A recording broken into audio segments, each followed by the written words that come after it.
International karting events are the highlight of the miniature four-wheel automobile competitive year, and now it is the turn of Ireland to host.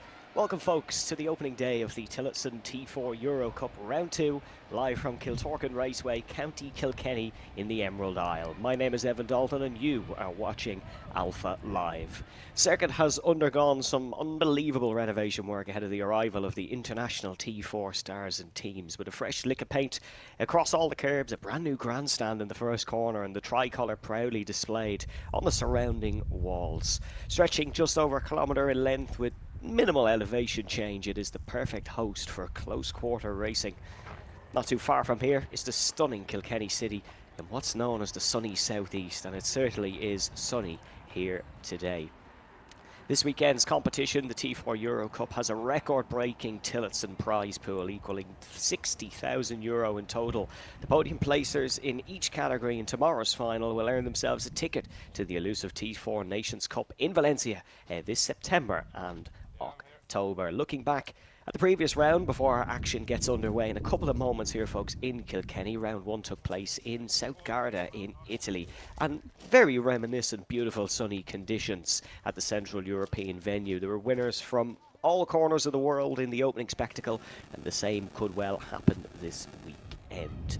All the talk will be about the finals, but our attention turns to the heat races that will decide the starting positions for tomorrow's super heats and finals. And qualifying already taking place earlier this morning, and it was exceptionally close in all classes. Our first race that will be coming up in a few moments is Tillotson T4 Senior, and it was the Dutch drivers that were dominant in that one. Pole position went to Ilan Muurs by just over a tenth of a second, with Stein Hansen alongside him. United States representative Noah Rosser in third, with Yermo Zanin in fourth. Team pit parts have come with force this weekend, and they are looking to sweep the competition, but the Irish drivers will be looking to try and fight back. Leading the Irish representees is Irish O-Plate winner Brian Wilson in sixth, the former staff member here at Kiltorcan Raceway and a local lad to County Kilkenny, so he is the leading charger from Ireland to put it up to the big international names. We'll have the rest of our classes coming up throughout the day, of course, folks, with T4 Masters, T4 Junior, T4 Mini, and of course T4 Bambino, our smallest and youngest racers from Ireland, who will be out to put on a show later on today. Do not worry, they are sensational racers, and it could well be some of the most entertaining action throughout the weekend. But we're just getting final preparations here on circuit for the start of our race. Clerk of the course for this weekend in an event organised by the Munster Motor Club is Jim Murphy, with assistant COC Gary Manning. And the Munster Car Club doing an absolutely excellent job. You can see the pre-grid area, a brand new pre-grid area. It was only used for the first time last weekend in the Irish round of T4 racing. And so they're getting ready. Plenty of happy faces in the paddock as the engine's starting to get warmed up. To run you through the full grid then, Ilan Muurs does start on pole position alongside Stein Hansen on the front row, but the outside line can sometimes be the beneficial one here in Kiltorcan. Noah Rosser in number 441 starts in third, with Yermo Zanin in fourth. Then it is Bram Osawada in fifth position ahead of Brian Wilson in sixth, the Irish O-Plate winner. Jack Mackenzie Smith starts from seventh, with Joe Bechtold alongside him in eighth. You may think Joe is a Dutch representee. He is, of course, a Dutch representee, but races full-time here in Ireland. Robert Butler in ninth position, with Luke Palmer in 10th. Dermot Toomey of Apex Twin Racing starts in 11th, ahead of your Irish Championship leader Jake King Brunel in 12th. Warren Russell, returning to Tillotson Racing this weekend, starts from 13th, ahead of Josh Allen in 14th, with Henry Bell and Matt Wildman 15th and 16th. 17th is Adam Butler with Cahan McClelland alongside him in 18th position. Tyler Burton will start from 19th, with Justin Clerk alongside in 20th. Ahead of them is Max O'Neill and Elijah Mooney 21st and 22nd, with Samuel Harris and Ben McNulty lining up the next row. And then further towards the back, Giulio Milanese is alongside Amelie Ackett in 26th, Kayla O'Sullivan 27th, with Ben Deasy in 28th, Isabel McDermott in 29th, Deasy and McDermott, the only two novice racers in the field, with Sophie Dossey in 30th position on the back row. So warm-up laps just being completed here as the two Dutchmen bring us round towards the start-finish line. It is a long main straight here at Kiltorcan Raceway, so race start's absolutely crucial. And the T4 senior grid just looking to get bunched up down towards the front row. They will have another warm-up attempt, as it is Ilan Muurs who is on pole position. From the Netherlands, racing of Team Pit Parts, his recent outings include the Next GP Open, took a Grand Slam in round 2 in Kirpen. It's been a very successful season for a lot of our Dutch racers, and we'll be running you through a few of their achievements throughout the race. Alongside him is teammate Stijn Hansen,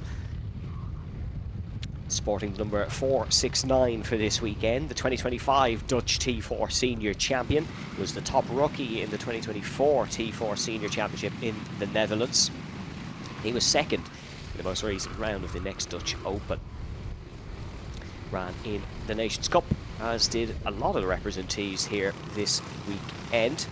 Your winner was Stijn Hansen in this class back in South Garda in the opening round. So they're getting ready to go, coming through the hairpin. One of the bigger overtaking opportunities here this weekend, and it'll be very interesting to see how the international drivers pick up the racing around this circuit. It's easy for drivers of their talent to get on the pace, but they don't have the track knowledge when it comes to going wheel to wheel. So this could be a very entertaining first race with maybe some of the Irish guys able to cut through the field. But Muurs and Hansen lead us round towards the tram lines. Rosser and Jermo Zanen on the second row as they are in towards, and for the first time here we go racing in Kiltorcan for the T4 Euro Cup. Noah Rosser pushes the pole sitter through the first corner, and the American has had an absolute flyer off the line. Noah Rosser leads here in County Kilkenny. Was a great start from third place as well in the second row. We do have yellow flags waving, but they all seem to have made it safely through. Noah Rosser and Ilan Muurs rounding for the first couple of corners. The number 430 on the back foot, and we've gone red. So we have gone red very early, and it is someone off at the first corner. So Noah Rosser in the race lead may have to do that again, because we are under red flag very early on here for an incident at turn number 1. So all the karts will slow down, and our fantastic marshalling team here this weekend will get ready. Red flag protocol is just a case of stopping immediately. And we're getting word in the driver is okay, folks. So the driver is okay, but a bit of a clean-up.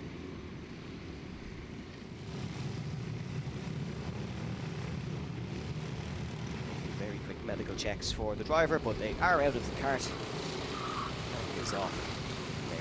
Okay, so a regrid will take place. We've not completed a lap of this 8-minute plus a lap heat, so we will go again. But what an awesome start by Noah Rosser. Pushed his way through the first corner.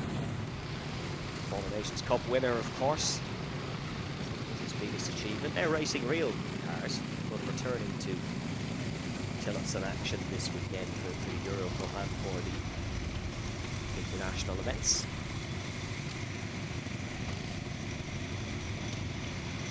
A bit of reshuffling to do, not much. All fairly contained and regimented in through the first corner, apart from our front couple of rows. It was a decent start by Brian Wilson as well, leading Irish runner. It was 3/10 off Ilan Muurs in qualifying, but it was a bit of a messy senior qualifying. Obviously with 30 karts on what is just a kilometre circuit, you get fairly bunched up across the qualifying session. But there's your senior field for this weekend. We will have a drivers' parade tomorrow here in Kilkenny, but that's about as good a look as you'll get of them all sat in the one place.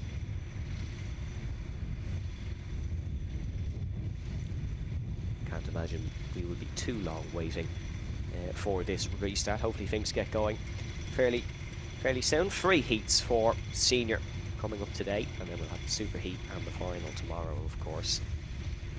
It's been a keenly awaited event here in Kiltorcan. We had a couple of runners over last weekend to race in the Irish Championship round that took place at this circuit last week, just to get a little bit of track knowledge, get a little bit of a head start. It was more so in our Masters class where Marco Pedrana came over. Liam Borkhall, the American representative, was over as well in T4 Junior, but more about them later as they hit the circuit. So COC Jim Murphy just heading out on circuit just to Get the drivers ready to go for our restart. And it was interesting. The inside line, the quicker one at turn number 1. Kiltorcan has a very strange first corner for those of you who are unfamiliar with it. It almost loops back on itself at a bit of a reflex angle, and the outside line can sometimes be quicker because of the runoff through turn number 1. It's a freshly painted runoff. The green bit was a new addition last week. And the curb was painted in the last couple of days. You can see it there. Great shot by our camera crew out on the ground here in Kilkenny. It almost doubles back on itself. You're allowed to use all of that runoff on the left-hand side on the exit of the corner, up as far on the yellow rumble strips. If you go over them, you will probably cause some damage to your kart anyway, so not ideal. But very interesting to see. Will Stein Hansen and Jurmo Zanen have that knowledge on the outside row? Breen Wilson certainly does. Yeah, it was a very nasty incident at the first corner we're hearing, but thankfully the driver is okay.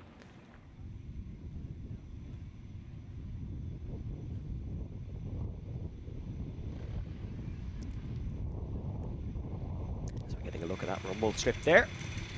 Yeah, not ideal to run over in a kart. Maybe if you were in Noah Rosser's Ligier JS2, you might be okay. He's racing that for LR Motorsport. Picked up a podium in Paul Ricard a few weeks ago. Raced at the famous Circuit de la Sarre in Le Mans as well, which was one of his favourite moments of his career so far.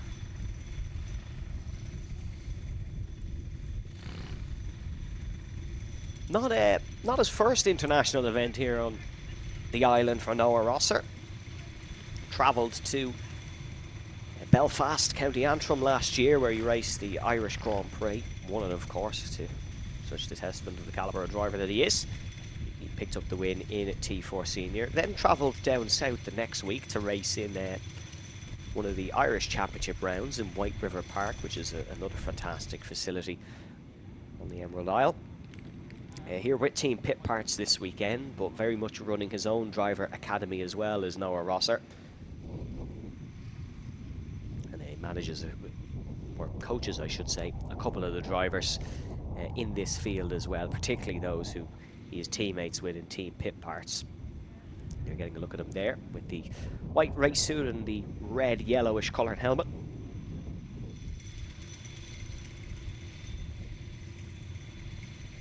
It's only when you get situations like this where the karts have to be reshuffled after only a handful of corners, you realise just how much overtaking can happen on the opening lap.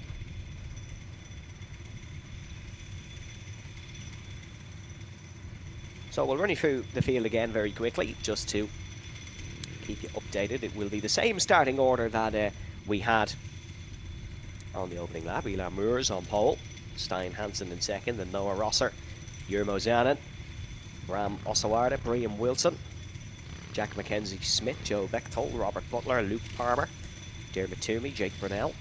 Jake, who is leading the Irish National Championship, the first privateer to lead the National Championship since early in 2024, an achievement that Jake is very proud of. He was a former driver for Oran Henry Racing, but now very much of the let's beat the big teams attitude.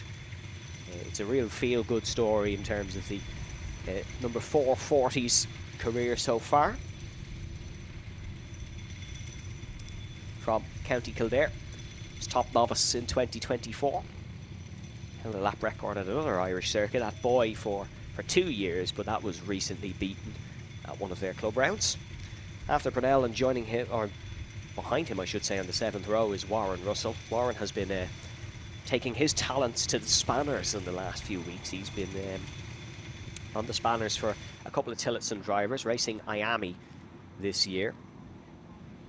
But back to Tillotson for the big day, big weekend here in Kiltorcan. Alongside him is Josh Allen, number 406. And then it is the British pair of Henry Bell and Matt Wildman. They also raced in that IGP that Noah Rosser won, and Noah Rosser, speak of the devil, is vigorously waving here, and it's not a wave to the camera, it is a I'm frustrated at something, my kart won't restart wave.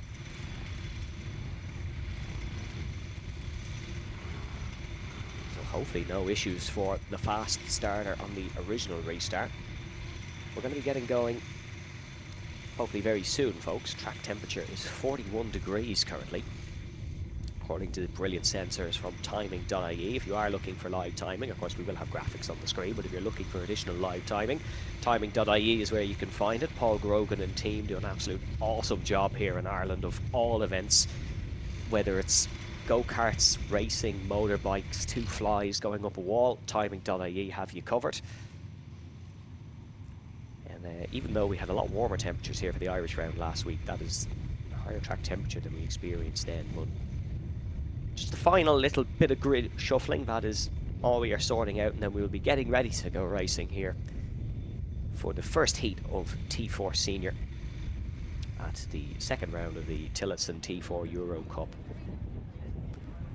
Lots of attendance this weekend, lots of media, lots of photographers. It's great to see the orange and white bibs going around the circuit. And now we have go-karts rolling.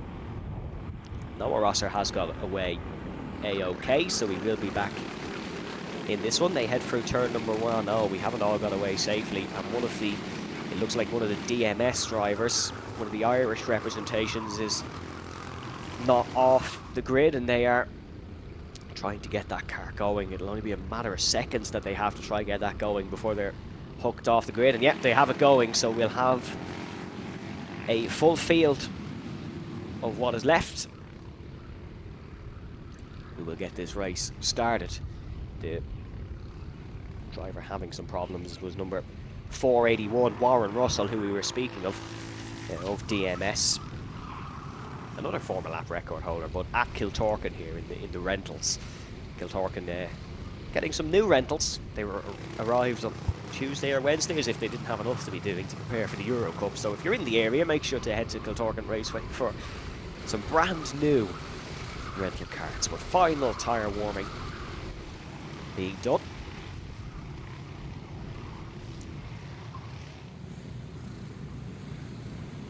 They fall into 2x2 order once again to head down towards the tram line. So T4 Senior, heat number 1. Elan Muir's on the pole. Stein Hansen, Noah Rosser, Yermo Zanin, Bram Osalarda and Breen Wilson, the front 3 rows as they're coming down towards the tram lines now, all but 2 together, and it is a much better start this time by Elan Muirs as we go racing in County Kilkenny, and Noah Rosser's got caught up in it as well, but Stein Hansen, the Dutchman, leads through the opening lap, and a couple of the Irish drivers sneaking their way through. Rosser is down to 4th, so it is not the excellent start that he got on the original restart. Oh, contact again between Joe Bechtold and Robert Butler, and Robert Butler has been pushed out of the way through the back part. He was airborne for a little bit, but he has kept going, and someone's lost the tyre. It goes bouncing down the main straight, so we have one who's running on 3, but it is still Stein Hansen who leads. Yellow flags are waving. There is one in the barrier, but hopefully that is cleared fairly quickly. The tyre should be cleared off the main straight as well. It's T4 Senior racing at its best. Chaotic here as we will finally get the opening lap completed. And it is Stein Hansen who leads. Ahead of his teammate Elan Muirs, Yermo Zanin then in 3rd with Noah Rosser in 4th. Breen Wilson up to 5th. Ramos Oarde down to 6th. Jack Mackenzie Smith has had an excellent start, but it's now Zanin who is going to try and pressure your front 2.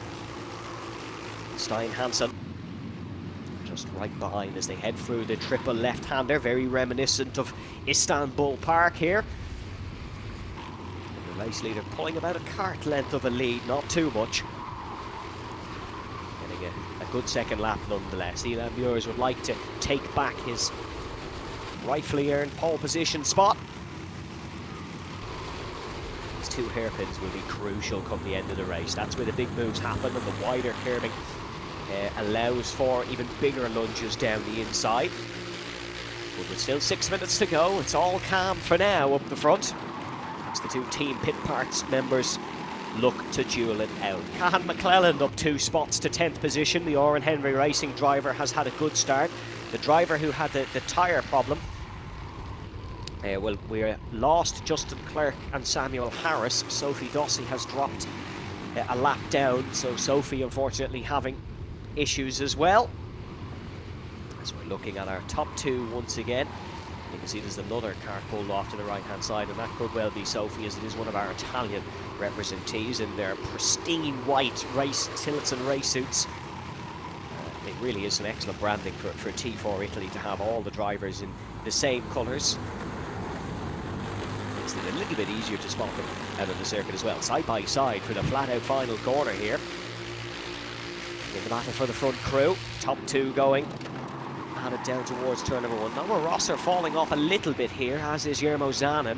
Brian Wilson will be under pressure soon from Jack Mackenzie-Smith, who has got past Bram Osoarda. Dermot Toomey of Mitchelstown, Cork, setting the fastest lap here in this heat. Excellent pace from Dermot this weekend. Had some great running last weekend in the National Championship. And the Apex Twin Racing driver has put the fastest lap in here. A 24-hour karting winner. Over in Teesside, as we see a bit of kart recovery occurring, and it's actually the biggest lead that Stein Hansen has had so far this race. Move down the inside a little bit further back.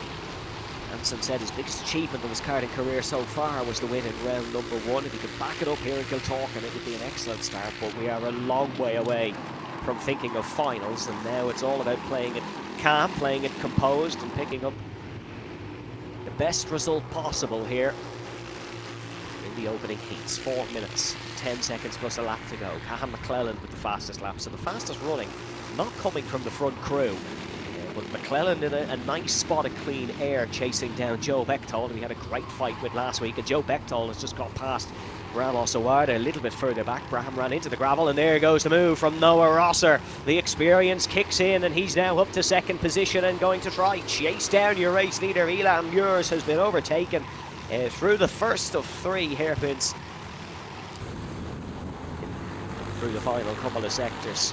So Noah Rosser, the Florida native, up to second position. He'll chase down the leader, and Elan Muirs is under pressure from Yermo Zanen, and Yermo Zanen is through as well, so 432 is up to third now. And Brian Wilson is on the back of these, and Brian Wilson is trying to make an impact here on his home circuit. Brian, as calm and composed and as nonchalant as he is, won't be happy about being beaten in his own backyard. He will be looking to put the pressure on. It's Matt Wileman now. Fastest lap. Fastest lap's being traded around the field, so it goes to show the pace is not just at the front. Certainly, if any of the front 10 got in the leaders' fight, they would well be within their rights of having a go for the race lead. But still Stein Hansen, who's in front. 2 minutes and 40 to go in this race. Rosser getting on him in the straight line. There we go, fastest lap from Rosser.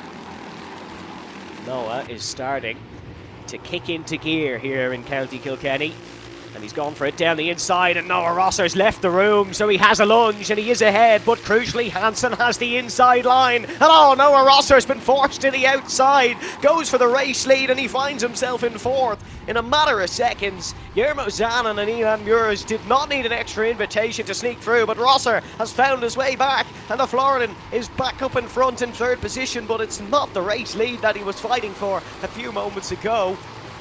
It's a net loss over the lap for Noah Rosser, but he's already making amends for a move that was never really on, but Noah Rosser could pull off these sort of overtakes, such as the driver he is. But it's the same fight that we had earlier for the race lead. It is Stein Hansen versus Yermo Zanen, the two Dutchmen, dueling it out in the opening heat of T4 Senior.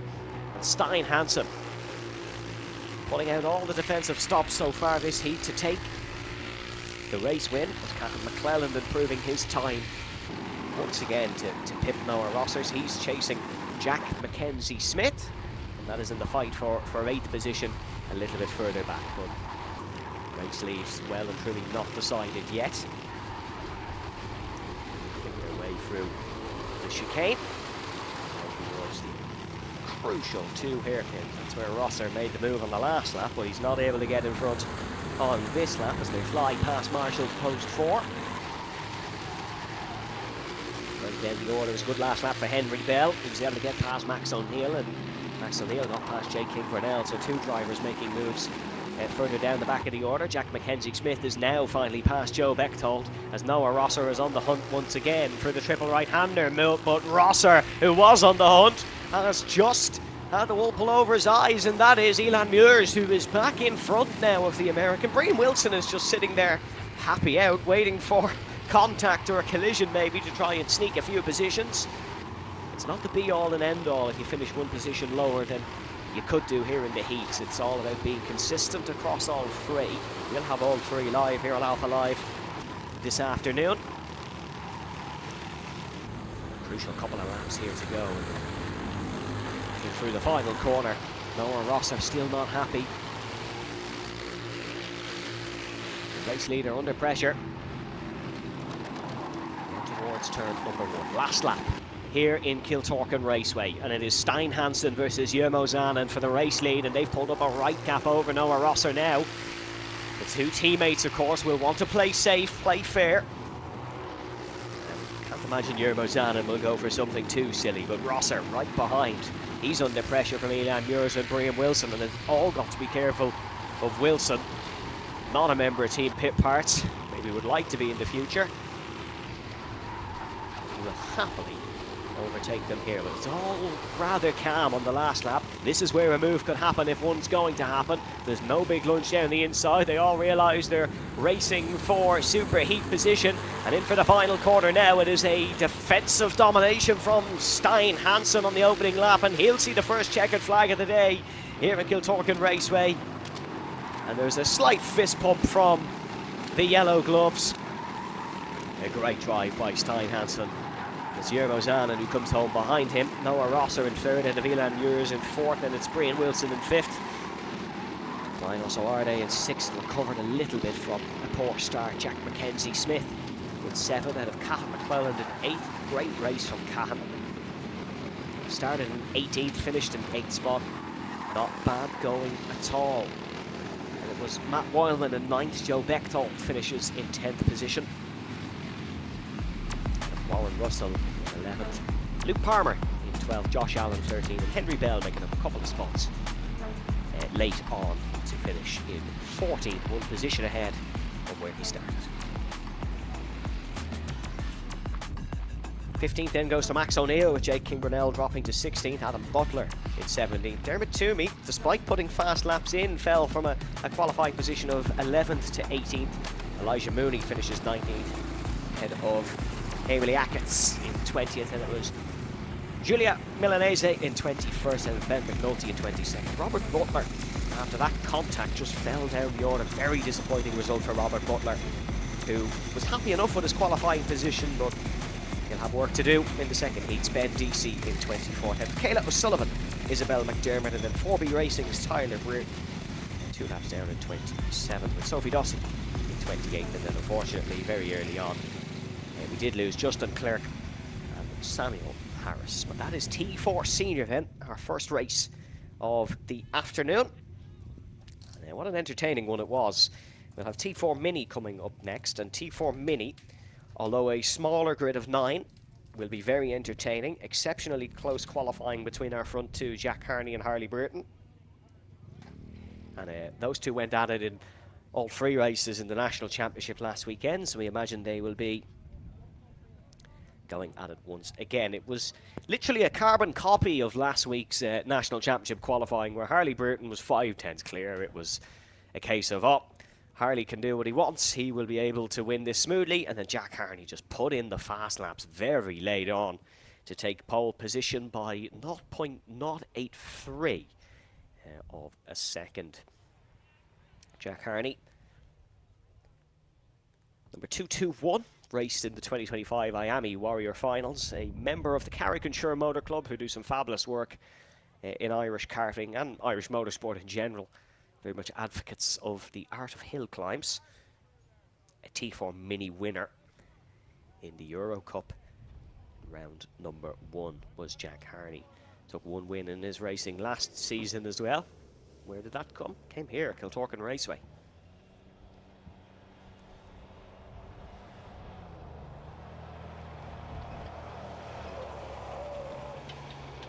So just a little bit of on-track kart recovery but we'll have T4 Mini coming up in a couple of moments.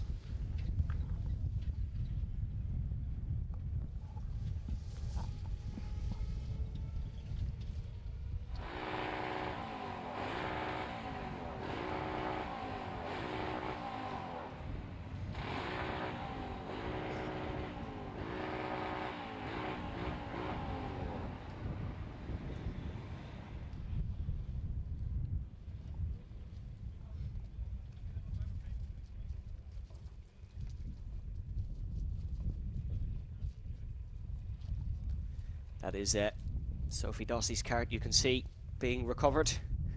A non-finish in the previous T4 senior race. The Italian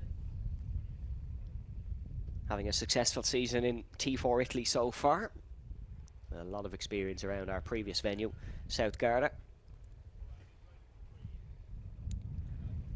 The crew at Kiltorcan just getting that kart recovered on the back of the adapted golf buggy.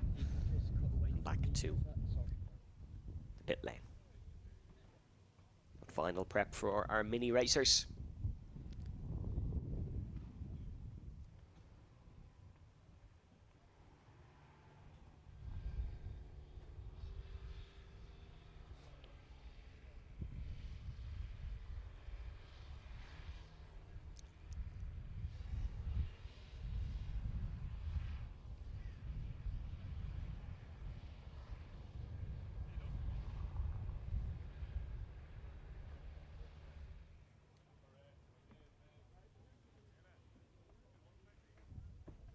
If you're just joining us, welcome along, folks, to Kiltorcan Raceway for the second round of the T4 Euro Cup. We've had our first race, Senior Heat 1, which was completed on a brilliant win by Stein Hansen and a teammate Yermo Zanen. T4 Mini is coming up next. And it's Jack Harney and Harley Brereton who will share the front row. You'll hear the name Brereton a lot this weekend. And no, it's not us going insane. They are a family of 4 racers. Only 3 out this weekend, but a family of 4 racers. Harley, Wesley, Tyler, and Kyle. Formerly of PBR Racing, but now known as 4B. You'll never guess what 4B stands for. But all very competitive, very quick, and can all run at the front of their respective classes. Harley made the jump from Rotax to Tillotson for this year, was racing in the Rotax Max Challenge Ireland for most of last year. So we're getting a look at the new grandstand here at Kiltorcan. A gentleman in the BMW Motorsport hat you can see is Colin O'Keefe, father of Ben O'Keefe, who races in a T4 Junior and took a hat-trick of wins here last week in the National Championship. There is the parents of Harley. You can see the 2 black, white and blue tops, 4B racing tops, and I keenly await Harley's first outing here at T4 Euro Cup weekend.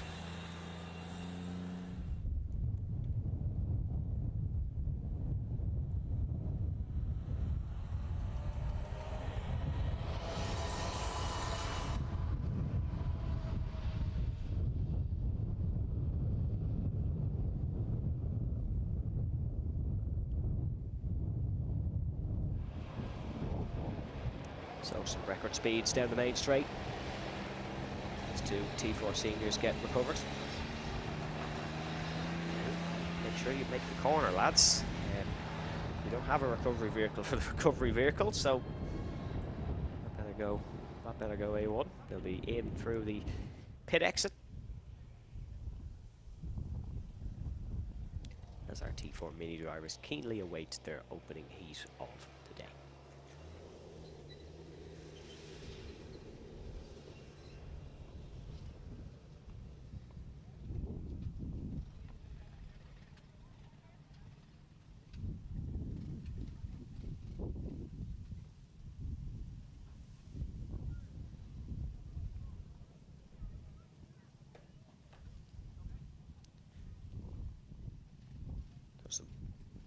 Very aggressive starting of the kart of both to the Jack Harney, but it's getting it going nonetheless.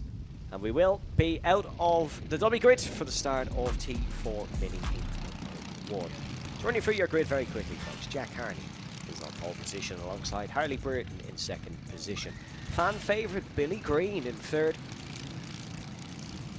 alongside the sole Dutchman in the field, Max van der Heuvel. It's James Stafford Jr. in fifth, ahead of Colin McMahon in sixth, Fran Garcia Herrera in seventh, alongside Bushteen O'Sullivan in eighth position, and then Stephen Doyle down in ninth. But don't expect Stephen to stay there for long. Very fast racer who'll be looking to work his way for the field. Here in T4 Mini will be 6 minutes plus 1 lap. For this one, quite a short format for T4 Mini, but of course we have that extra heat.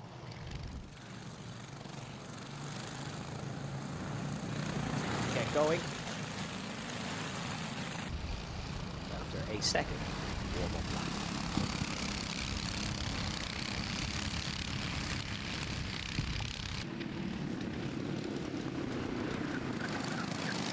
So only two visiting drivers in this class, Max van der Heuvel and Fran Garcia Herrera. Max van der Heuvel, number 296 from the Netherlands, another Team Pit Parts driver. It was second in the opening round, lost to Jack Harney. So we'll be looking to defeat Jack Harney in his own backyard here for a real statement in the T4 Mini class. Racing well in the Netherlands is Max, his brother also racing. Lewis also competing in national and regional karting. Now, we're getting into formation very early here in T4 Mini. Good to see the messaging from the stewards and COCs has been felt, and getting prepared for hopefully an entertaining clash here in T4 Mini. Harney and Breer on the front row. It was swapping and changing all last week in the national championship for these two, so expect a blockbuster contest here in Kiltorcan.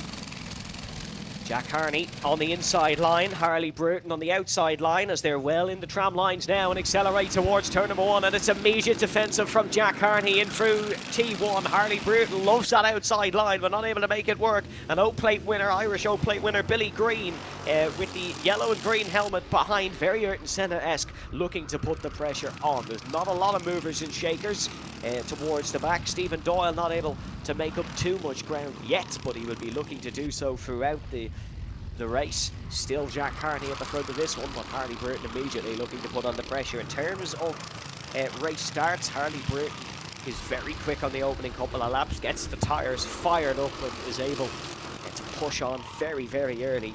Where the likes of Jack Harney takes a couple of laps to bed in, so the pace of this one will very much ebb and flow. There's a battle for third though between Billy Green and Max van der Heuvel, and van der Heuvel is looking to put Green under a lot of pressure as we're side by side for the race lead, and Harley Burton lunges down the inside, oh so close to the apex, but 2:02 is number 1, and Harley Burton is in the race lead here ahead of second place Jack Harney. Harney back down the inside, last of the late breakers. Harley Burton looks to sell him a dream and go for the up and under, but not able to do so as they fly through the triple left-hander. It is the pole sitter who is back in front once again. James Stafford Jr. able to get past Max van der Heuvel amongst all that, and James Stafford is looking to put Billy Green under a lot of pressure, and the regular front runners are staying up the front here in T4 Mini. Jack Harney at the front of the order. Second place is still Harley Burton as they fly past Marshall Post 4 into what is a flat-out final corner. And it's a bit of a gap now for Jack Harney, about 4 or 5 kart lengths. Harley Burton able to close up that 4B card, running very well, but the entire field is together, apart from Bushteen O'Sullivan. Towards the back in the luminous green. Still Harney in front, Jack Harney in the white race suit. Harley Burton in the darker blue-black. Right on the bumper of his rival, and will there be a move up the inside? No, it will be a very unorthodox one to go through one of the higher speed corners on this circuit. Certainly the hairpins where you can get the moves done in these smaller Tillotson karts. running a defensive line, but cuts back, chops off Brereton through the first corner. Very competitive running from Max van der Heuvel so far in this one. He's staying with the front runners just about. Look, these Irish racers have done thousands of laps of Kiltorcan at this point. It's one of the most popular circuits in the country for both competitive racing and rental fun. Just moved down the inside by van der Heuvel now, but wasn't able to pull it off on Billy Green. So just under 3 minutes to go here in this one, in what is the second race of the day, Heat 2, or Heat 1 I should say, of T4 Mini. And it is number 221, Jack Harney, who is at the front. The round 1 winner in the T4 Euro Cup in South Garda. And on his home circuit here in the Republic of Ireland, looking to go back to back and take the championship lead. Extend the championship lead, I should say. He hasn't already, of course. It's top 3, pulled a bit of a gap now. James Stafford Jr.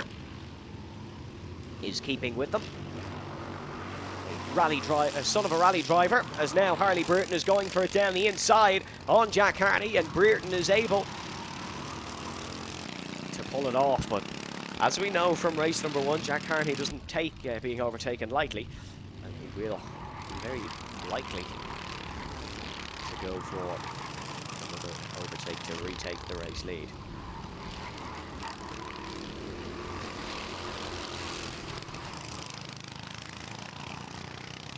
Through the chicane, and in through the hairpins once again. Billy Green and Max van der Heuvel still fighting, and van der Heuvel is on the outside of Billy Green. You can see there using all of the circuit, and he's got to go the long way around the outside. I think in all my years of coming to Kiltorcan, I haven't seen anyone pull that one off yet, but van der Heuvel still trying it. Harley Brereton takes to the front and takes the fastest lap immediately. Fastest lap by 1/10 of a second, was 3/10 quicker than Jack Harney on the last lap, but you really wouldn't know it because look how close these two are down towards the high speed left of turn number 7.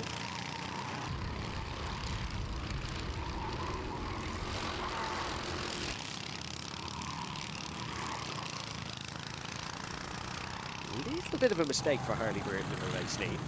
That'll give Jack Harney a sniff the lead once again, but Harney's got to be very careful here because James Stafford Jr. has had a monster exit out of the final slow corner. Right on his tail, but Harney just has enough down the straight to stay in front. Not long to go in this one now. It's 25 seconds on the clock plus the additional lap. This is the penultimate one. Harley Brereton with the fastest lap once again on the last lap, but it was also a personal best for Jack Harney. They were separated by a handful of hundredths. So the pace very much even Stevens at the front. Oisin O'Sullivan now taking the fastest lap. Not actually the fastest lap, just an error on the graphics, but Oisin O'Sullivan hasn't had the rub of the green in this race so far. Ennis County Clare is Oisin, a member of the Clare Motor Club. O'Sullivan, a name synonymous with Irish motorsport, especially in the rally industry. His last lap board is shown for Harley Brereton. A little bit of an error for James Stafford, which may drop him off the tail of Jack Harney. That will allow Harney a free shot at Brereton, but it's not looking like anyone will be able to get close to Harley Brereton here. Harley Brereton has, without question, been the pace setter in T4 Mini this year in Ireland, but has not taken a race win due to a plethora of bad luck and misfortune. He had a spin in the final in Watergrass Hill, broke down on the last lap here in the first event in Kiltorcan while in the race lead, and then last week Jack Harney pipped him on the last lap. But he will take the first heat win here in T4 Mini. That will set Harley Brereton's T4 Euro Cup endeavours off on the right foot as he comes down towards the flag stand to take the checkered flag. Excellent win by Rafangan's Harley Brereton. Jack Harney comes home in second, James Stafford Jr. in third, and it is going to be the Dutchman who pipped Billy Green. Max van der Heuvel comes home in fourth. Ahead of Billy Green in 5th, Colin McMahon just behind them. Good race from Cullen in number 208. Really closed up to Green in the last couple of laps. And it wasn't too far off the pace of those in front of him. Fran Gracia Herrera comes home in 7th, and then Oisin O'Sullivan will come home in 8th. Unfortunately, Stephen Doyle not completing that one. It was a great win for Harley Burton. Had to work for it, had to get past Jack Harney, but made the move stick and then was able to stay in front in the first race of T4 Mini. We'll have our junior class coming on next. And for our international viewers, Irish T4 Junior can only be described with one word, and that is pandemonium. If there's ever a normal race of Irish T4 Junior, then something has gone seriously wrong. Just for example, we had 4 spin on the opening lap of Heat 1 last week. We had a 5-way fight in the final, I think, on the last lap of the event before. There's nothing normal about Irish T4 Junior. That's why we absolutely love it. And for our guest drivers, they are about to get a little bit of a shock at what may occur in the next junior race. But that's coming up in a couple of moments. We didn't have any breakdowns in Mini, so there won't be a track called for too long. The track is just getting warmer, as is the air temperature. It's a beautiful 22 degrees here in Ireland. And again, for some of our international viewers, you may think that's quite cold, but for Ireland, that is remarkable.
So, final preparations for our T4 Junior field for their first heat of the afternoon.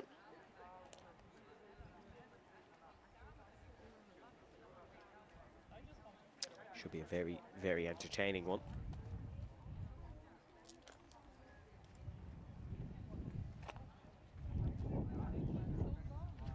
Jack Fingleton was able to take pole position when the Irish O played in County Cork in May, and is running the O plate on his card here. He didn't race in the first Euro Cup round, but always quick here at Kiltorcan.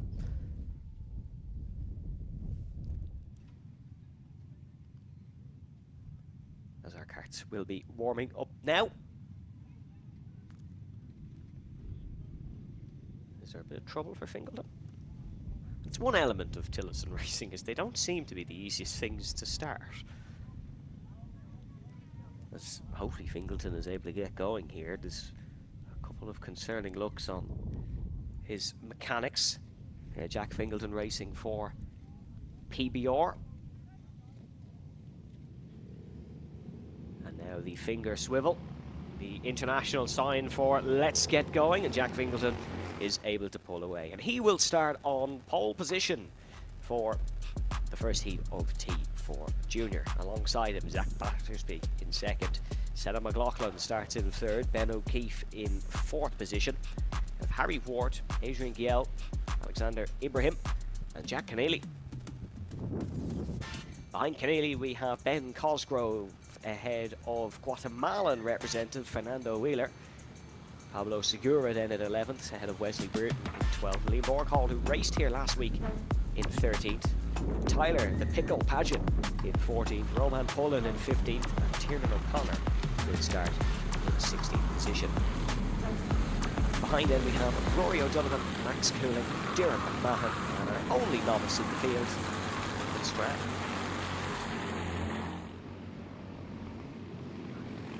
Nathan was excluded from qualifying for being underweight.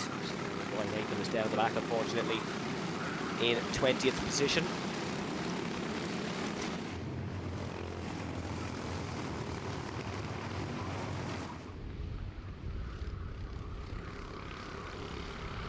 That's Fingleton and Battersby.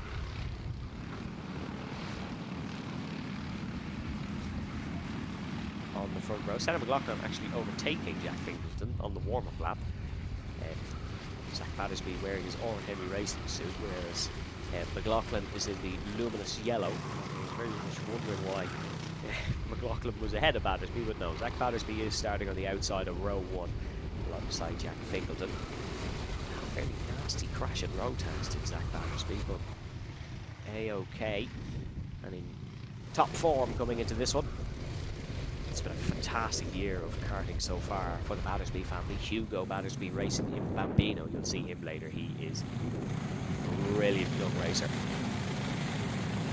Coming down towards the tram lines now to get going for the first heat of T4 Junior. Jack Fingleton on the inside. Zach Battersby in second on the outside, but keep an eye on Ben O'Keefe as well as we go racing in through turn number 1. And oh, Battersby's round, and Zach Battersby is into the wall, and he's made contact with Ben O'Keefe, and second and fourth have gone off and are down the back here at the opening lap. It was contact, could well be penalties handed out for that one, but it has given Jack Fingleton a free run for the first couple of corners with Senan McLaughlin right behind. Harry Ward, what a start for the Briton. He's up to 3rd position here from 5th on the grid, and Adrian Gyel's had a fantastic start as well, and they're all shuffled up towards the front, apart from your race leader Jack Fingleton. And Senan McLaughlin is putting the pressure on, and he's going for a lunge down the inside, and Senan McLaughlin is ahead in through the hairpin. Beautiful move by Senan. Adrian Gyel's been pushed around towards the back. Harry Ward looking to make moves as well, but it's a right shuffle up at the front of T4 Junior. What did we say? Pandemonium is the word, and it is Senan McLaughlin ahead of Harry Ward and Ben Cosgrove towards the front.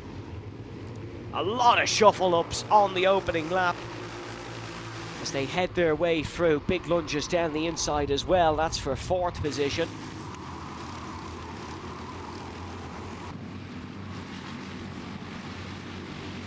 And that is Adrian Gyel, who's up to 4th. Great start by PBR's Adrian Gyel, who started in 6th position. He's now up to 4th. Fernando Weiler had a fantastic opening lap. The Guatemalan up 3 places to 7th, and now the PBR drivers are going at it once again, and it's counter steer left, right and centre through the hairpin, and they wear 3 wide on the apex, and Fernando Wheeler's looking to gain a couple of spots there, but take a look at his racing in T4 Junior so far. 3 wide coming out of the final corner. Senan McLaughlin holds the race lead ahead of Harry Ward in 2nd position, and Harry Ward is starting to press on and challenge your race leader. This is further back where it's all kicking off. Jack Keneally had a brilliant last lap. He gained 3 positions and he currently runs in 6th place, but through the left, that's Roman Pullen and Tyler Paget, the 2 Americans who are looking to make an impact here. Ben Cosgrove with the fastest lap in the last lap, but he is literally the only driver on the circuit, bar Senan McLaughlin, who has clean air in front of him. And not 2 Tillotson bumpers looking right back at him as they're in through the hairpin. It's all settled down a little bit, thankfully, for T4 Junior. Not as much chaos as there is just over 5 minutes left to go here in this race. But Senan McLaughlin soars into the sunset at turn number 1. He's being chased down by Harry Ward and Ben Cosgrove. Ben Cosgrove leading the T4 UK Championship and goes for the move on Harry Ward. Fastest lap on the last lap, and now an extra position for Cosgrove. The number 321 knows how to cut through the field, gained 11 positions in a race recently at Clay Pigeon. It was the final of T4 UK round number 1.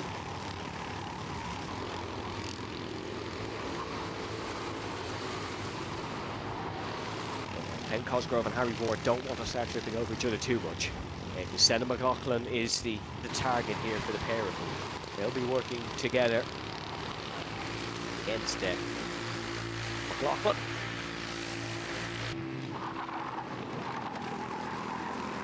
Adrian Giel now has a bit of clean air. You can see the two behind chasing him. That's Alexander Ibrahim and Jack Keneally, Adrian Giel's teammate.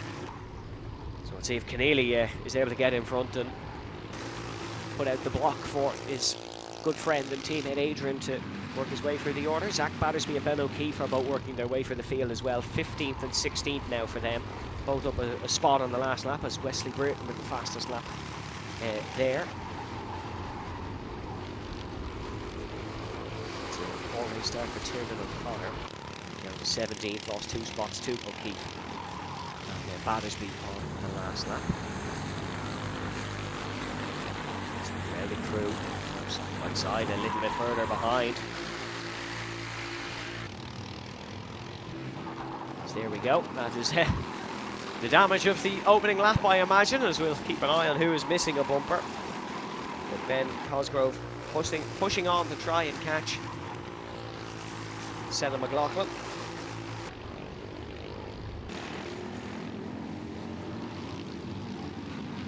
Senna McLaughlin, not a regular T4 racer these days. Second in the Miami Cadet Championship last year in Ireland. Lost the championship to Danny Dempsey. He's the nephew of Peter Dempsey, who won in LMGT3 a couple of weeks ago in Interlagos in the World Euro Championship. Senna McLaughlin, key Gaelic football player from Athlone. So a football player, or as that's what it's called over here, soccer. It's Cosgrove and Harry Ward still pressing on to try catch McLaughlin, but the gap sits at 0.6 of a second, and that is Ben O'Keefe putting in the fast times as well. As one of the PBR drivers' engines doesn't sound too good. That's Alexander Ibrahim and Jack Keneally who are seeing fighting, and the Dutchman is ahead of Keneally now in the all-red overalls and race helmet. He's got Fernando Wheeler and Paulo Segura behind, so it is an international fight in one of Tillotson's premier international events here at Kiltorcan Raceway for the first heat of T4 Junior.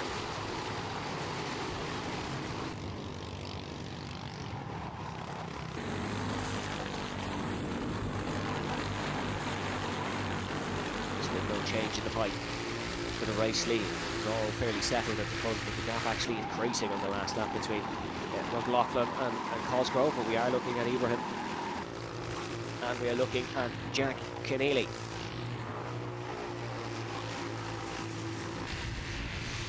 Keneally almost pushing the Dutchman in through the hairpin, and now that has caused them to get alongside, and they're side by side through here. But oh, Keneally falling off, and now Fernando Wheeler is looking to try and get past. Fernando Wheeler from Guatemala, but has raced here at Kiltorcan before, would you believe? Or sorry, apologies, he's raced in Ireland before, raced at White River Park back in 2021 for a round of Tillotson. So not his first rodeo here in the Emerald Isle for Fernando Wheeler. It was out in the rentals here at Kiltorcan on Thursday, and of course testing yesterday as most of the field were.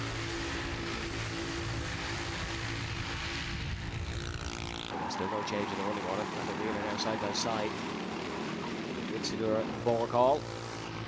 No changes there. Ben O'Keefe and Zach Battersby are going to look to get involved in this fight as well, and now they are side by side, and that is Jack Keneally, who's once again involved in a fight, and Keneally's lost another place by the looks of it too. Fernando Wheeler, and Fernando able to get in front now in the number 377.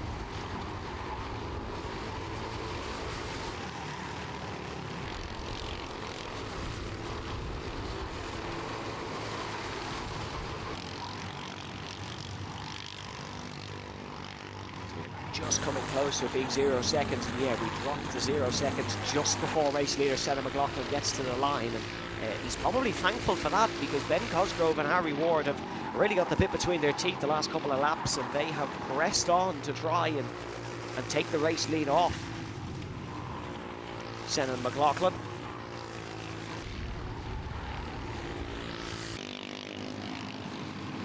He's got to be careful here. Really pushing. Second and third place, though, in the opening heat is an excellent result for Ben Cosgrove and Harry Ward.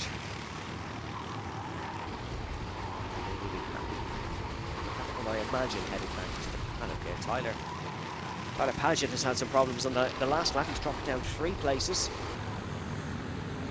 Although by problems, it could be Zach Battersby and Ben O'Keefe on an absolute tear. But Senna McLaughlin comes for the final corner to take the race win here, and that's a fantastic opening heat by McLaughlin. Ben Cosgrove and Harry Ward, a thumbs up to each other. A very solid effort to take second and third. A hectic opening couple of laps, but it settled down nicely in T4 Junior.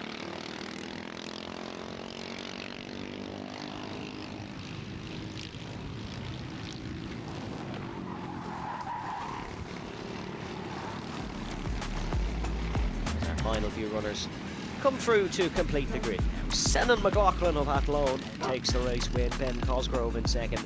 Harry Ward in third. Adrian Giel in fourth, with Alexander Ibrahim coming home in fifth. Jack Keneally just holds on ahead of Fernando Wheeler in seventh. Liam Borghall comes home in eighth, with Pablo Segura ninth, and Wesley Brewer in 10th position. Roman Pullen just ahead of comeback king Zach Battersby and Ben O'Keefe, who made contact at the first corner in this one. One may have to go out on track to recover their bumper. Rory O'Donovan, then the American, comes home in 14th. Tyler Paget in 15th, ahead of Max Cooling, Tiernan O'Connor, Nathan Strang, Darren McMahon, and Jack Fingleton, Paul Sitter in 20th.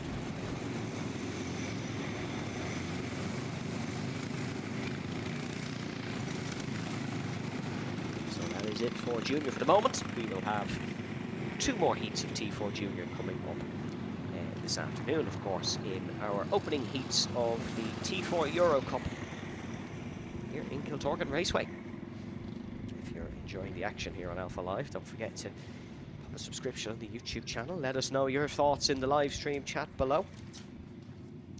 It's been some excellent racing so far, and I imagine that will continue in our T4 Masters race, known in Ireland as Senior 168.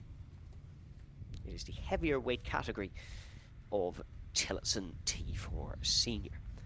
And there is a lot of international entries for this one.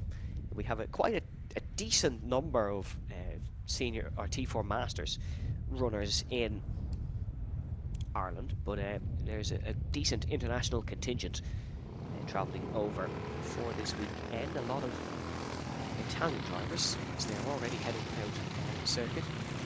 Oh no, problems for one. One has stopped.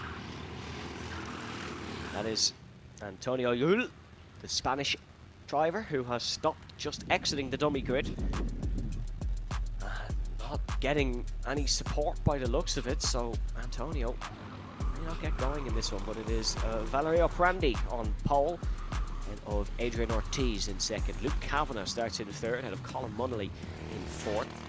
It is Luke Hornstra in fifth, ahead of Antonio Lul, who has just got going. Marco Pedrana in seventh. Scott Garvey starts from eighth. It is Peter McBride in ninth, with Alberto Zaltieri in 10th position. And Aaron Doyle starts from 11th. So good that Yul has got going.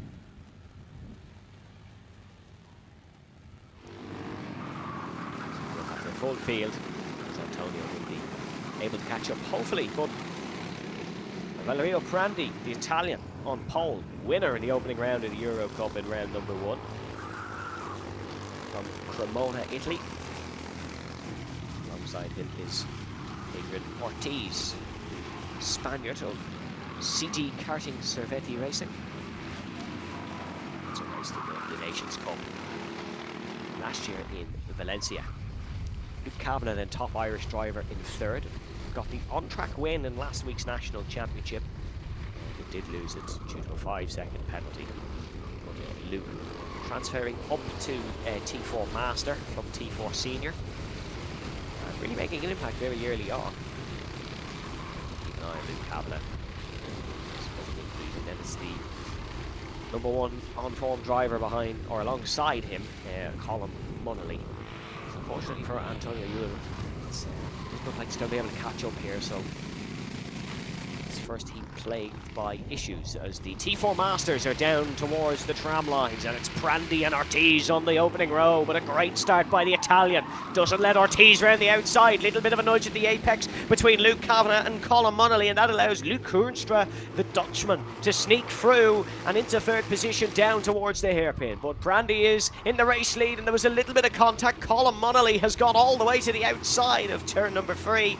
And the Irishman now has a lot of work to do to try and cut through the field, but it is still Italy leading Spain at the front of this one in the T4 Masters, and all that bunching up at the first corner has allowed Antonio Yule to get right on the tail of this, so his race is not a ride-off just yet, and across the remaining 7 minutes and 20 seconds, I imagine, will make an impact here in this T4 Masters race. But great start, as good as they come here today for Valerio Brandy,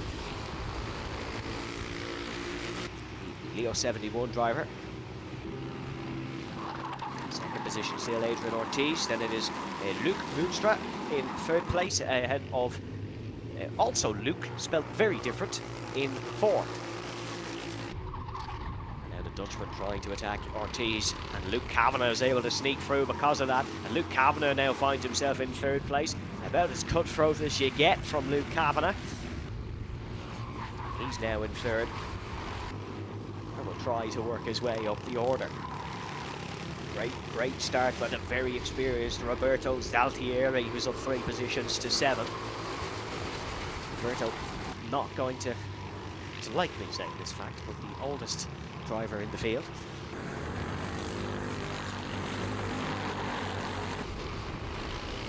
His fellow Italian, Valerio Brandy, is gone at the front of this field. Fight for second. It's getting very close between Adrian Somoza Ortiz and Luke Kavanagh. Luke Kavanagh, local as well, from County Kilkenny. It is a father and son team of Luke Kavanagh, a real privateer success story in recent weeks in 168 or Masters.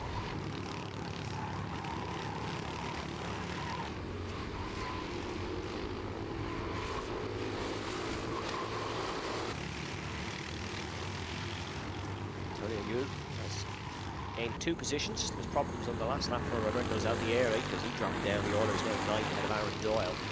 That did allow the Spaniard to get back up through, and he is tackling Marco Pedrana now. Marco Pedrana did race here last week, so has some track experience. Marco Pedrana of Mazzotti Corsa, which is an excellent name for a racing team.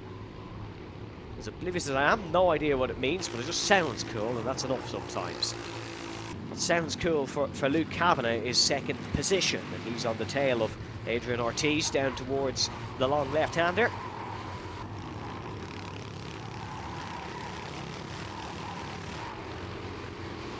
Luke Hoornstra is right behind as well. Dutchman. Very fast young racer for Masters, so not one to leave the door open for, certainly. Now, 4 minutes 20 seconds plus 1 lap to go as Valerio Brandy dominates at the front of the opening heat of T4 Masters. There you get a great visual at the gap as Antonio Yule, I should say, with the fastest lap of the race so far. So it's a real what if for Antonio if he didn't have those problems on the dummy grid and was just a little bit off the race starting pack. He could have well cut his way through to the front, but look, we have 3 heats for a reason. Problems of 1. In a grid this size, certainly you could really make an impact. A couple of podiums in the second heat. Start a couple super heats tomorrow, but still no joy for Luke Kavanagh in getting past Adrian Ortiz.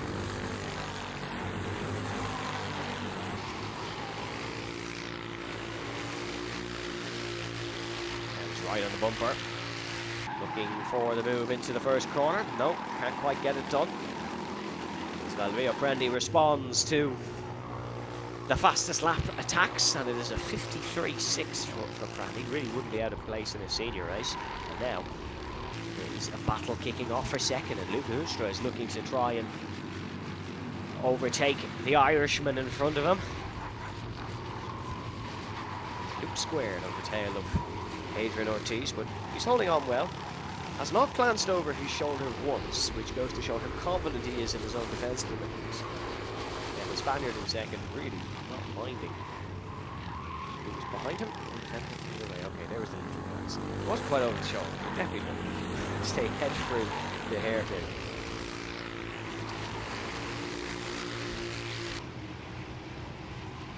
So Randy not able to set the second fastest lap.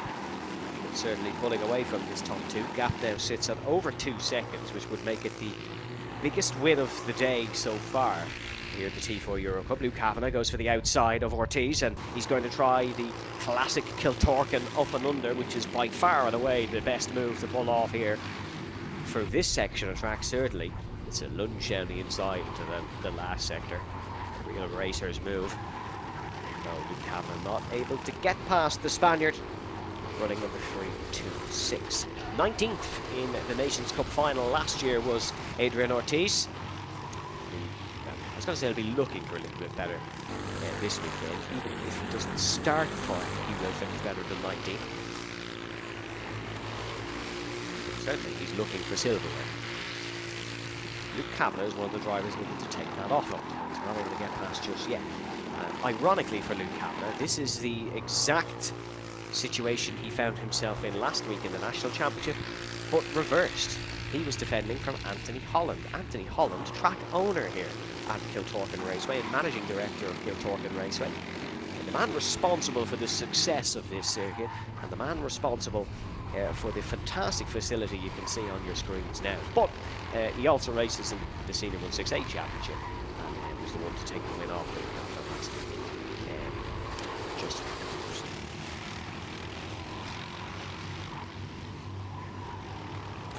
temperature increasing, track at a beautiful 43 degrees. It's certainly not an easy day for racing. As Luke Kavanagh was joined by Luke Rudstra, but he has fallen off here. He's now in no man's land and being chased down by Scott Garvey, a hot rod champion. Scott Garvey, number 533.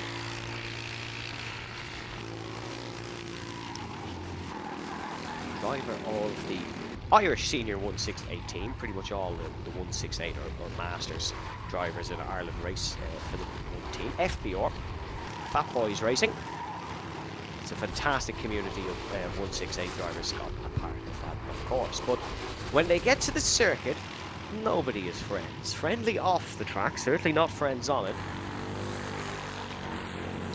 The last lap board will show Luke Kavanagh has one more lap to try and take second position here.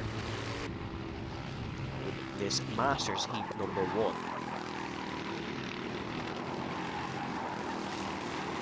Certainly seems like he has the pace to compete with Brandy if he could get up the front, but sitting behind the Spaniard is unfortunately not going to be much good to him, and Luke Kavanagh not able to get in front. This is a battle we're looking at further behind, and that is Scott Garvey trying to get past Luke Rudstra. Rudstra could lose 4th place here fairly quickly if he's not careful, because Scott Garvey is lapping very quickly. Second fastest man on the circuit on the last lap was Scott Garvey, as Luke Kavanagh still looking for a way past Adrian Ortiz, and now he's on the inside, but the door has been closed, and almost contact between the Spaniard and the Irishman. Got very close to the apex. That'll be that in terms of the fight, but Luke Kavanagh will feel fairly aggrieved of that one. Scott Garvey, is he able to get past Luke Rudstra? Not too sure, but there's your race winner, Valerio Brandy. Domination from start to finish, and as they come across the line, no, Rudstra will stay in front of Scott Garvey. Adrian Ortiz coming home in second after a fairly hairy last lap. Closed the door right off through the chicane. Luke Kavanagh felt that space should have been left, but wasn't able to take it. It will be Valerio Brandy, your race winner. Adrian Somoza Ortiz in second position, 4 seconds behind the Italian. Luke Kavanagh comes home in third with Luke Rudstra in fourth. Scott Garvey in fifth ahead of Peter McBride in sixth. Antonio Yule recovers to seventh. Really cracking job by the Spaniard. With Marco Pedrana in eighth. Colin Munnelly not really showing us much, unfortunately, in that first heat, but the experienced Irishman will be back in Heat 2. He finishes in 9th ahead of Aaron Doyle in what is his first Masters race of the year. 10th ahead of Roberto Zaltieri in 11th position. Next up, we will have our Bambinos, and it won't be a race for our Bambinos, it will be a practice session. Our Bambinos will have a competitive race tomorrow, but it's not a championship in this competition, unfortunately, the Bambinos. But they are still getting track time here at Kiltorcan, and it is an all Irish Championship entry list, but this is brilliant. Don't turn off your screens yet, folks. This is great. It is a chance to highlight some of our excellent Bambino racers here. And these guys really do, these guys and girls, I should say, really do entertain. There was a joke video going around where it was Verstappen and Hamilton, and the caption on it was what the Bambinos produce before Senior comes out for a snooze fest. And that is exactly it. Bambino racing is fantastic. Someone almost getting run over in the dummy grid. That wouldn't have been ideal. But they're all out on circuit nonetheless, the Bambinos, for practice. That was a bit too close for comfort there, I think. After Bambinos, we will have our rotation repeat for the second heat, so we'll have our T4 Senior coming back out on track in a few moments. Just because this is a practice session, trust me, these guys will still race, most likely.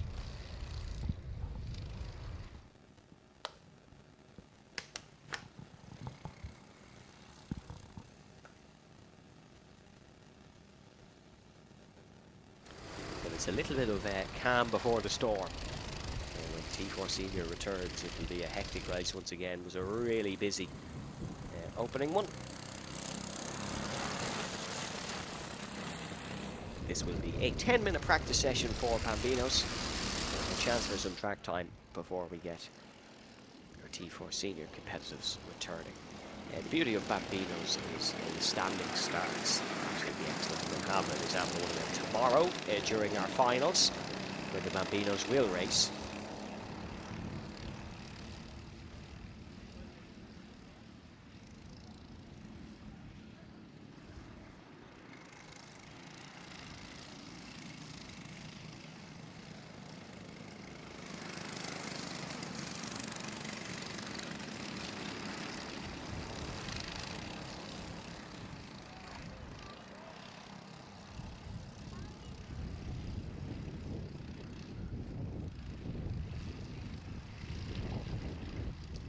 Bambino karting, designed as a gateway into the sport for the youngest racers. Drivers are aged from 5 to 8 years of age, and it's very easy to forget that they're actually 5 years of age. Sometimes the racing they produce wise beyond their years. It's a specifically tuned 5cc engine.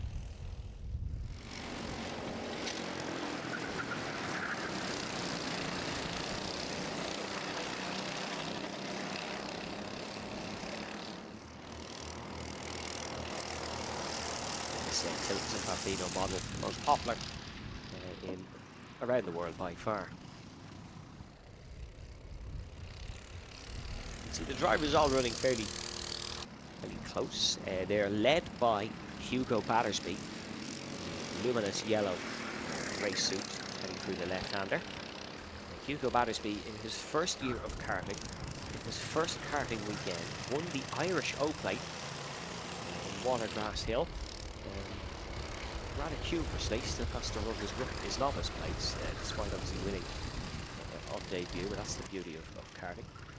Younger brother of Zach Battersby, who had that incident on the opening lap of T4 Junior, but recovered very well. Yeah, Hugo Battersby. 3 podiums in the Bambino Championship so far this season in the first 3 races. Off to a really, really good start. His fastest in this practice so far. The pace setters in Bambino this year have been Hugo Battersby, Emerson Hannon, Darragh Fitzgibbon leading the championship, but Emerson Hannon has missed around. That's Emerson Hannon you can see going down the inside there in the white helmet and green and white race suit. Son of Formula V and Formula Ford racer Kieran Hannon. He's racing in the Irish Formula V National Championship with quite a lot of success this year. Took his first win last year in White River Park, took a win this year in Kiltorcan Raceway, and is going for that being a champion. Big fan of Frederick Vesti, so I hear. The Mercedes reserve driver was at the Goodwood Festival of Speed last weekend, was Emerson.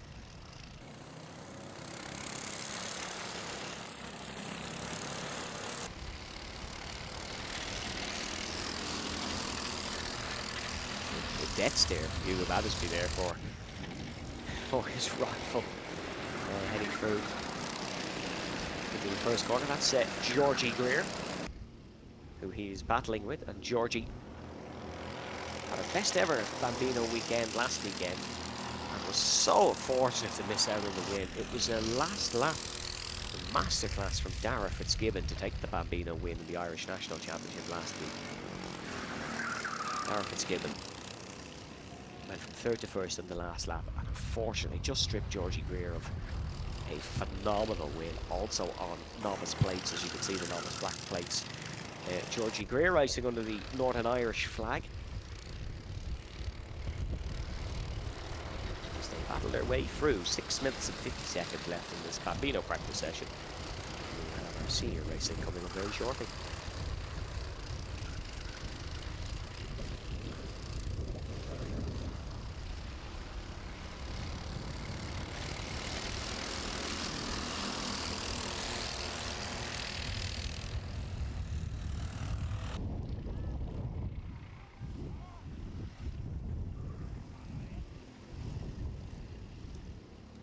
It is almost like a race, this. With the top three in times all running at the front for T4 Bambino practice.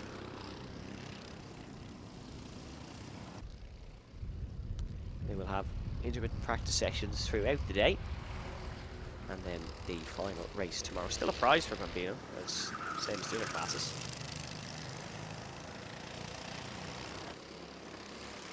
There is Georgie Greer, Hugo Battersby, Emerson Hannon, all running at the front. 3 names to keep on your mind if you are a big fan of karting. Will be definitely heading up through the classes. Big stars of the future.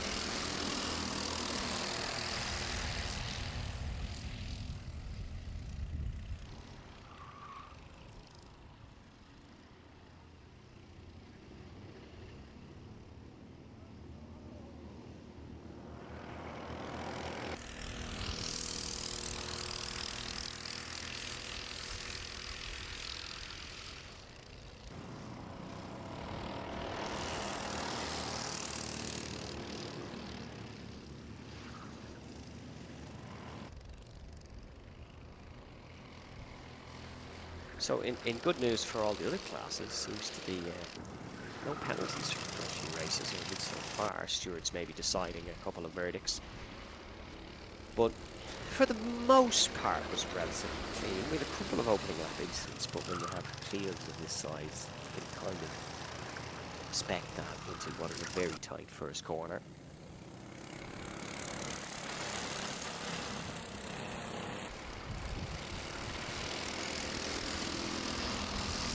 Every heat that goes on,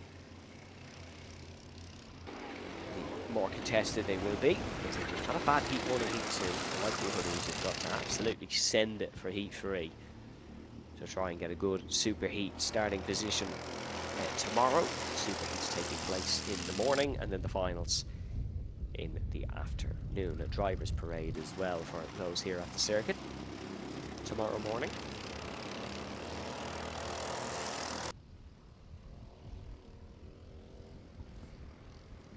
It's not long left in our practice session for the Bambinos. Just 3 minutes and 40 seconds. And then we'll have T for senior once again.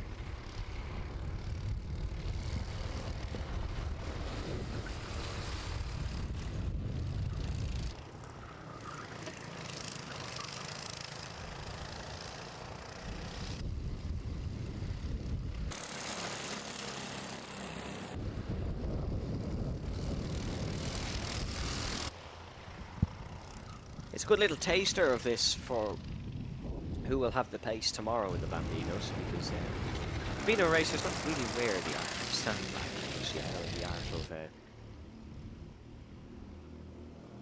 keeping your cars close to your chest, pushing every lap around the circuit, and the additional track time, all it does is make the drivers faster.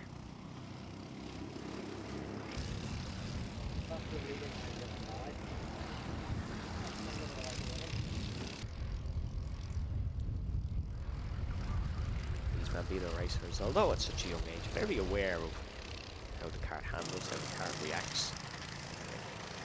Just look at that from Emerson Ham. Beautiful switchback.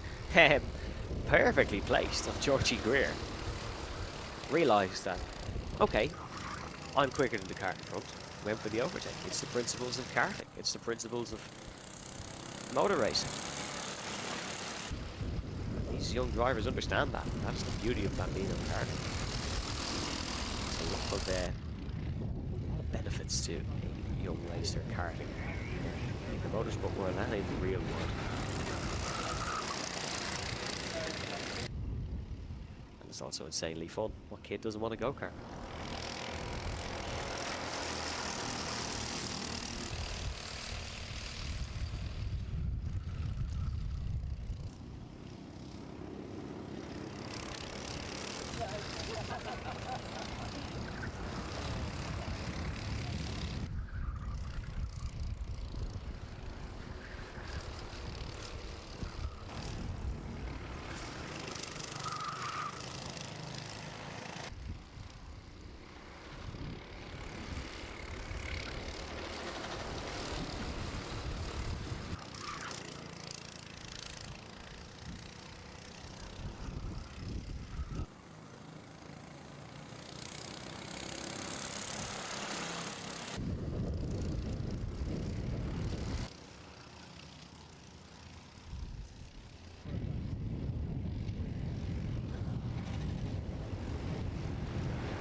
So the Bambino practice battle continues. This will be their last lap around Kiltorcan for this practice session anyways. They'll be back out throughout the day.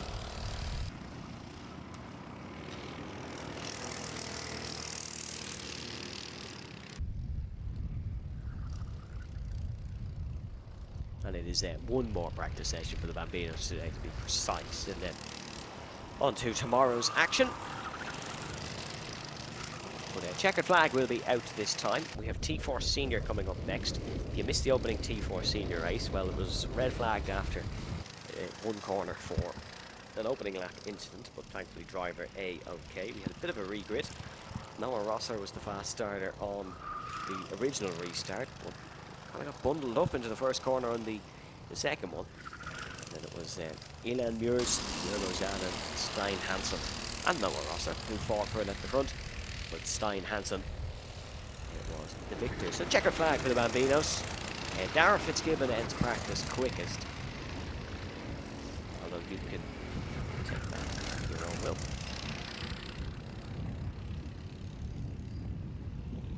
As we wait for our final two drivers to come across the line.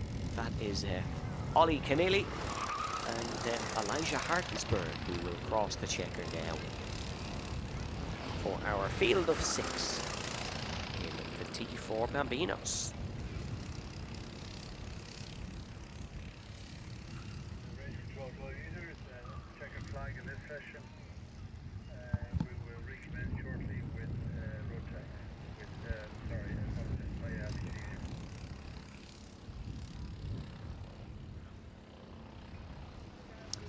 So a lovely look at the first corner of Kiltorcan and the crucial hairpins. Track temperature just ramping up every time we look at it. 43.4 now, you can see on the top right hand corner of your screen. Air temperature still a nice 22.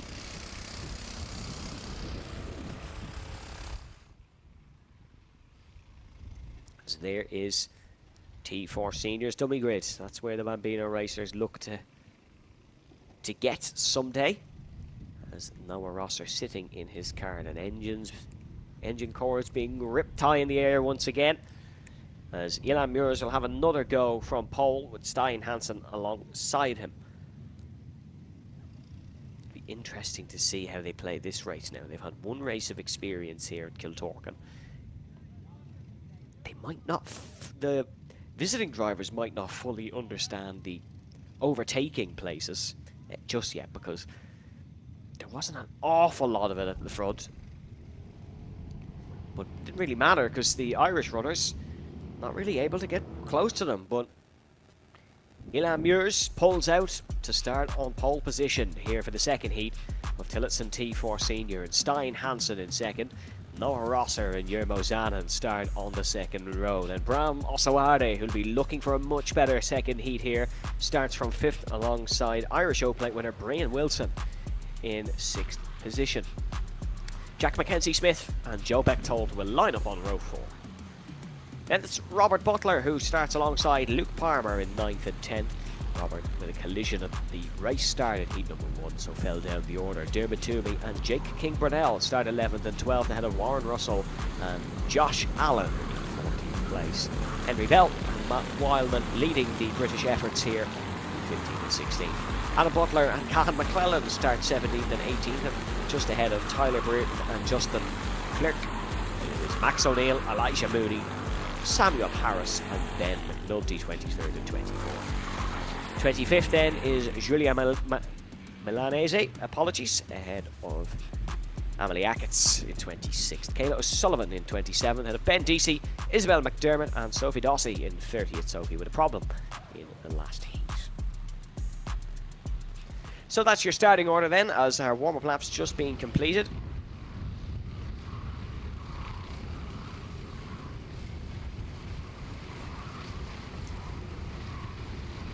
Ilan Meurs and Stein Hansen on pole position once again.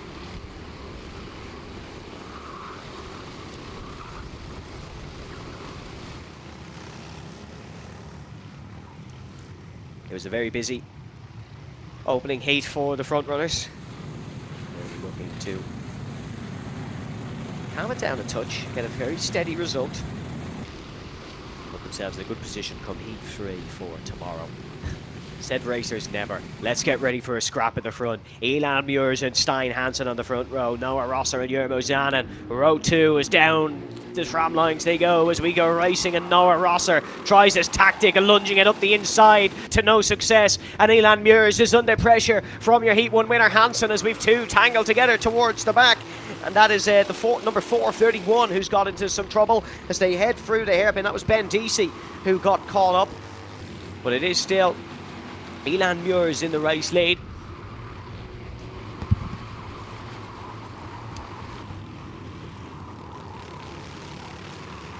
Stein Hansen not able to get in front in the early stages, just like he did in Heat 1. There was problems with Joe Bechtold as well. He's down to last here and only heading for the first sector now. So the Dutchman, who does race in the Irish Championships from Amsterdam, not having some success up the front. But Paul Sitter has remained in the race lead at the start of heat number 2, but he is being pressed by his team Pitpart's teammate Stein Hansen. Noah Rosser still in third, and it is wide from Ilan Meurs, the race leader, and this could allow Noah Rosser and Stein Hansen to try and find a way through. Leading the Irish effort now is Jack Mackenzie Smith in 6th position. He's got past Brian Wilson. Robert Butler is up there as well for Oran Henry Racing, and he's looking to close the gap back to the front runners. It is a lot more close and compact than it was at the start of heat number 1, and they're all getting very much up to speed here at Kiltorcan Raceway after yesterday's testing, this morning's practice and qualifying, and our opening race, of course. 6.5 minutes plus 1 lap to go. Plenty of racing, plenty of time for things to go right,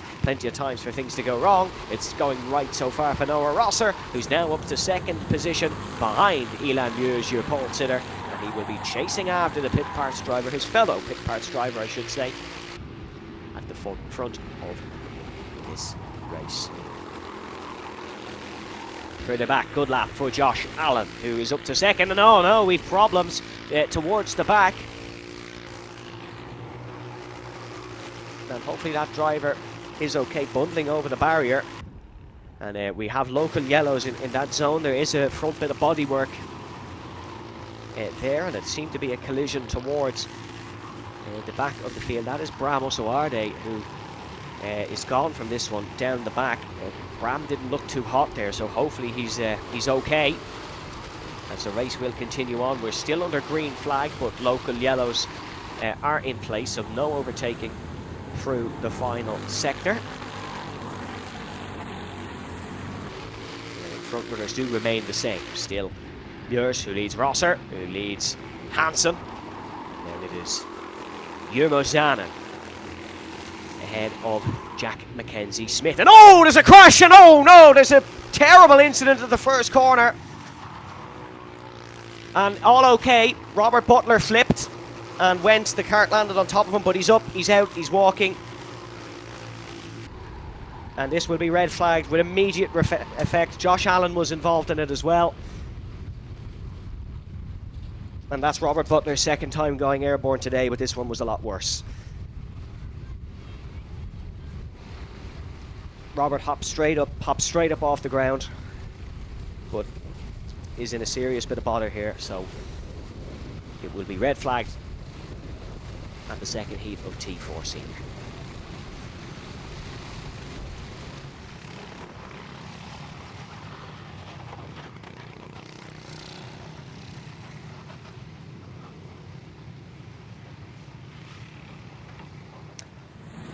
They will all come to a stop on the grid.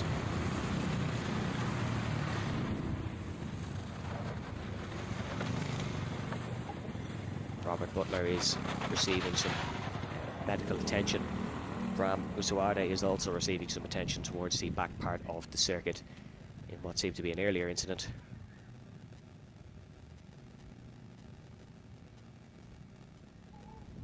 But unfortunately it's not looking too good for Robert Butler.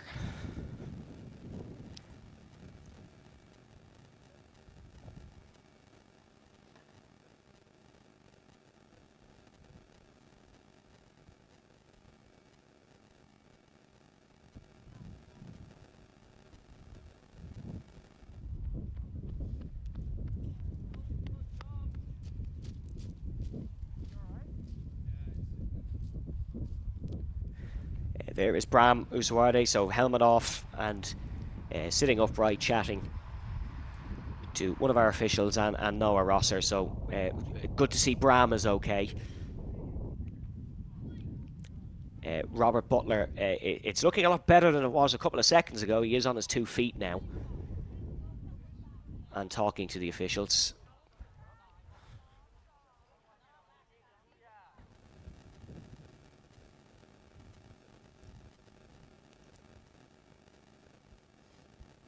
And he's walking with assistance, Robert Butler, but he is walking.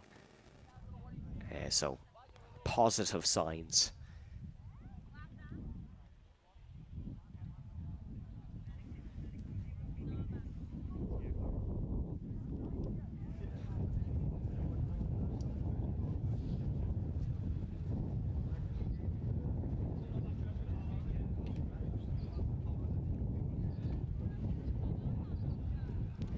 There's your T4 Senior field. Out of the karts this time. We have completed some racing laps, so it will be a regrid. We won't be going back to official positions, but that's not the concern of these pilots at this very moment in time, understandably so. And teammates of Robert getting straight out of the karts and running over to him to make sure he was okay. They were stopped by the stewards, as is correct protocol, of course, but this is a tight-knit group in T4 Senior.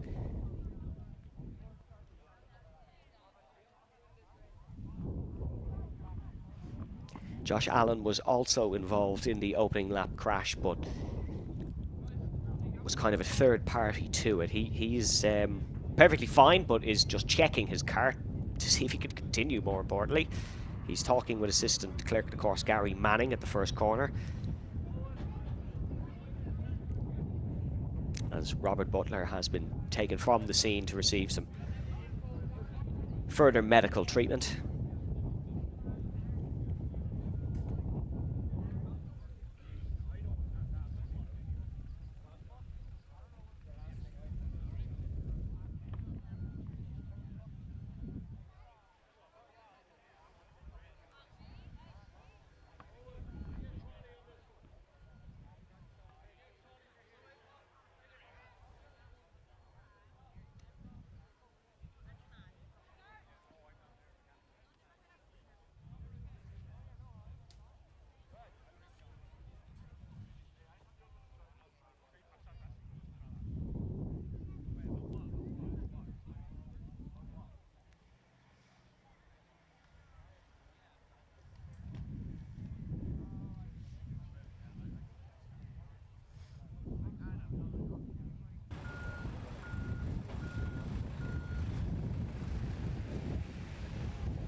So some discussions happening on the main straight, but we certainly won't be going racing soon without ambulances present. You can see it's extremely warm, helmets off, race suits down as quick as possible. We're looking at Brian Wilson there with the blonde mullet. An interesting choice of haircut. I know, Brian, I'm allowed to say that. Sporting the new T4 Euro Cup t-shirt.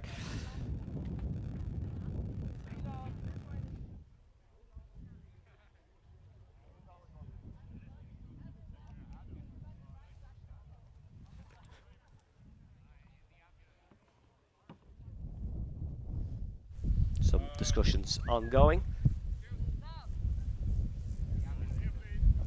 That was a very loud whistle. We caught that on the camera. Yeah, that was Jim Murphy, COC, I think. Rather impressive.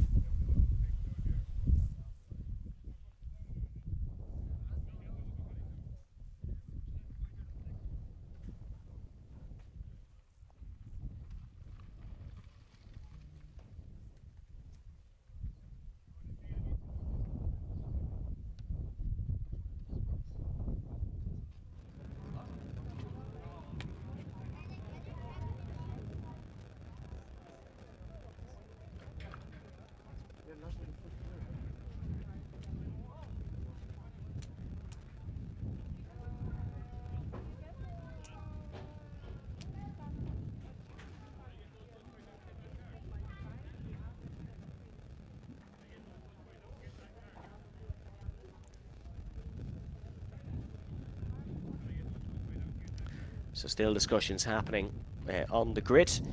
If you're just joining us and wondering what the delay is, we are under red flag for a very serious incident at the first corner, which did involve 3 drivers, 2 absolutely fine, no bother, and are back, I believe, with the field. Certainly one is. Not sure about Josh Allen. We're getting helmets on here, so we will be going racing again by the looks of it.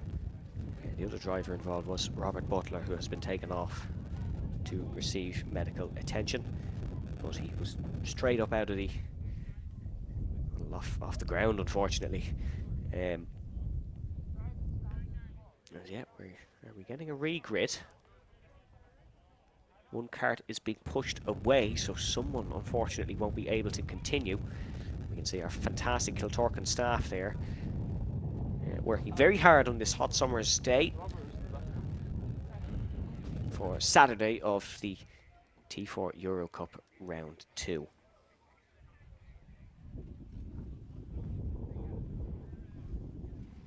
It is unfortunately the slowest the T4 has ever gone for the first corner.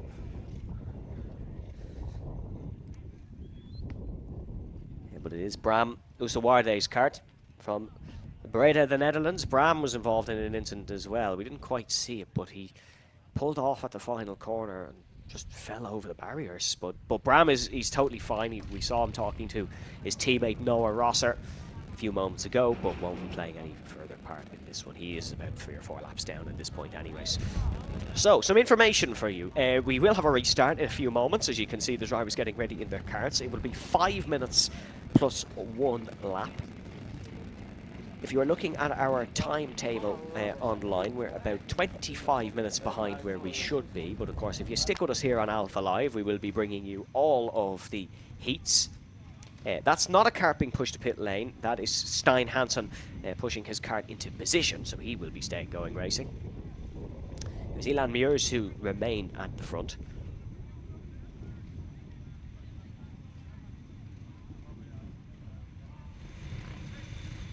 And Noah Rosser kicking into mechanic mode to restart one of his pit parts teammates' karts.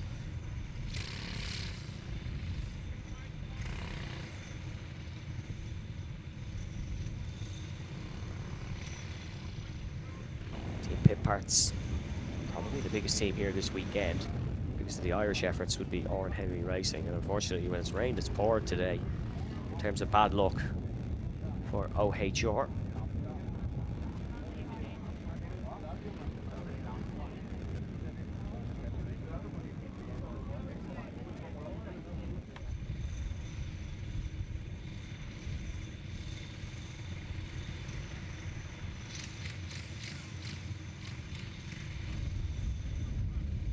So we have one side of the grid. We just need to get the other up and ready now.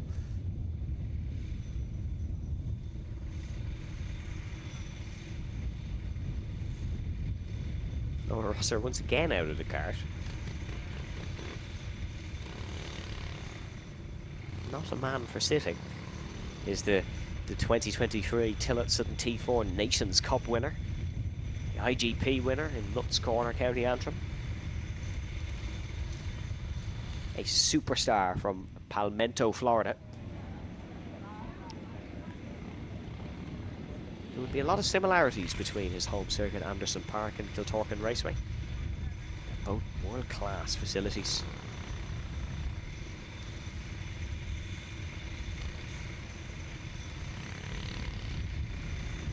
With Noah, he's a world champion. He races Lugiers now, as well as the top Tillotson karting. Has his own management by Samuel Rosi. Everything that leads towards egotistical, big-headed. But that's not Noah Rosser. One of the nicest blokes you can meet in the paddock to have a chat with. We'll stop and have a chat with anyone. And is such a fantastic ambassador for Tillotson karting. And for karting in general, I suppose, but of course he races Tillotson. You can see him there, a team leader amongst pit parts, certainly in this T4 Euro Cup. Still no idea why he stood out of his car, but he is a team leader amongst them. The final carts being put into positions.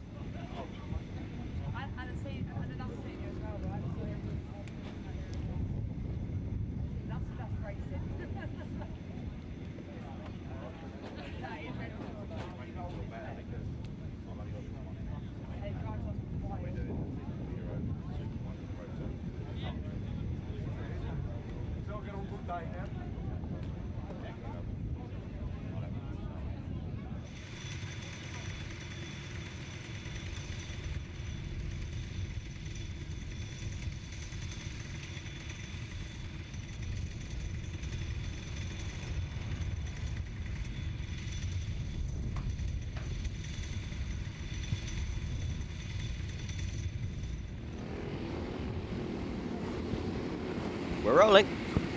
And it's Elan Muirs who gets our warm-up lap underway once again with Noah Rosser behind him.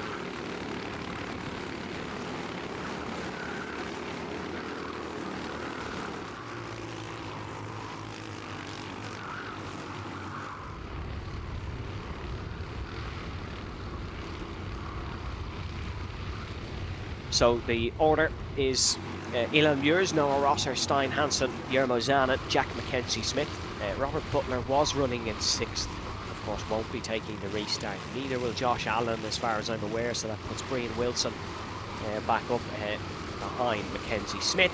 Then it's Henry Bell, Cahan McClellan, Matt Wileman, and Justin Clerk in 12th. Tyler Britton, Adam Butler, Elijah Mooney, Emily Atkins, Warren Russell, Julia Milanese, and Dermot 2 in the top 20. It'll be another warm-up lap, so we'll have 2. As no, we won't. We have green flag, apologies. So we are racing. It is not a full race restart, and we are green again. And did anyone other than Elan Muirs know that? I don't think so, because he's miles in front of Noah Rosser.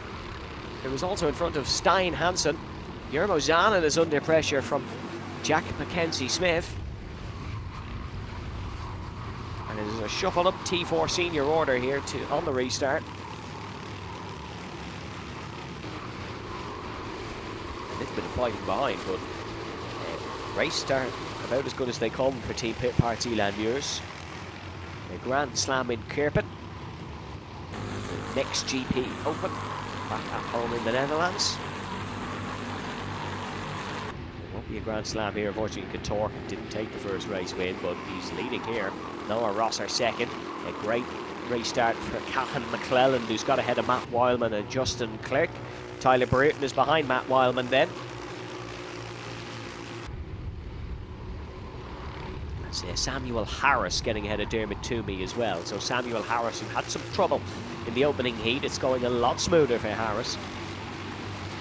Luke Palmer up 5 positions. Had to do a cut through the field previously here in his career in Kiltorcan, and all that experience is paying off as we're looking side by side. Cahan McClelland of Oran Henry Racing is looking to make up even more positions. From Forkhill, County Armagh is Cahan McClelland. Didn't race in the opening round of the Euro Cup, but did represent Ireland at the Nations Cup last year in Valencia. He's been 4th and 5th in his national championship this season, so steady, consistent, smooth. And that really is how you would describe Cahan McClelland to someone unfamiliar with him. Just a composed racer, excellent at his craft. And now we see Jack Mackenzie Smith and Brian Wilson, two who would be very familiar with each other this year, fighting once again, and Brian Wilson in the white helmet behind. It's Jack Mackenzie Smith in the orange. Side by side, very close indeed. Bumper to bumper, but you don't want to get too close. No bumper penalties needed in the heats, especially a T4 senior heat that was restarted with 5 minutes to go, because the pack is so close. Well, unless your name is Elan Muirs, who's just ran away in the front, but the rest of the pack is so close that a penalty would drop you down the order massively. So Matt Wileman, Cahan McClelland still fighting, as is Tyler Burton and Justin Clerk. Clerk was another one who unfortunately didn't have a great heat one, was a non-finish, but in the top 10 now. Elijah Mooney has dropped down the order. Elijah racing for Tim Murray. And now here we go, there's Brian Wilson down the inside of Jack Mackenzie Smith. Mackenzie Smith is looking for the switchback. Oh, sells Brian Wilson the dream, gave him the spot. Beauty of a switchback, the fastest lap holder, keeps the position. Fantastic racing from Mackenzie Smith. Yellow flag is out, we have another kart pulled off, so it will be another non-finisher in this one, and that will be Kayla O'Sullivan, unfortunately, in number 414, so Kayla will not complete the second heat of T4 Senior. Brian Wilson is still trying to get past Jack Mackenzie Smith. There's your race leader, Elan Muirs up the front. Noah Rosser is trying to hunt him down, but time is of the essence here. Gap is 1 second. They were only a 1/10 of a second apart, so Noah Rosser in the remaining laps needs to gain 5 or so tenths a lap, really. Still Smith and Wilson side by side, and you can see them now. Brian Wilson, oh, slides, almost spins, does Brian Wilson. Not quite though, but has lost the place. And now they're still side by side in front, and that is it's 4th place now involved. This is Jermo Zanen, so the Dutchman under pressure from those in front. That's Cahan McClelland involved in the fight now in the 415, and McClelland, big lunge down the inside, nicks the rear of the cart in front of him, and Cahan McClelland, we were saying how calm and composed he is all elbows out here in the Euro Cup Heat 2 as they come across the line. Jermo Zanen in 4th, Matt Wileman is up to 5th, then it's Cahan McClelland and Mackenzie Smith. Brian Wilson involved in this fight as well, and Brian Wilson is right behind Cahan McClelland now. Matt Wileman, the Briton, is in front of the pair of them, and Wileman looking to chase down Jermo Zanen and put a pin in the Dutch party at the front. Well, Dutch party and their adopted Dutchman for the weekend, Noah Rosser. Same colours in the flag, I suppose. This is the penultimate lap of this one. Last lap board is at the ready. We're not looking at the fight for the lead here. That is all but decided. We are looking for Jermo Zanen and Matt Wileman fighting for 4th position in this one. And Matt Wileman is looking to try and get in front as we take a look at our front runners once again. Noah Rosser is slowly making inroads. He's now 5/10 of a second behind, but with the last lap board out, it could be too little too late here in this one. As the chasing pack file on through, and Jermo Zanen has survived the Matt Wileman attacks, and it is now Cahan McClelland who is attacking, and McClelland under pressure from Matt Wileman, and Wileman is able to get through, and they're so close for the carousel, and Brian Wilson's got past Matt Wileman too, and Tyler Brereton is on the tail of Matt Wileman now. It's a sinking ship, unfortunately, for 422. Matt Wileman, who's falling down the order that little bit. Jermo Zanen has 4th place all but secured now, and the rest of the positions could be sorted as well, and it is not good readings for Matt Wileman, who is having a very good race. It's excellent reading from Elan Muirs, who comes across the line to take the win. adopting the Irish scan almost across the line, but Noah Rosser taking second behind him. Yermo Zanin holds on, and they all swapped around behind. Matt Wildman has come home a classified fifth. It looked like he fell down the order a lot, but he's beaten McClelland, so getting back in front as we looked at the front runners. Really entertaining end to the second heat of T4 Senior, as the rest of them file on through. Unfortunately, the Battle of Fourth won't be what it's remembered for, but we end on a positive note, and we wish Robert Butler well and hope he is A-OK. Hopefully not his weekend over, because Robert deserves a real good performance here, but there's more important things than karting. So it's Elan Muirs that takes the race win as he completes his constant lap. Noah Rosser, the Florida native, in second, ahead of Stein Hansen, Heat 1 winner in third. Yermo Zanin comes home in fourth, Matt Wildman in fifth, and Cahan McClelland in sixth, leading the Irish effort. Jack Mackenzie Smith in seventh, with Brian Wilson in eighth, Justin Clerk coming home in ninth, Luke Palmer in 10th, Tyler Bruton in 11th, and Warren Russell in 12th. Adam Butler 13th, Elijah Mooney 14th position. Samuel Harris much better in 15th, ahead of Amelie Ackett in 16th. Julia Milanese in 17th, ahead of Dermot Toomey in 18th. Joe Bechtolder covers to 19th, was last on the opening lap. Max O'Neill then in 20th, ahead of Henry Bell in 21st. Jake King Brunel, it's not going well for Jake, unfortunately, this weekend. He finishes 22nd. Sophie Dossie in 23rd, and Ben Deasy, Isabel McDermott, and Kayla O'Sullivan in 26th. That, unfortunately, was our entire list of classified finishers in a hectic T4 Senior race. Second heat for T4 Mini. As though we had a breakdown on the in lap. Oh no, sorry, that's the one that was pulled aside. That was Kayla O'Sullivan in number 414. She pulled aside earlier on. So Kayla, unfortunately, not getting to the checkered flag in that one. Raced T4 Junior last year, did Kayla O'Sullivan. So making the jump to T4 Senior in both Irish karting and here in the Euro Cup. That's your T4 Mini dummy grid that we're having a look at now. It was a great fight in the opening race of T4 Mini.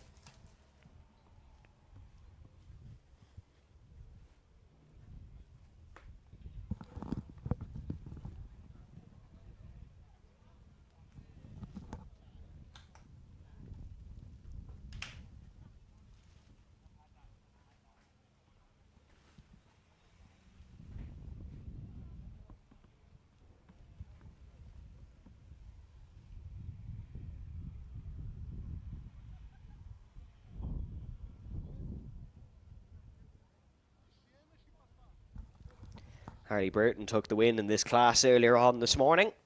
It's going to be a shootout between himself and Jack Harney this weekend. It was a disappointing race really for Billy Green, who started third. Will start third again here, the Irish O-Plate winner. And a very popular driver within the paddock.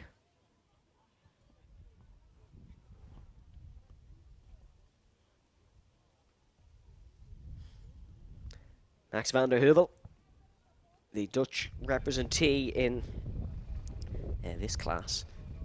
Very good race this morning, as we are looking at our modified recovery vehicle here in Kiltorcan. We're very creative with recovery vehicles here in karting in Ireland. One track has a not a Ford Transit, whatever the bigger version of the Ford van collection is, with a pallet out of the back of it for putting the carts on. That is the recovery vehicle in one of the circuits.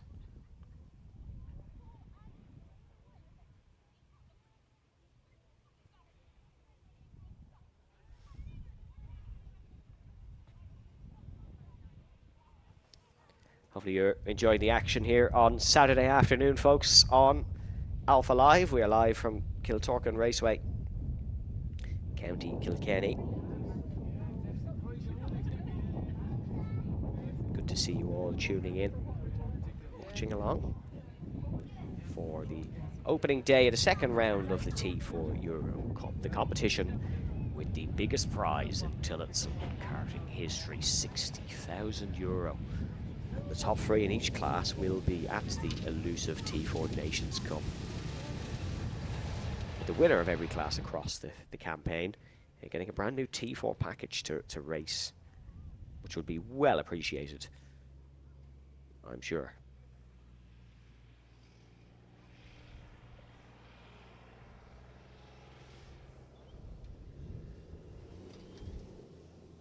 That's the recovery vehicle doing some off-roading. Heading back to the paddock.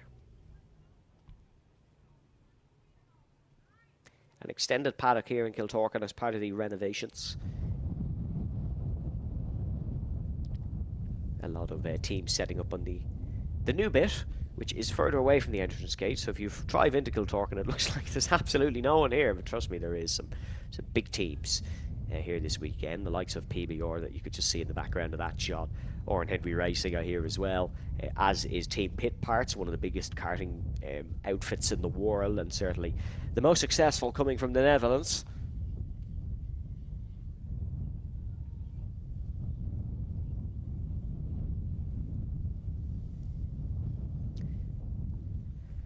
But it's engines on for T4 Mini, and they are ready to go for their second heat of the afternoon.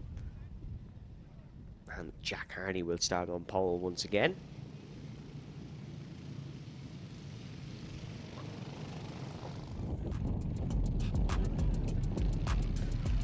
You can see the starting grid now. 2-2-1, Jack Harney on pole alongside his rival Harley Burton in second.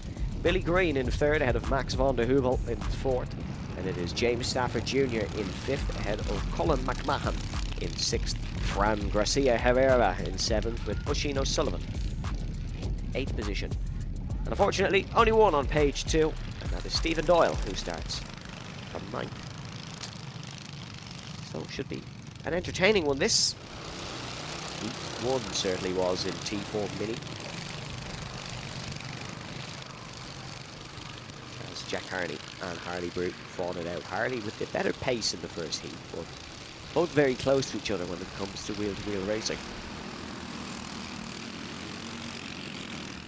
So they will get an additional warm-up lap. Good protocol this actually, because usually one warm-up lap around Kiltorcan here results in many starts for the grid being separated. It's not the most race start friendly circuit in the world, despite the longest straight, because of the twisty final sector. But the two warm-up laps, it gives them additional heat in the tyres, although with 43 degrees Celsius track temperature, they heat up the tyres quickly anyways. But it gives them extra heat in the tyres and a more routine and regimented race start, which is what we all want. There's Billy Green, you can see in third, O-plate, Ayrton Senna-esque helmet, blue and orange race suit. He'll be looking to put the challenge to the front too. They had it a bit easy in the first heat.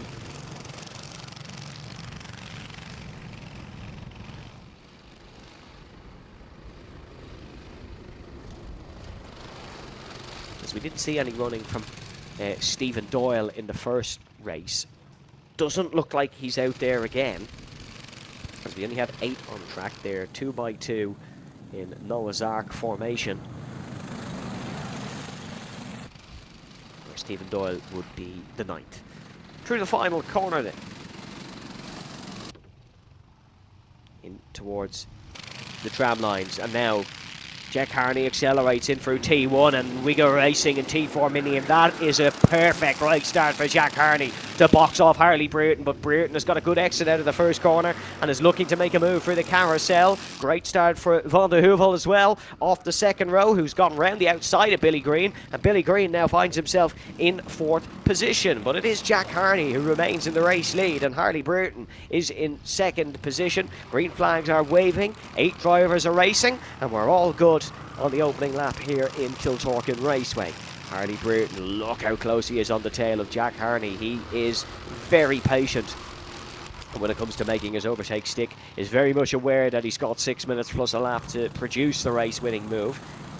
but seems to be on the tail of Harney early here as they round through the final corner. Not many pulling off an overtake on that opening lap, unless your name is Max van der Heuvel, who's able to get up to third place, and the young Dutchman racing very well indeed so far this weekend. James Stafford Jr. was fast in heat number 1, but he's still behind Billy Green in 4th and 5th position. He will be trying to get past, but all attention on the front two, as it should be.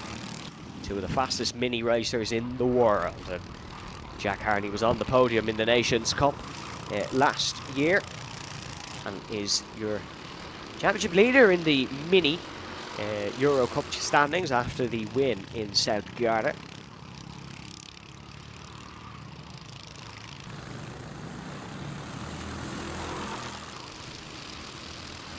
And through the final corner they stay, as they were once again. James Stafford Jr. pulls out a line behind on Billy Green. He's looking for 4th position, and goes down the inside, and there's a little bit of contact made between Billy Green and James Stafford Jr., but they stay in a straight line. You'll see them coming through shot there, yeah, very separated, but there was a little bit of contact made. James Stafford Jr. Just lifted the foot off the loud pedal as soon as he saw that little bit of contact and avoided another incident at the first corner. Smart and mature driving by James Stafford Jr., although motorsport runs in the family. His father a rally driver. Or certainly involved in rally. From County Wexford.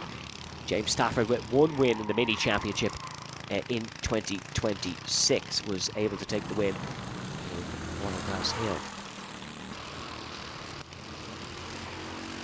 Now look at this, look at Harley Burton on the tail of Jack Harney, and Harney immediately goes defensive in for the first corner. First corner not ideal for a lunge up the inside. You want to just box it off perfectly and get the run for the long sweeping right-hander, and then a lunge in towards turn number 3 is probably going to be Harley Burton's approach here. No, it doesn't, backs off, and it is still Jack Harney in the race lead. A Miami Cadet winner, a T4 Mini winner. Harley Burton, a Rotax podium placer, as well as T4. Apologies, not doing Harley justice. A Rotax winner, won in the last round of RNC last year up in Nuts Corner, raced in the IGP as well, won the pre-final in last year's IGP, did Harley Burton. So Nuts Corner certainly a circuit he's familiar with.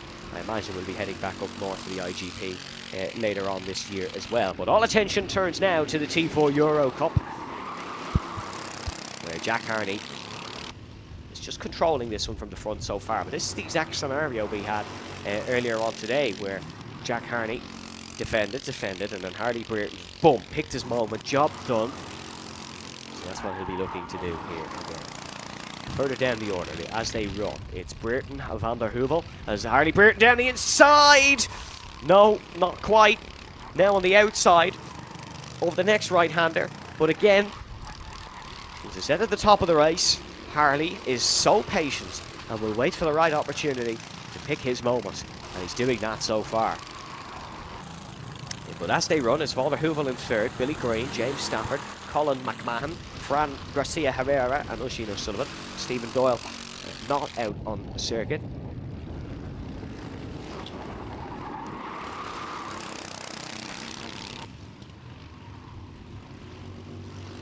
Still no joy for 4B Racing's Harley Burton. One of 3 Burton brothers here today, one of 4 who race go-karts.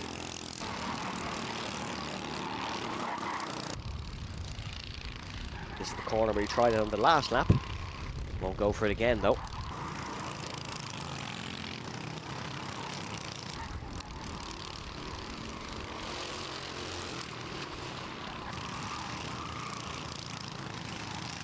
And now there he goes down the inside, Harley Burton. Jack Harney goes for the switchback manoeuvre, but that was well placed by Harley, and Jack Harney will remain behind. It's exactly what happened in the first race. Harley Bruton waited patiently, picked his right moment, and pulled off a whirly to get in front of Jack Carney. What also happened in the first race, though, Harney got back in front briefly. He'll be looking to get back in front and remain in front here in heat number 2. And there he goes! Down the inside goes Jack Carney. Harley Bruton remains on the outside here. And oh, there's contact! Woo! Bruton wobbles, but just about remains straight. And they're still side by side, exiting the triple left-hander. And Jack Carney is back in front once again. Sensational racing. So close between the two. Literally rubbing side pod to wheel. There's now a gap between them. Last lap board is at the ready. Bruton only has one more lap to recover this. Has another heat, of course, coming up this afternoon.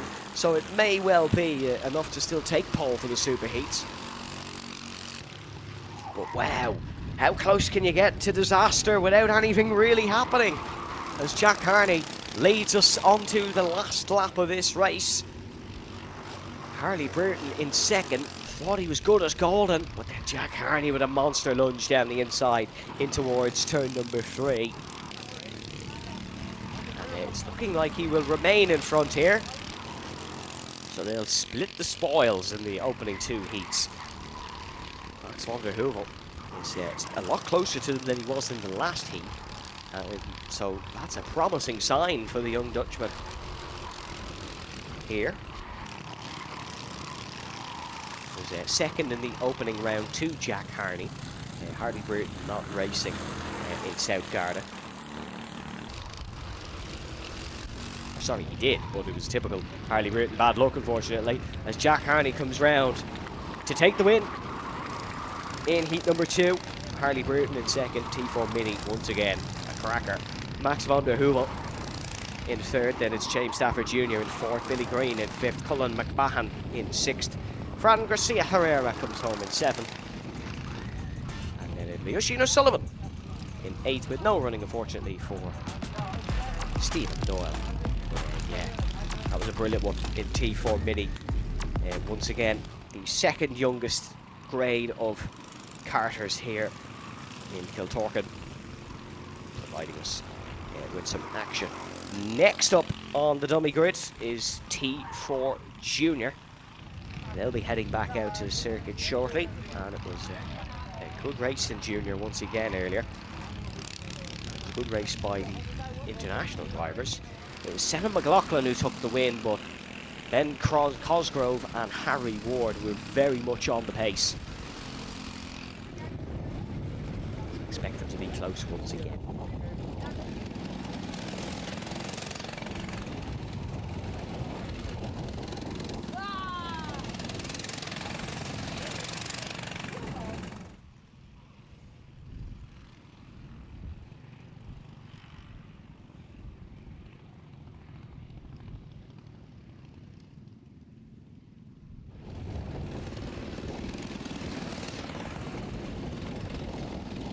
So you can see the pit lane, the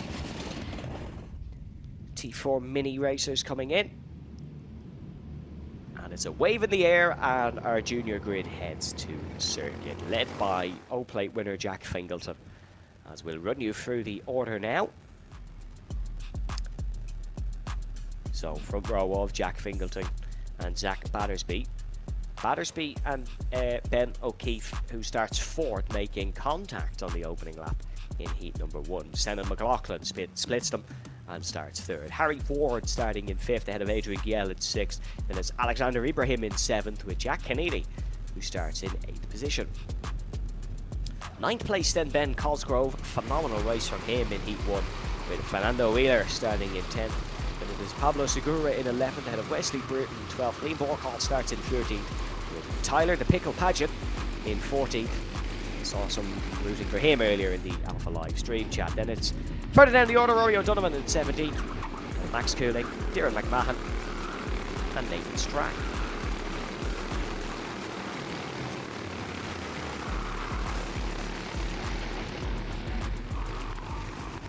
Warm-up laps being completed here.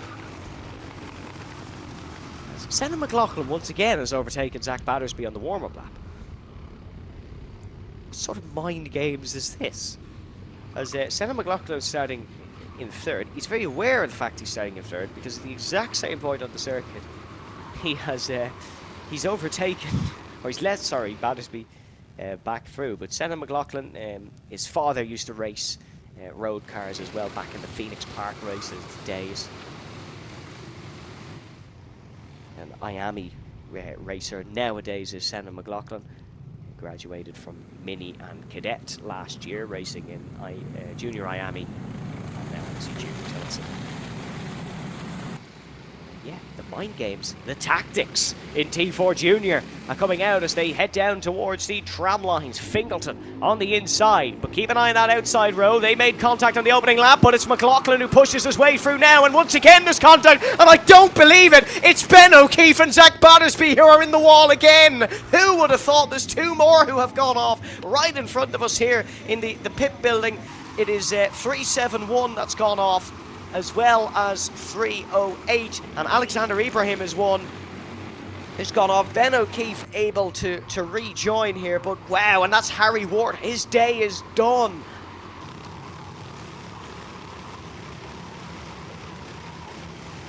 And it seems like we're slowing down here. We've yellows. Was all the drama for nothing? We have a red flag out on track. Driver's not too aware of it. Yeah, no, hands straight up, so doing not a bad job as we have a red flag here.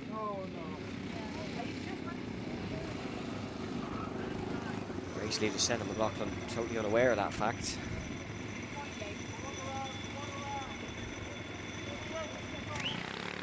He's going to be in trouble for that.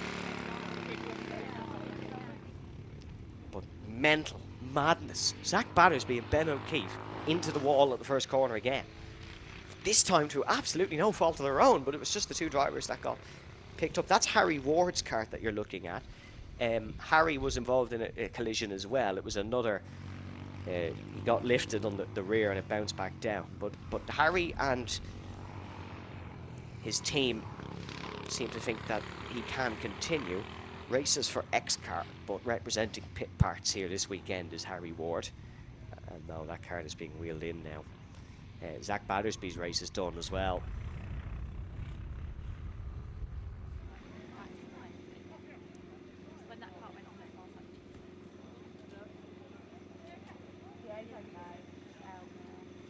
As the stop engines message has been given.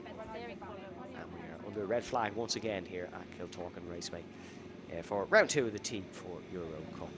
Zach Battersby having a chat with the medics, but Zach's fine, no issue, just protocol, of course. Zach's dad is with him now.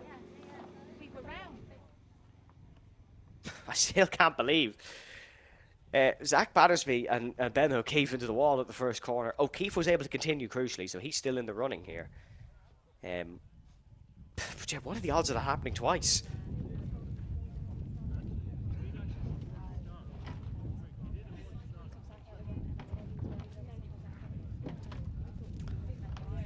Seems like it's some sort of technical fault, and we went racing when we really shouldn't have.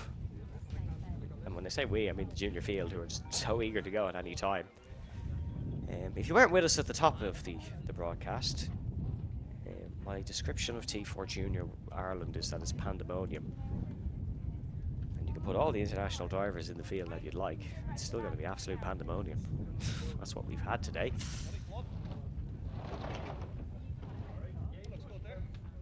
Unfortunately, the drivers are now subject to a stern talking to from the officials.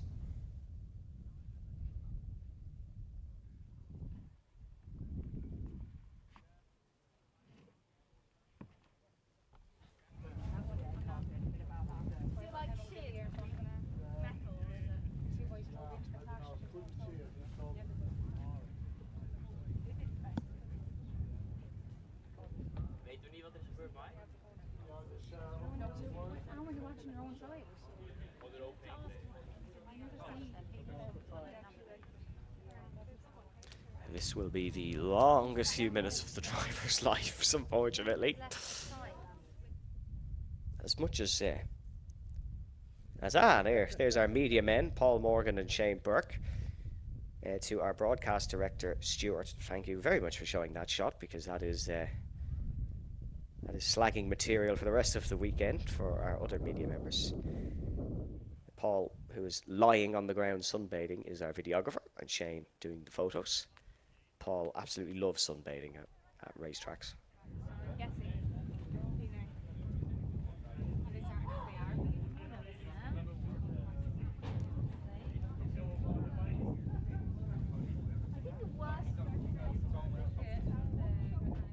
Seems like we'll get going fairly soon. Drivers being told to return to their karts. None have taken off their helmets or anything, so that indicates that it won't be too much of a stoppage.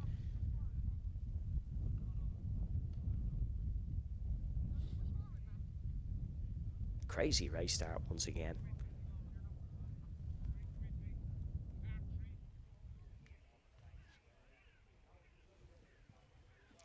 As we are having a look now at final checks being done, that's Tyler Brereton's cart. As is that supposed to do that? Probably. Nothing a cable tie can't fix.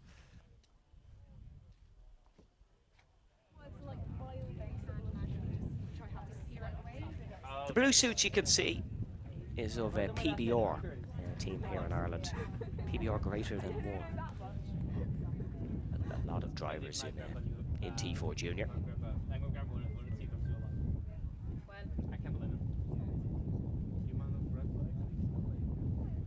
So they'll get reshuffled up. We didn't complete a racing lap, so it's original grid spots once again.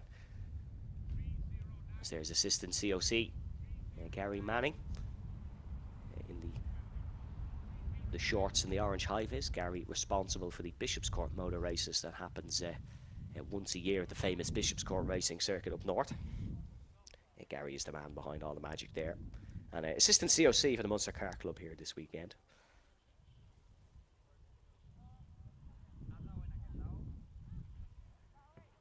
As Tyler Brereton did have a mechanic with him a second ago, but we made push his own cart now.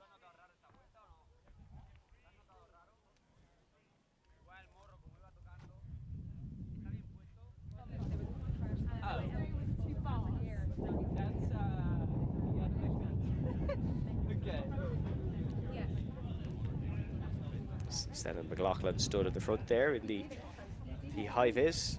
This one is just normal to see. I highly suspect he will be given a stern talking to from the stewards for missing the red flag.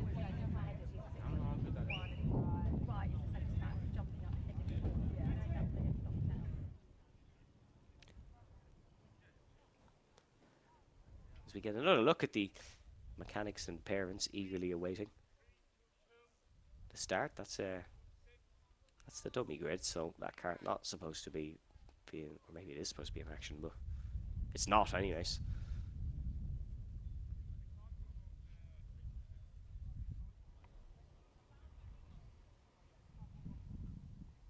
As there's the new Kiltorcan Raceway rental carts on the left hand side there, still in their pallet wrap,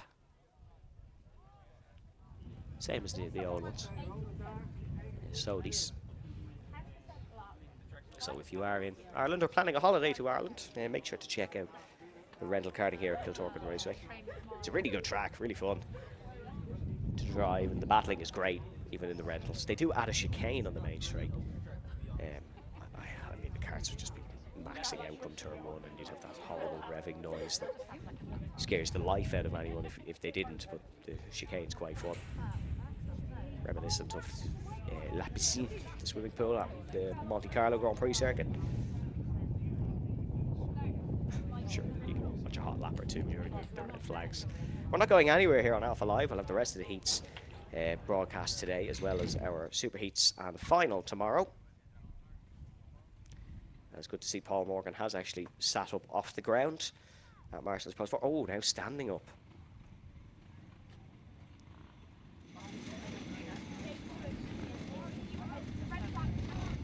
We are getting ready to go racing once again. Great news if you're Ben O'Keefe, because he doesn't have Zach Battersby behind him now. He may actually make it for the first corner. Not that it's really been Zach's fault, but it's been Zach that's piled into Ben actually, when he did hit the wall at the start of that heat once again, kind of just turned to Zach and just threw up both hands in it like a come here sort of emotion. Ben O'Keefe from Carrick and Shore, racing for Oren Henry Racing. Ben usually wears a Max Verstappen-esque helmet. A Senna McLaughlin's now overtaking Ben O'Keefe, fair enough. But he's wearing a golden helmet that he picked up in the RMC Golden Helmet race here at Kiltorcan Raceway last year. What was his most recent win until last week. But Ben, fourth in the 2025 T4 Junior Championship last year. He raced in the Nations Cup and was the biggest mover in the final. We saw him cut through the field earlier on today. Kind of wants to avoid doing that for the rest of the weekend, but needs must. Is Senna McLaughlin back in position now? Yeah, he is.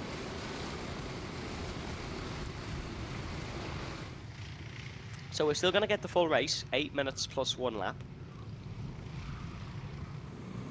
We are unfortunately running about 50 minutes behind schedule, but more karting action. So we are going to go side by side. It's a full race restart.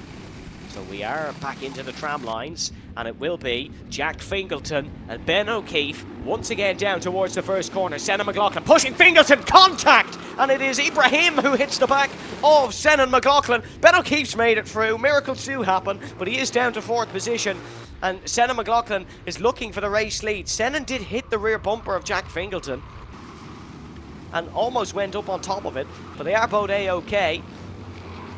And it was Alexander Ibrahim who was involved in contact there as well. Ben O'Keefe now in 4th, and we have more contact, and someone, the whole front of their cart has ended up on their lap.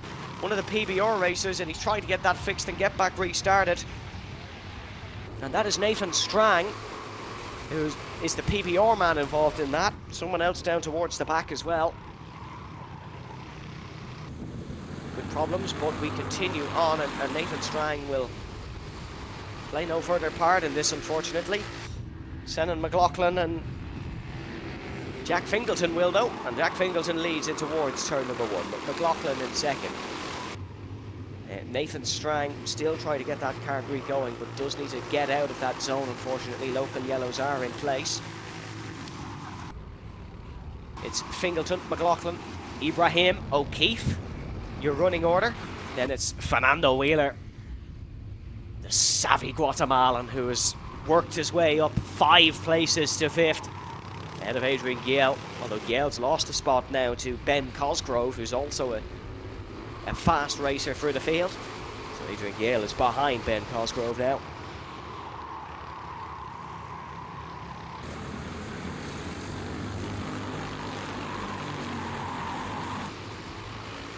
That's the other driver involved in that Nathan Strang incident, I think, was Dylan McMahon.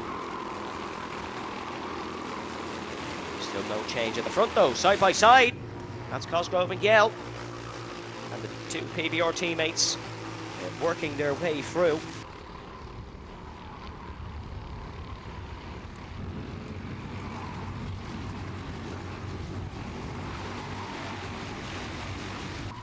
There goes Adrian Gale. It's Pablo Segura who they overtook. Behind, the Spaniard. Segura from Murcia, Spain, racing for Monleu Motul. It's a warning from the timing to Ben Cosgrove about his transponder. So Ben, if you're watching this back after the race, please put your transponder on. Race 3, Paul Grogan of Timing GLU will not be happy with you.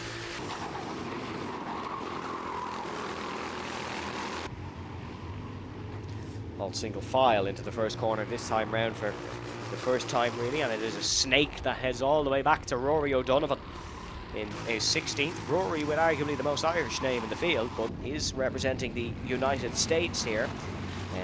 A usual racer for Mike Doughty Racing, the man who races at Oakland Valley Race Park in the state of New York. More commonly associated with road tax racing, but was here at the T4 Euro Cup this weekend. Now Senna McLaughlin tries to lunge down the inside. Doesn't work out. Has to wait. And McLaughlin is on the inside here. And Jack Fingleton, he's lost 1, he's lost 2, he could well lose 3. And Alexander Ibrahim is going for the race lead. The Dutchman now putting the pressure on Senan McLaughlin, the Athlone man, in towards the first corner. Fingleton didn't lose the position to O'Keefe in the end, so Ben O'Keefe is still in 4th.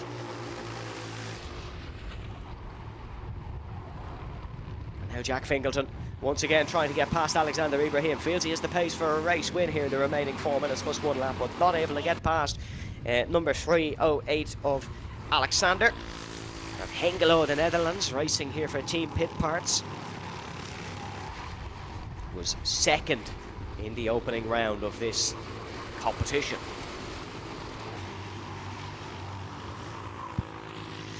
A couple of movers and shakers. Our American drivers are doing A-OK and gaining a couple of spots. Liam Borkall, Roman Cullen. Pickle, as he's known as, Tyler Paget, is down in 13th.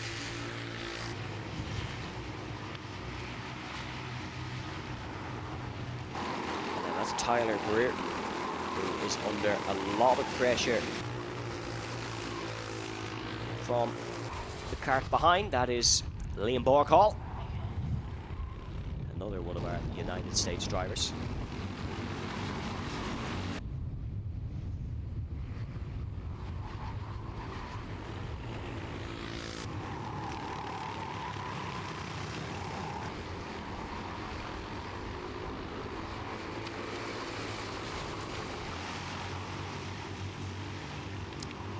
Through the hairpins once again. Senan McLaughlin's lead remains untouched.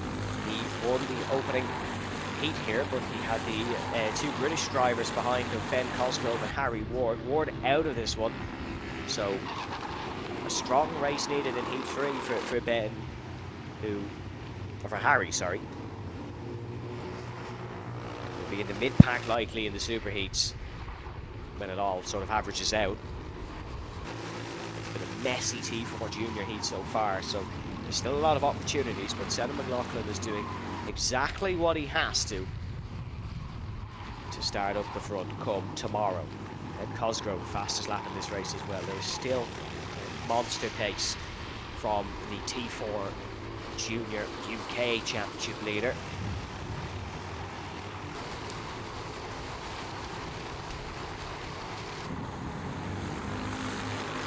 Senan McLaughlin performing very well here in Kiltorcan. Leads with 1:40 left plus 1 lap on the clock. Alexander Ibrahim, though, fastest lap of the race. Number 308 is pushing. Number 308 fancies beating McLaughlin here in this heat. And Alexander Ibrahim had a strong result in the first race as well, the Dutchman. Ah, it's a Spider-Man helmet he has on. That's cool. I thought it was just red, but you can see the Spider-Man on Alexander Ibrahim's helmet.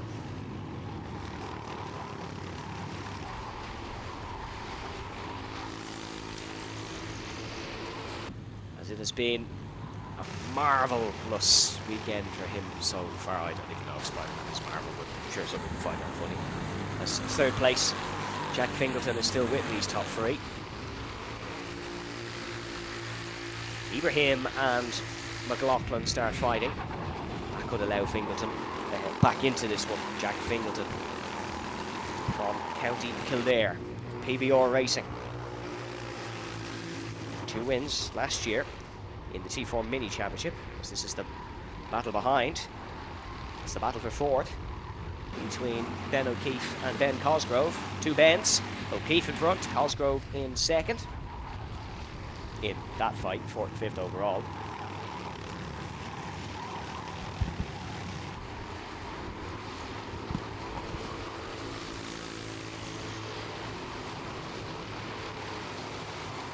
Still no change at the lead. Once again, they are just about going to miss an extra lap. So last lap board will be shown this time round.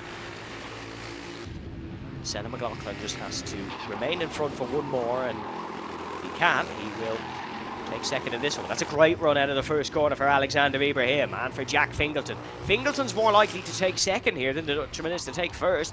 Jack Fingleton with the track knowledge.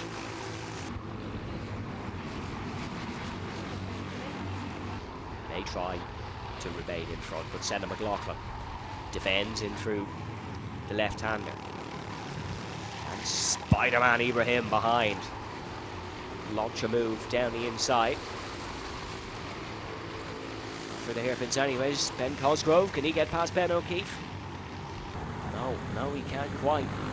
It is going to be Super Senna McLaughlin on front once again here in heat number 2. It's going to be close to the line, mind you, but it will be Senna McLaughlin who takes the race win. Alexander Ibrahim comes home in second and Fingleton in third. Ben O'Keefe has Ibrahim fastest lap on the last lap. Shows you how much he was pushing. Excellent performance by the second place man. Senna McLaughlin 2 from 2. What a start he's had here in Kiltorcan Raceway. As your full results, it is Senna McLaughlin on top once again. We have Alexander Ibrahim, Jack Fingleton in third, Ben O'Keefe in fourth, then Ben Cosgrove in fifth, Adrian Giel in sixth, and Jack Keneally in seventh. And the wheeler, Pablo Segura in the top 10. In ninth, head of Wesley Brereton in 10th, then Tyler Pageant in 11th, head of Roman Poulin in 12th, Lee Ball in 13th, with Rory O'Donovan coming home in 14th position.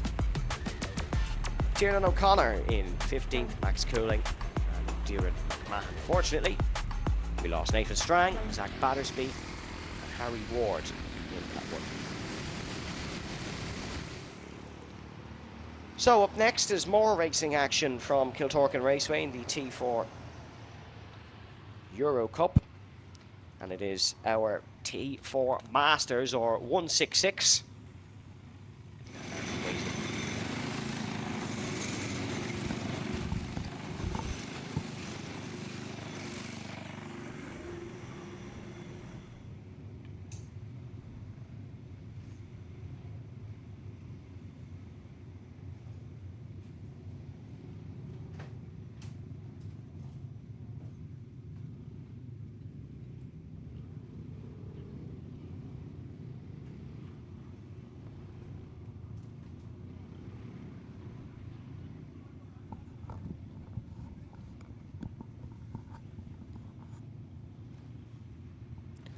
So a little bit of a track hold, nothing major. We're getting an ambulance back into position.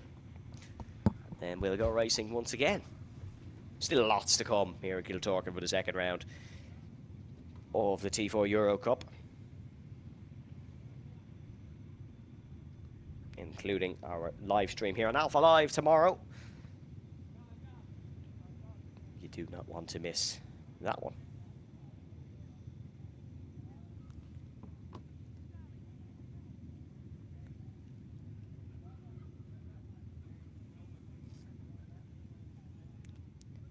It was domination in the earlier T4 Masters race from Valerio Prundi.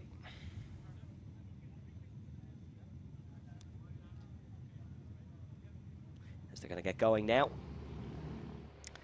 It was disappointing for Antonio Yule, who didn't get started and stopped at that point there. Didn't this time round though, so Antonio will be taking the start in normal fashion. Valerio Prandi on pole, and it's Adrian Somoza Ortiz in second, who held off a fast Luke Kavanagh. He starts from third. Disappointing start for Colin Munnelly earlier on, but he'll start fourth here. Then Luke Hoonstra in fifth, and it's Antonio Yule in sixth, Marco Padrana in seventh, Scott Garvey starts from eighth. Ninth is Peter McBride ahead of Roberto Zaltieri in 10th position. Aaron Doyle starts from 11th. Small grid of Masters, but was an entertaining one earlier nonetheless. Be interesting to see if anyone can challenge Prandi. He's on pole by a 10th and a half, so he's not untouchable. But the man who looked like he could challenge was Luke Kavanagh rather than Adrian Ortiz.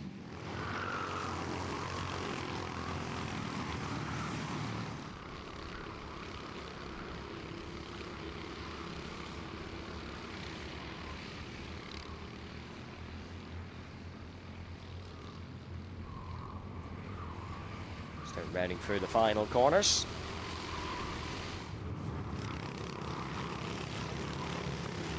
pole sitter. Valerio Brandi, 5th in the... Sorry, not 5th in the opening round, won the opening round. Marco Pedrana was 5th in the opening round. From Cremona, Italy. A man who has shared the circuit with a multiple Formula 1 race winner, Daniel Ricciardo, in the past. Hasn't needed to use any of Ricciardo's dive bomb tactics because he's led from the front all day. Let's see if that can change. Can Adrian Somoza Ortiz throw a challenge? And he's gone off the line very well as Ortiz, but Brandi will challenge in towards turn number 1, and Luke Kavanagh's nudged through, and Luke Hoekstra, excellent start. Colin Munnelly hops over the curbs once again on the outside. Not an ideal start from Colin Munnelly, but Luke Kavanagh was up to second place and challenging the Italian in through turn number 1, but he's gone to the outside. That's forced him wide. That's allowed Adrian Ortiz back through, and Luke Hoekstra, oh no, Hoekstra's pulled off. It's not Luke that's gone through. Problems very early on here in this one.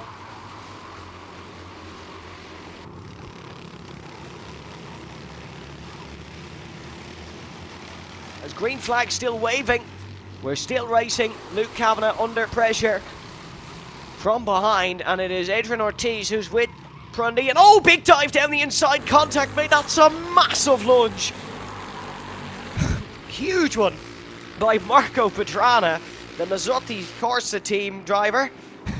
And that was very close to going wrong. It was Luke Hoekstra who pulled off, the Dutch student from Amheim, the Netherlands. Had a great race earlier on, but no joy here in this one. Valerio Brandi looks rather slow here, and I don't mean his driving. His kart looks like it almost has a problem. Just hasn't got the kick out of the corners the same way it did earlier. You'll see here, nothing really wrong with that, but certainly Adrian Ortiz has figured out something. Oh, that's gone wrong for Brandi. That's not to do with an engine, that's a driver problem. And he spun entering the hairpin. And your race leader, Valerio Brandi, has made a horrid error here at the start of the T4 Masters. Spaniard Adrian Ortiz leads for the first time in the Republic of Ireland.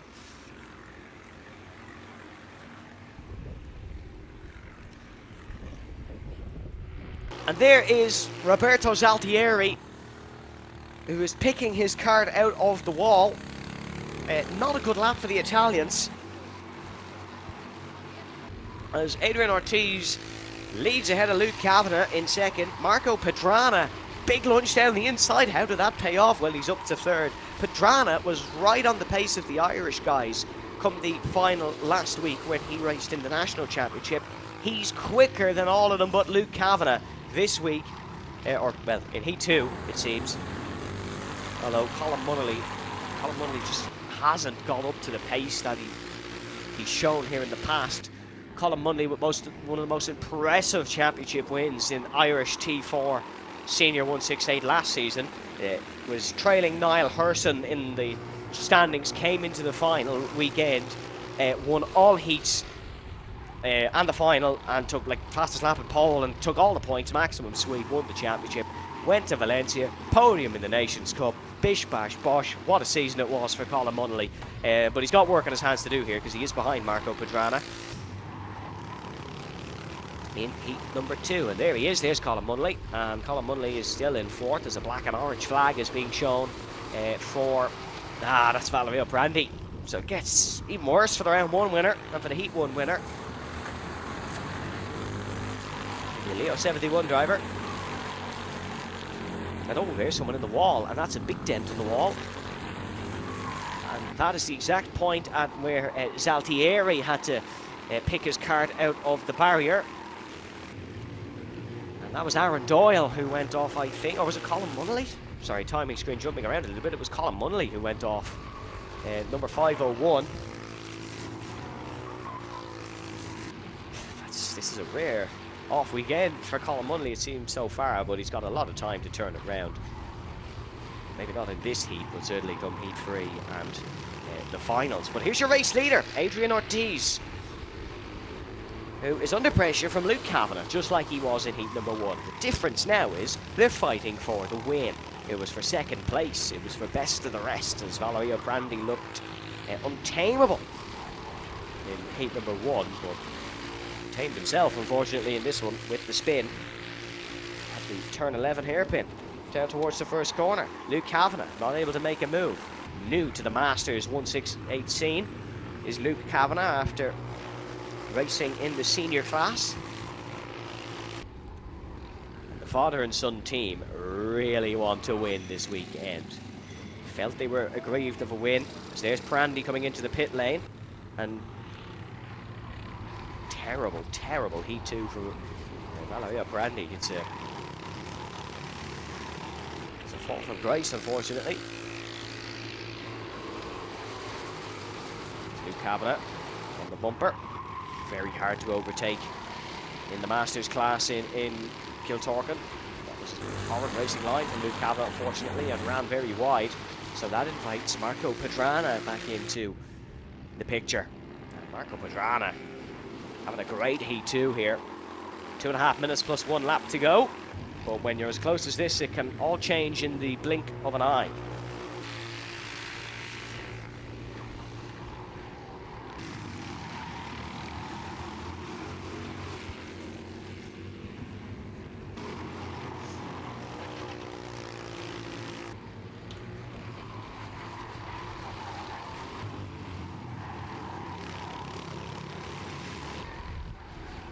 Ortiz still staying in front with 2 minutes to go, plus 1 lap here.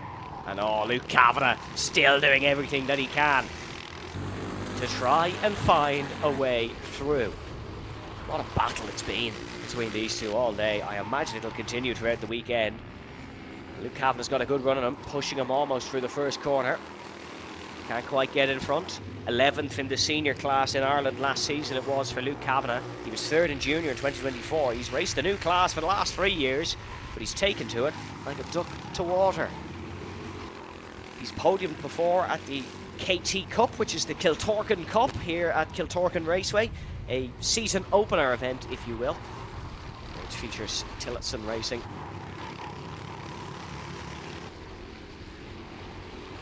Still rounding in here through the chicane. Still Adrian Ortiz in the race lead with Luke Kavanagh chasing, but Marco Pedrana of Mazzotti Corsa right behind on their tail. 5th in the opening round was Marco Pedrana.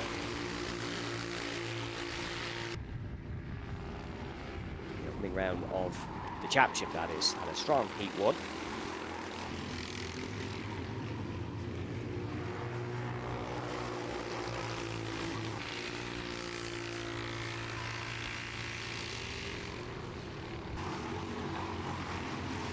Adrian Ortiz didn't have the best of times in South Garda. He wasn't classified in the final. Was a top 20 finish in the Nations Cup, though, for the Spaniard. CD Karting Servetti Racing. This is a really good defensive performance so far. Luke Kavanagh, is he running out of ideas? Adrian Ortiz is driving white line to white line in what is a lesson to all kart racers across the globe, that this is how you defend your race lead when the pace might not be there. The faster lap of the two belongs to Luke Kavanagh, but Adrian Ortiz is putting the kart in the right spot, using all of the track and staying in front. Last lap here in Heat 2 of the T4 Masters, and Luke Kavanagh looking for the inside, but it's not worked, and Ortiz, he's ran a little bit wide. He's finally left the door a tad bit open for Luke Kavanagh, and Marco Pedrana is involved in the fight as well, and Marco Pedrana looking to go down the inside but can't quite make it work. Luke Kavanagh's race win chances could well be gone here as Marco Pedrana tried to sneak a second place. That's cost Kavanagh the opportunity, and Luke Kavanagh just could not find a way through. In for the hairpin, and it will go the way of Ortiz bar any dramas. Luke Kavanagh sent it into there. Unbelievable speed. It won't cost him on the exit either, because Marco Pedrana was a little bit off it. Down the main straight. It'll be a drag towards the line, but it'll go in the hooks of Adrian Ortiz. Brilliant win for the Spaniard. Capitalised oh so well on Valerio Prandi's mistake when he spun under pressure. And Ortiz takes heat number 2. Luke Kavanagh, fair play to Luke, made that an entertaining contest. Race win just wasn't to be.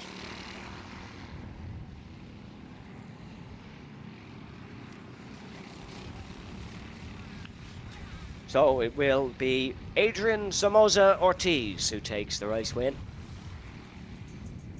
ahead of Luke Kavanagh in second position. Marco Padrana on the podium, almost took second and third.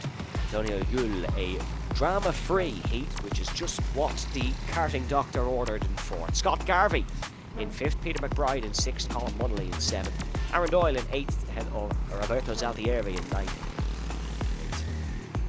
Valerio Brandi, unfortunately, ending his race in the pit lane. So a brief pause in the racing action, folks, as our Bambino karts will be back out for practice once again. Be a little bit of kart recovery though, as that is Luke Moonstra's machine.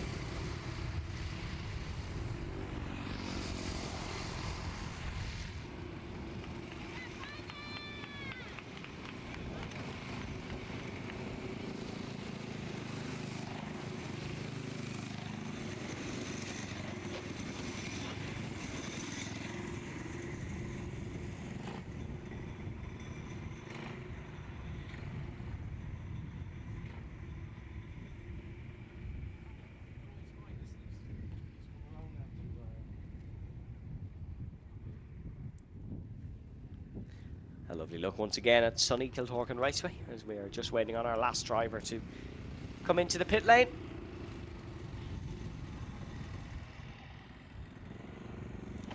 As our Bambinos will get out once again for their second practice of the day. The Bambinos will be in racing action tomorrow, folks, if you are waiting on some dramatic and entertaining Bambino fighting. You may be thinking, how can 5-year-olds produce an entertaining kart race? Well, trust me, they can. It's Bambino karting across the world, not just limited to Ireland. Certainly not just limited to Ireland.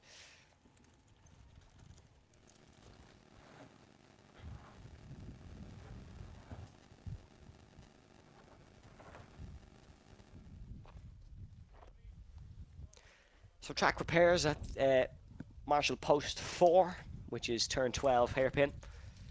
We had a couple of drivers hit that actually. Roberto Zaltieri was one, and Colin Munnelly is suspected to be the other.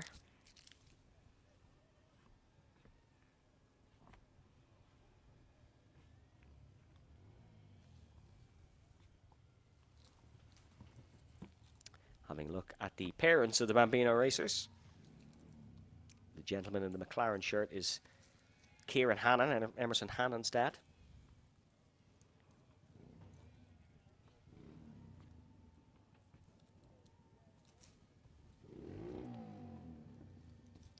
As part of me secretly hopes that other gentleman with the earpiece has the earpiece solely for the Bambino class, but I can't imagine that's the case.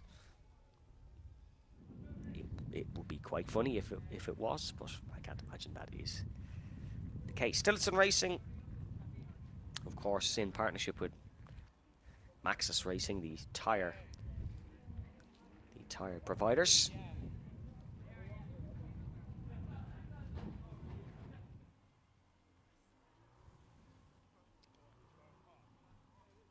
As we have another look at Paul Morgan,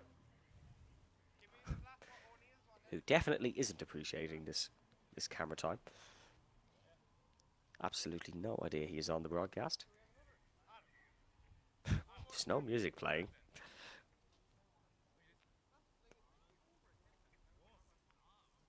That's the hard-working Kiltorcan team. That's a bit of a go-kart. It's a nice souvenir for the Marshal.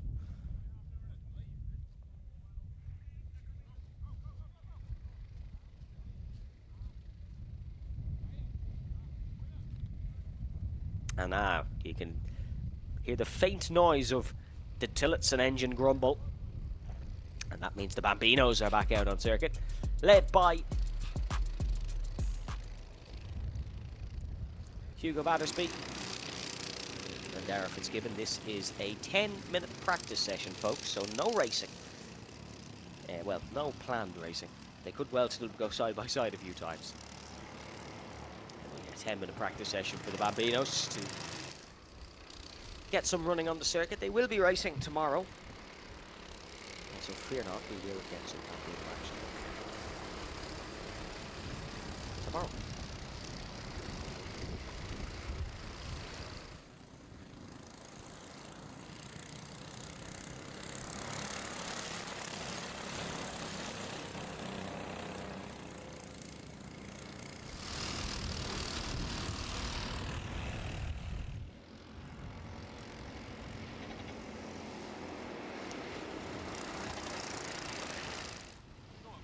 So Emerson Hannon leading Hugo Battersby in the practice session. Hannon in the number 107. One driver we didn't talk about earlier on was Elijah Hartensberg, number 116, first year novice. A big racing fan is Elijah. His puppy, or his dog. Not too sure the age of the dog, but named Lando, after Formula 1 World Champion Lando Norris. Emerson Hannon, obviously, named after Emerson Fittipaldi. A couple of racing names appearing in and amongst the Bambino. But, oh, Hugo Battersby, very wide there, but that's what practice is for.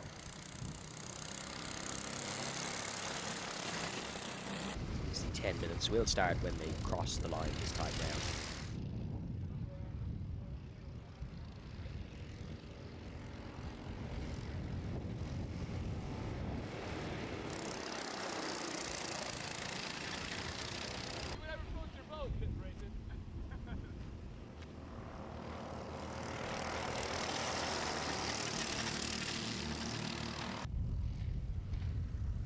Great fighting amongst these three, as we've come to expect.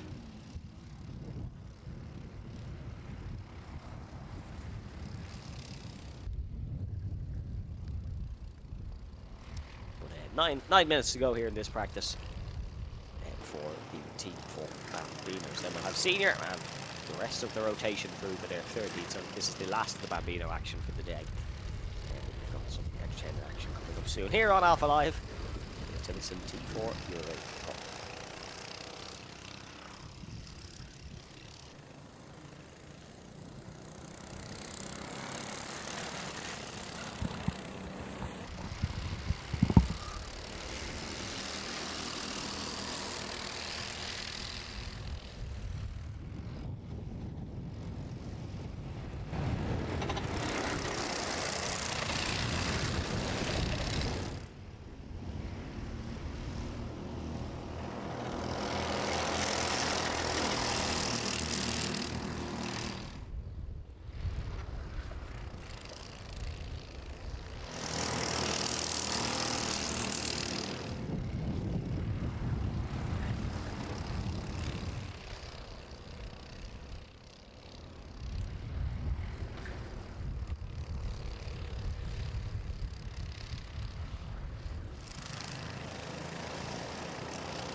Darragh Fitzgibbon fastest in the Bambino practice so far by 0.5 of a second, so Darragh Fitzgibbon really picking up the times throughout the day. From County Clare and a proud member of the Clare Motor Club. 2 wins in the MI Championship so far.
So the one Bambino who we haven't highlighted today is number 107 of Ollie Keneally, the younger brother of Jack Keneally. We've mentioned in a few of the races today.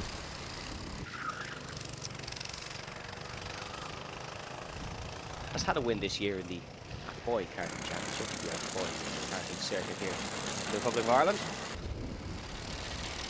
Did have one win here last year in Kiltorcan in this Bambino Championship. There's Ollie. It's a very old school Lewis Hamilton helmet that Ollie has, isn't it? It's sort of 2017 Hamilton versus, well, it was versus Lando Norris helmet, Hugo Battersby, but he's pulled into the pits. The remarkable thing is, mentioning 2017 Lewis Hamilton, Ollie Keneally wasn't born when Lewis Hamilton won the World Championship in 2017. Sorry for scaring some of you who are watching along, it scares me too.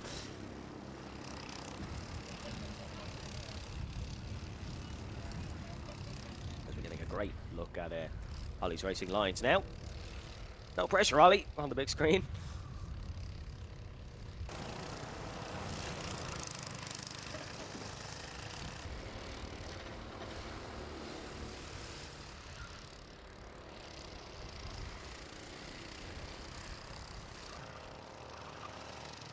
Darragh Fitzgibbon now fastest in this session by 0.7 of a second. 105.3 Fitzgibbon's last lap, 106 flat for Emerson Hanna. The thing about Bambinos is their lap times do fall off significantly towards the end of the session. Georgie Greer has still improved though.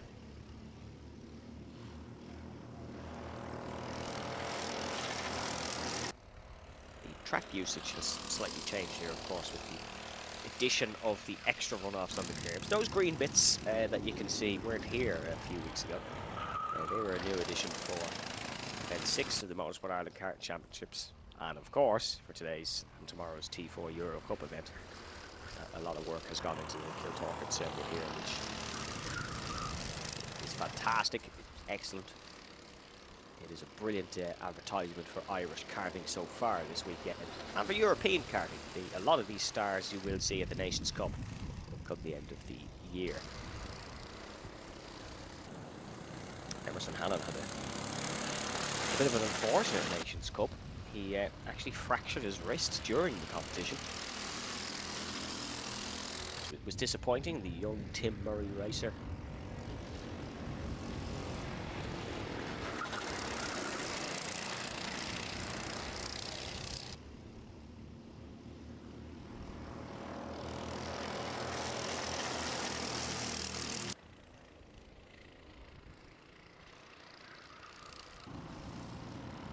Not on to go in this Bambino practice. T4 Senior coming up after this, and it's been a mixed day for T4 Senior. While we've had some brilliant racing, unfortunately we had some unfortunate incidents as well.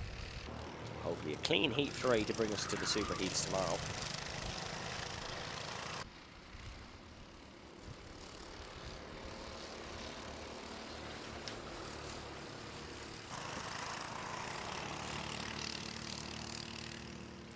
Georgie Greer still finding time. He was in the 108s, but has just set a 106.8. So much improved for young Georgie Greer.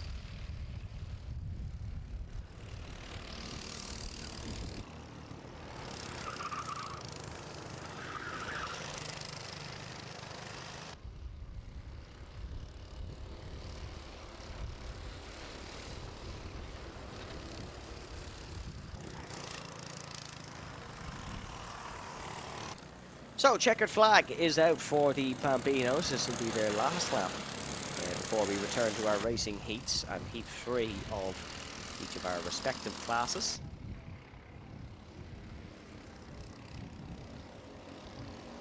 There is Emerson Hannon to bring us.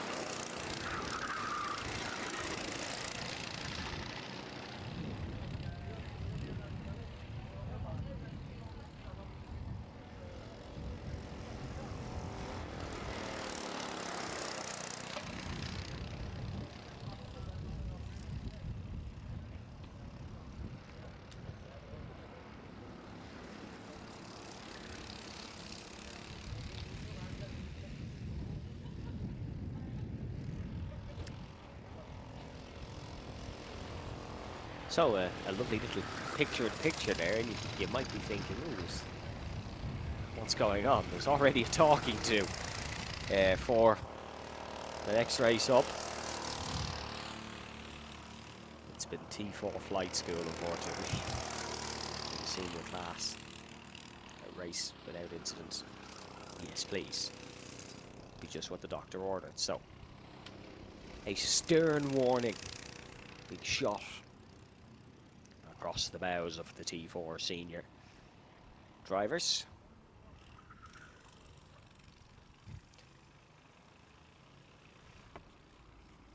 A lot with helmet on, trying to ignore for the most part. There's Stein Hansen and Noah Rosser.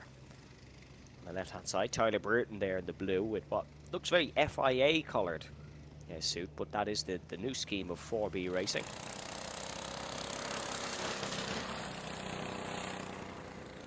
There we're still just getting our Bambinos home on their in-lap.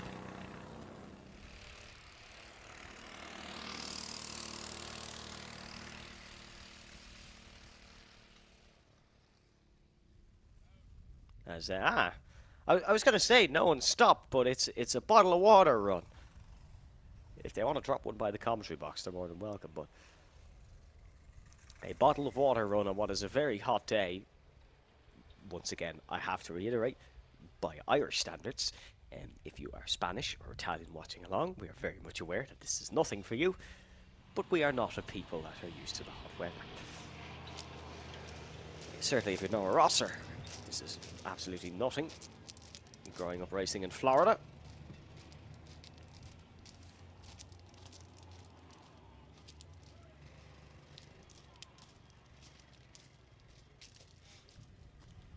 As thankfully our Alpha Live crew are being looked after. Our camera crew getting a sup of water handed out as well.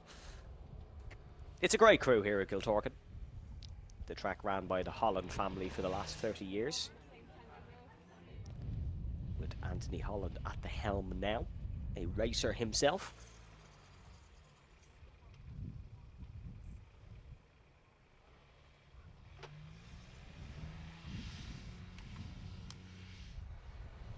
hope the water's been in the fridge.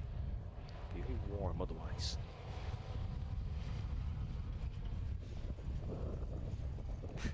As I do love the fact that he's taking the racing line.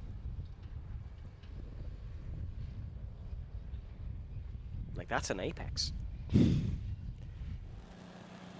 need a confirmation coming through to the boot here that the water is in fact nice and cold, but I think you may have been concerned about the state of the water, and this is really commentary straight out of half 4 on a day of racing.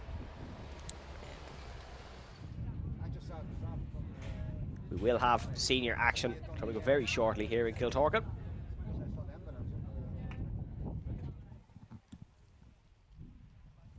As oh, has it made it? Yeah, there we go. Water has been given to another one of our Alpha Live crew. Unfortunately, the driver of the pickup golf cart may not make a baseball team roster.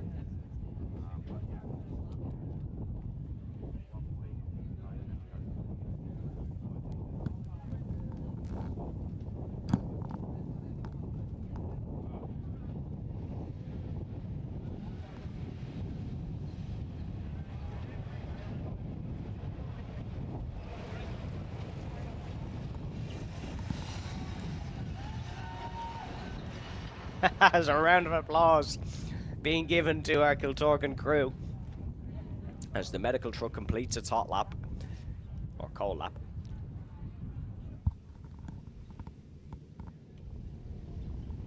And now it's finally time for some T4 senior racing. I wonder if is this something that happens in the Dutch circuits as well. But certainly, it's been a good day for Ilan Meurs, who took the win in heat number 2. He starts alongside Stein Hansen on the front row. Noah Rosser and Yermo Zanen third and fourth, with Bram Usawada in 5th.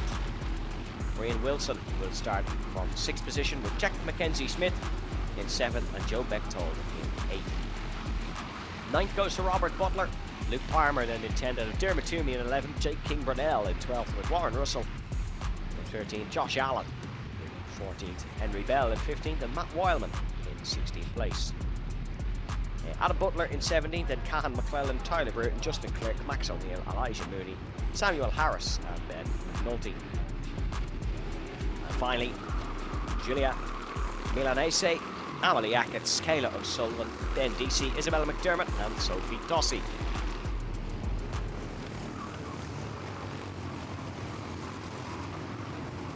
Of course, just to point out that Robert Butler not taking to the circuit. He was due to start 9th, but won't be after an earlier incident. It was a bad crash at turn 1 for Robert Butler, and we hope he's doing well. Yeah, won't be making the start here for T4C.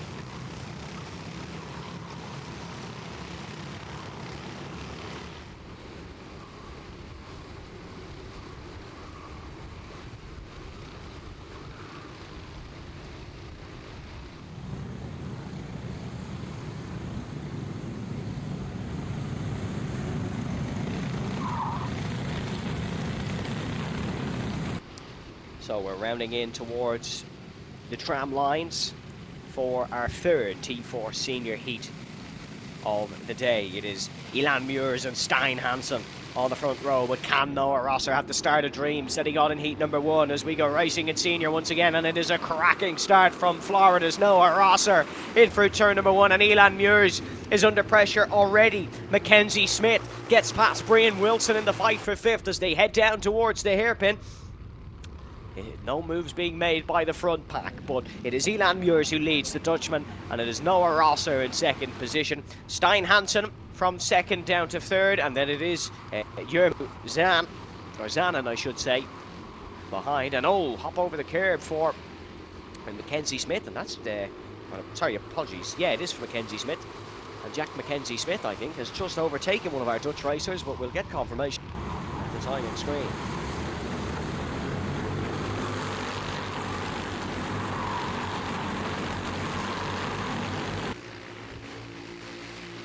Here they come down towards the first corner, and it is Elan Muirs who still leads.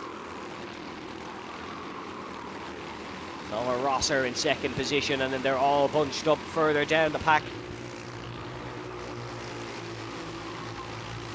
As Robert Butler, he's on the timing screen and has made it out.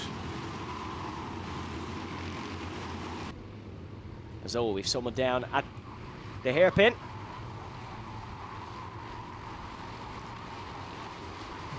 Timing screen is a little bit funny if you're watching at home, folks, not quite representing what we're seeing out on circuit, but it is Elan Muirs leading Noah Rosser in second.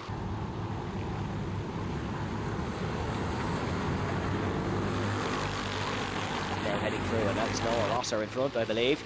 Coming through the final corner, it is, so Noah Rosser leads once again in Kiltorcan, and Elan Muirs has fallen down to second position, and yeah, now we're getting accurate readings. Stein Hansen, and it is Jack Mackenzie Smith in fourth position.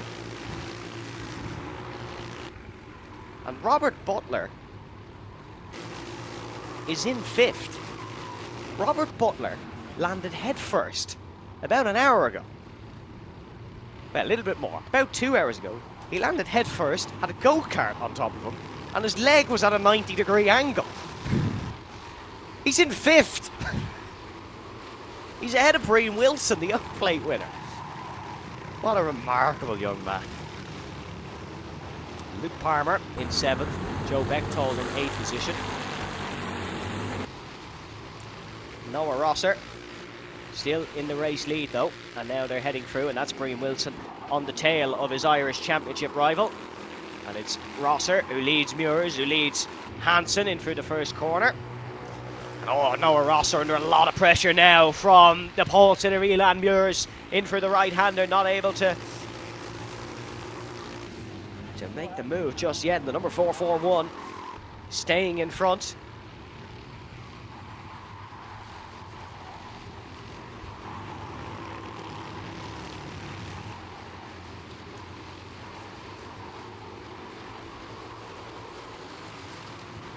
Joe Bechtold running in seventh, has just got past Luke Palmer. So Joe Bechtold ahead of 403 Palmer now. Good move by the Dutchman. The non-pit parts Dutchman. Joe Bechtold racing for Alex Dempsey Racing, but races for them here in Ireland regularly. As that is actually Robert Butler in fifth. I'm in disbelief that he's made it out. And that is a real feel-good story here in T4 Senior. As Elan Muirs sets the fastest lap of the race, but not quite able to get ahead of Noah Rosser.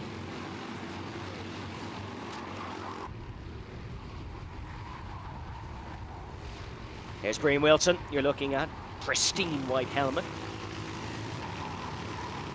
Definitely gave it a clean before today, that's for sure. Running the O plate, Robert Butler right behind him.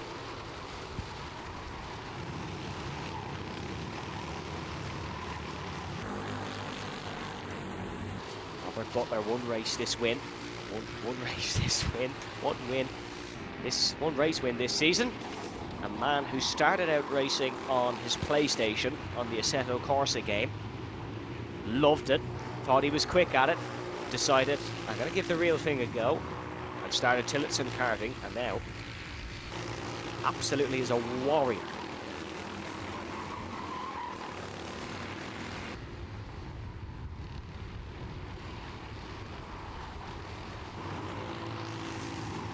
Noah Rosser still under pressure, but is doing an excellent job to soak it all in and spit it all back out at them. And Jack Mackenzie Smith has the fastest lap of the race. He's in fourth. It is fantastic to have an Irish driver involved with the front crew. No bias at all. But the Dutchies and Noah Rosser are being put under pressure by one of the finer proteges of Irish Tillotson Racing. Tim Murray Racing's Jack Mackenzie Smith. It's another fastest lap for Mackenzie Smith, and he's now starting to put the pressure on Stein Hansen. But there goes Elan Muirs down the inside. He's ahead of Noah Rosser, and that now puts Hansen offline. Can Mackenzie Smith find a way through? No, not quite. But the pole sitter is back in the race lead, and now Noah Rosser has to try and answer.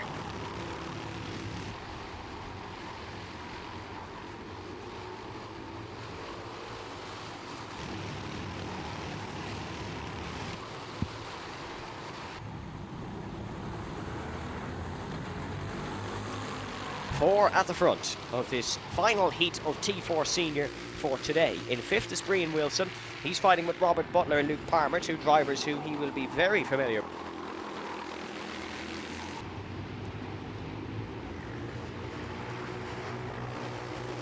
But all our attention is on the fight for the top four. They all bunch up into the turn 3 hairpin once again.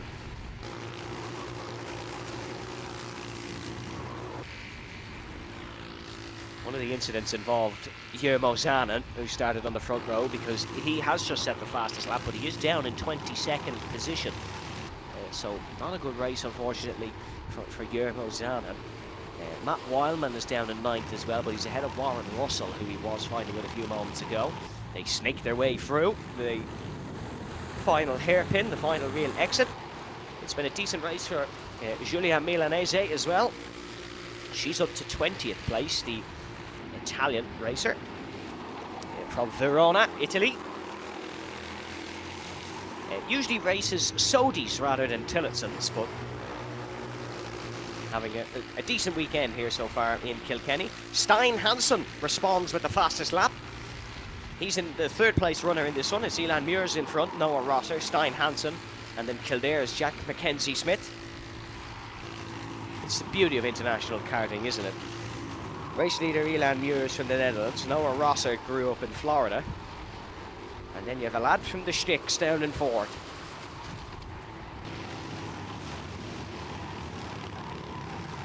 Matt Wildman ahead of Joe Bechtold now. He's up to 8th place. So Matt Wildman slowly making ground. A wily old fox Wildman from Warrington in the UK. A town typically associated with rugby league and newly Luke Littler.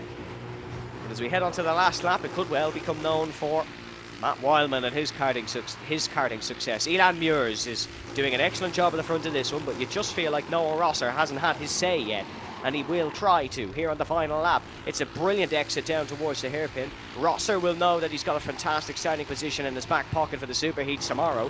So will Elan Muirs. But Elan Muirs has run wide, and Noah Rosser is able to sneak through, and the American's ahead on the last lap here in Kiltorcan. Noah Rosser will finally end the day with a win, and Stein Hansen's gone through, as has Jack Mackenzie Smith, and Mackenzie Smith is on the tail of Hansen now, fighting for the final podium place. That'll be that. It'll be Noah Rosser who will take the checkered flag, looks behind him, cannot believe the gap, and Noah Rosser is in first position, Hansen second, Jack Mackenzie Smith in third. So there is going to be an Irishman on the senior heat podiums to end the day. And what was a great race by all in the top four. But Noah Rosser on the last lap capitalised on what was a mistake from Elan Muirs, his fellow pit parts runner.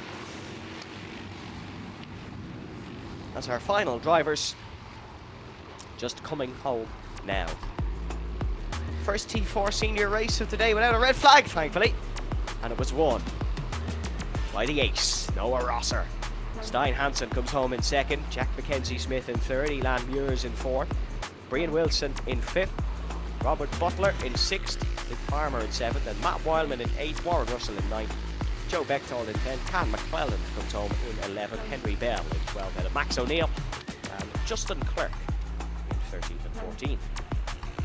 Tyler Bruton comes home in 15th with Josh Allen in 16th ahead of Dermot Toomey, Bram Usawarda, and it was Amelie Ackett, Samuel Harris, Ben McNulty, Giulia Milanese ahead of Adam Butler, Jake King-Burnell, Elijah Mooney, Kayla O'Sullivan, and Sophie Dossie in 27th with Isabel McDermott and Ben Deasy rounding this out. So that is unfortunately T4 Senior done for today, but of course we will have 2 more T4 Senior races tomorrow.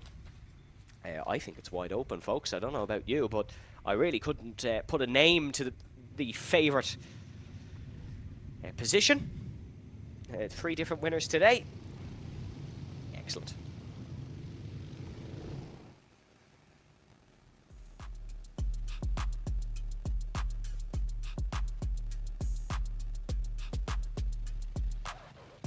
So, Mini now. And it is Jack Harney who is on pole with Harley Burton in second. The spoils have been split in Mini as well. Then Billy Green in third, Max van der Heuvel in fourth. James James Stafford Jr. in 5th, Cullen McMahon in 6th, and of Fran Garcia Herrera and Oshino Sullivan in 8th place.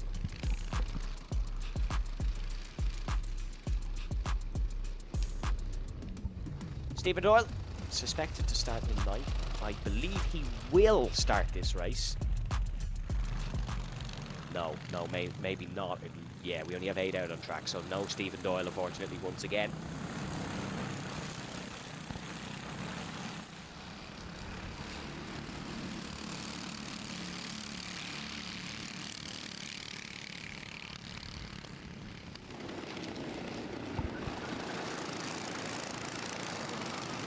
So, will it be Harney, will it be Burton, or will a new opponent enter the competition? It's been two-way traffic at the front. There has been a third driver with them all the time, but hasn't been able to make an impact. It was Max van der Heuvel in 2nd race, James Stafford Jr. in 1st.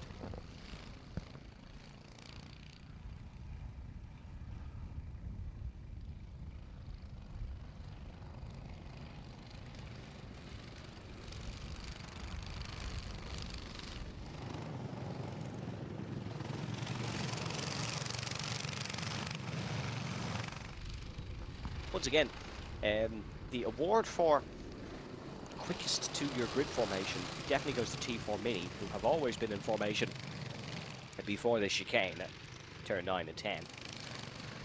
Grid formation once again here. So Jack Harney on the inside in the first corner, Harley Burton on the outside. Harley Burton loves a move around the outside of the first corner. He hasn't pulled one off today. I think this could be the one, as Harney, Burton lead their respective track lines, and Harley Burton is looking for it around the outside. Harley Burton's done it! He's pulled off his move, and the 4B man is into the race lead ahead of Jack Harney. I don't want to say I told you so, but what a move for Burton. He's under pressure though, and Harney's back down the inside, and Jack Harney is back in front. So all the jubilations of Harley Burton finally pulling off his classic move have been short-lived, as Max van der Heuvel is able to get past Billy Green once again in the battle for 3rd, and Green very wide. James Stafford Jr.'s got to try and get past as well, but not quite able to do so. And the front two are off and away, and it's a 2-horse race at the front once again, as Jack Harney leads Harley Burton. It was such a brave move around the outside from Harley Burton.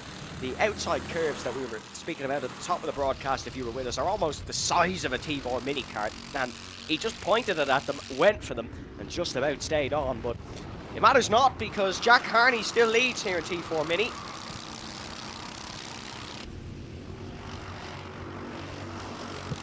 Burton is right in the tail, in towards the hairpin. Down the inside goes Harley Burton.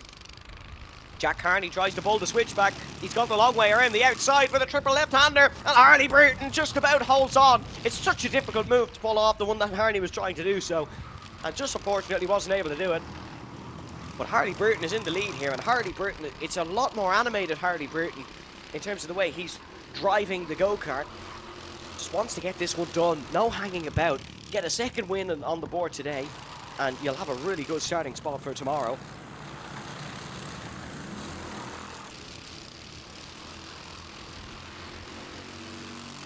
In through the final corner now. Jack Harney is on the tail of the 4B Racing man once again.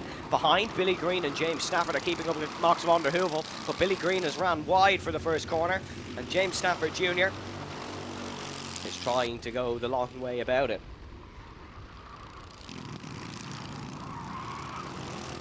Look at Jack Harney on the rear bumper of Harley Burton. A little bit of a mistake there for Harley Burton, but he should be able to hold on for the next corner. It's not really an overtaking opportunity.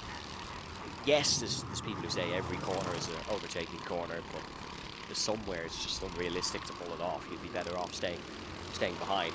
And the long, the fast left-hander at turn 7, I should say. Here at Kiltorcan is one of those corners. Through the chicane, Harley Burton leads it. Oh, side by side behind. And that is Billy Green, James Stafford, and van der Heuvel's fight.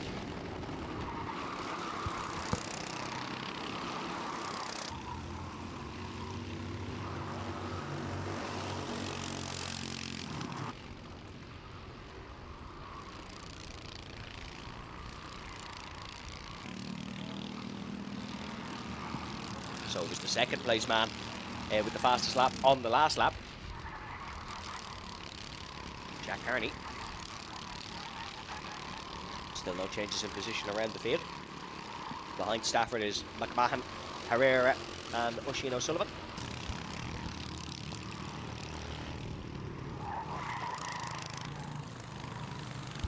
And oh, mistake for Harley Brereton. Mistake for Brereton. And Jack Harney is now around the outside of Harley.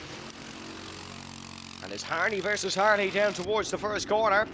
It will be Harley Brereton who will remain in front. And oh, a little bit of contact.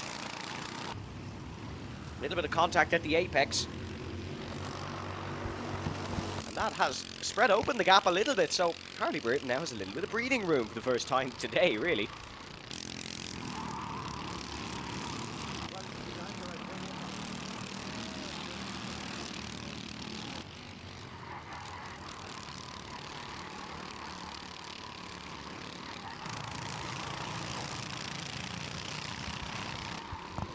James Stafford pushing to try and get past Billy Green and Max van der Heuvel and end up in third. There's not much to separate the T4 mini field in terms of positions for tomorrow. There's not been much drama in mini in terms of people falling down the order or non-finishes, so it's really close in terms of who will start where for the superheats. And albeit it's a little bit easier to overtake in a T4 Mini, as we're seeing Billy Green do now. And oh, James Stafford Jr. The front of the kart lifted a little bit. He clipped the rear bumper of Max van der Heuvel. But able to continue. It'll be a little bit of a scary moment that for James Stafford, but you've probably forgotten about it already. And we'll just send it on.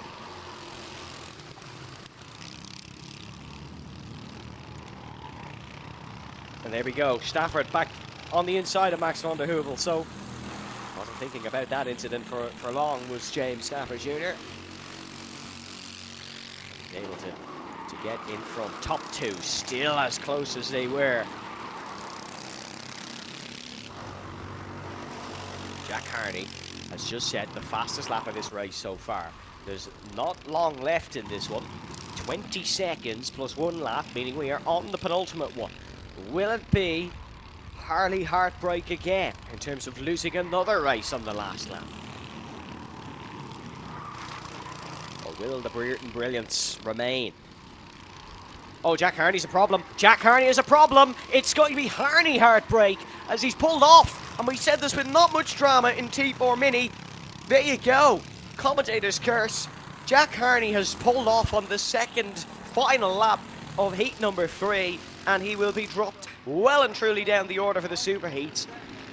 You'd rather it happen now than it happen tomorrow, because you can work your way back in the effective pre-final. But that is a disaster for Jack Harney. It was looking like he could go for the win once again. Fastest laps left, right and centre. But unfortunately, he has pulled off. Fight still continuing for third, and there goes James Stafford on the inside of the Dutchman. Max van der Heuvel, and can van der Heuvel reply? He has responded before. Billy Green runs wide in front. And James Stafford. And there we go, Max down the inside, Max van der Heuvel, and he has pulled that one off. That's a beauty of a move. Little bit of contact at the apex. Oh, wave of frustration for James Stafford. As Harley Brereton will come round for his most dominant win of the year, I think. Due to that incident for Jack Harney, that problem where all of a sudden the karts have started slowing down. Billy Green is going to take second position now with Max van der Heuvel coming home on the podium in third. James Stafford didn't have a good run at the last sector and fell well down the order. But there is a very frustrated Jack Harney. So disappointing for the young man. But welcome to motor racing, kiddo. Unfortunately, that can happen, and it has happened to Harley Brereton this season, but it happened to Harley Brereton in the final of a national round. Harney will recover, but it was Harley who took the heat-free win. Billy Green comes home in second. Max van der Heuvel in third, ahead of James Stafford Jr. in fourth. Colin McMahon in fifth.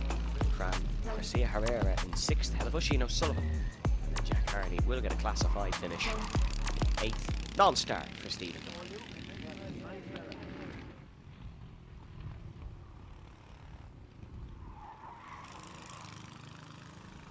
So that's it for T4 mini action today.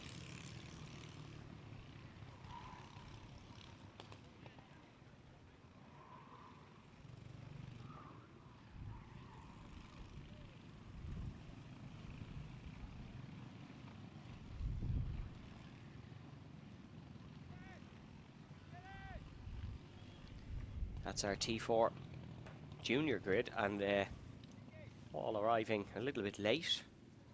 You're lucky the gate hasn't closed. We had a bit of an incident in T4 Junior Ireland earlier this year where the gate, or we were running ahead of schedule. I know, who could have thought karting events running ahead of schedule? And the gate closed a lot earlier than it should have, and about 10 drivers missed the race. So I think when it comes to T4 Junior, the gate will be left open a little bit longer. But Jack Fingleton will be on pole for this one, and he's been on pole for the 2 races before this and wasn't able to take a win. Ben O'Keefe and Zach Battersby have ended up in the wall at turn 1, or ended up tangled together at turn 1 in both races. But luckily a red flag and a restart for Ben O'Keefe. He was able to put himself 4th in heat number 2. Here's Jack Carney, who we unfortunately are waiting on the golf cart turned ice cream van recovery truck on.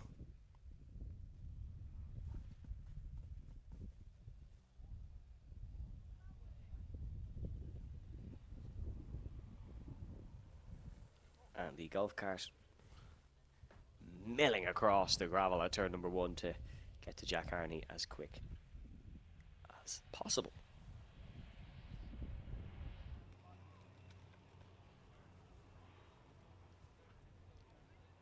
Final preparations, final chats being had.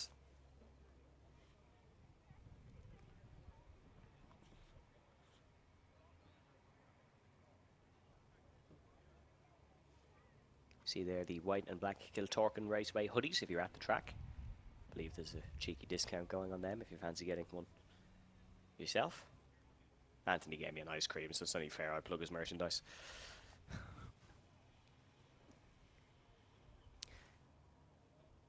And there's McMahon just getting the cart ready.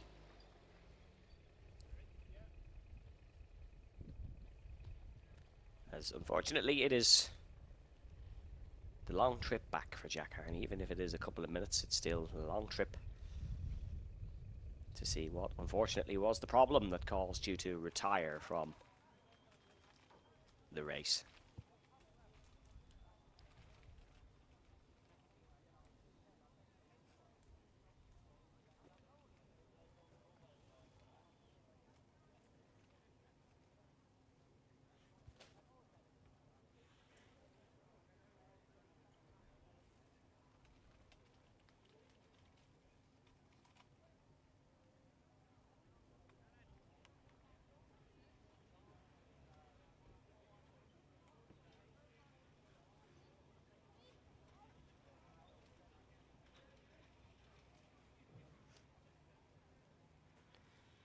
You don't need to be a mind reader to understand the messaging to pole sitter Jack Fingleton there from his team. Eyes forward, send it.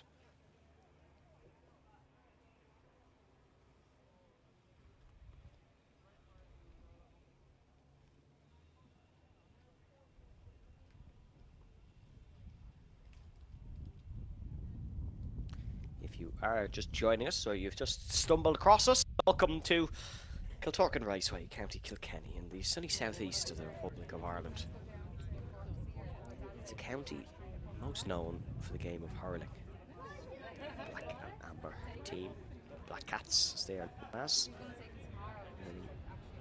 would be the most successful county when it comes to the game of hurling. If you are some of our international viewers, a bit of homework for you is to watch some hurling on YouTube. The All-Ireland Hurling Final takes place tomorrow. Unfortunately, Kilkenny not in it. But that's grand, because all the locals should be focused on this, the T4 Euro Cup.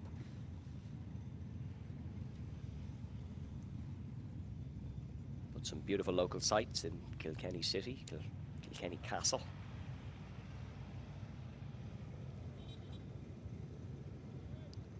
And it is fields for hours in this part of the country.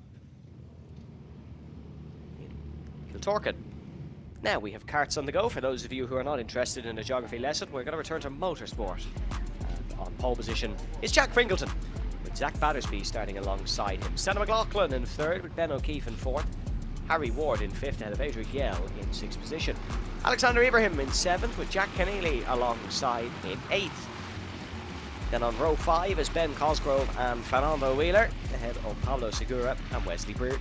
Liam Borkhall starts alongside Tyler Paget, Roman Pullen and Tiernan O'Connor, I should say, in 16th. 17th belongs to Rory O'Donovan, with Max Cooling in 18th, Darren McMahon in 19th, beside Nathan Strang, who had a mechanical failure at the end of heat number 2.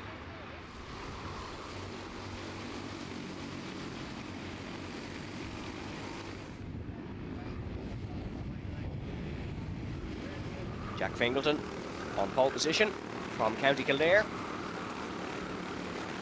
Third in last year's Motorsport Ireland T4 Mini Championship with 2 wins and 6 podiums.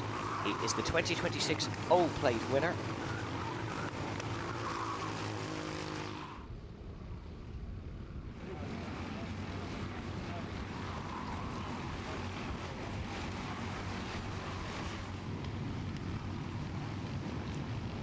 Battersby and O'Keefe there on the outside. As though Ben O'Keefe's gone back to his old helmet. That's the Max Verstappen helmet he usually wears. I wonder, is that a superstition thing? I don't think the crash was bad enough to damage his other one, but he's gone back to his old lid. His Max Verstappen-esque helmet. He took 3 wins in it last week, so if himself and proud father Colm are superstitious at all, then that's certainly a decision behind that. But himself and Battersby have ended up tangled up in both the 2 races before this. That's something they absolutely do not want to happen under any circumstances here, as Jack Fingleton brings us towards the start-finish line, and Zach Battersby on the outside is down towards turn number 1 they come, and it's a great start for Zach Battersby. He's looking to go the long way around the outside, and they've survived, they've made it through, but the rest all haven't, and there's one in the barrier behind.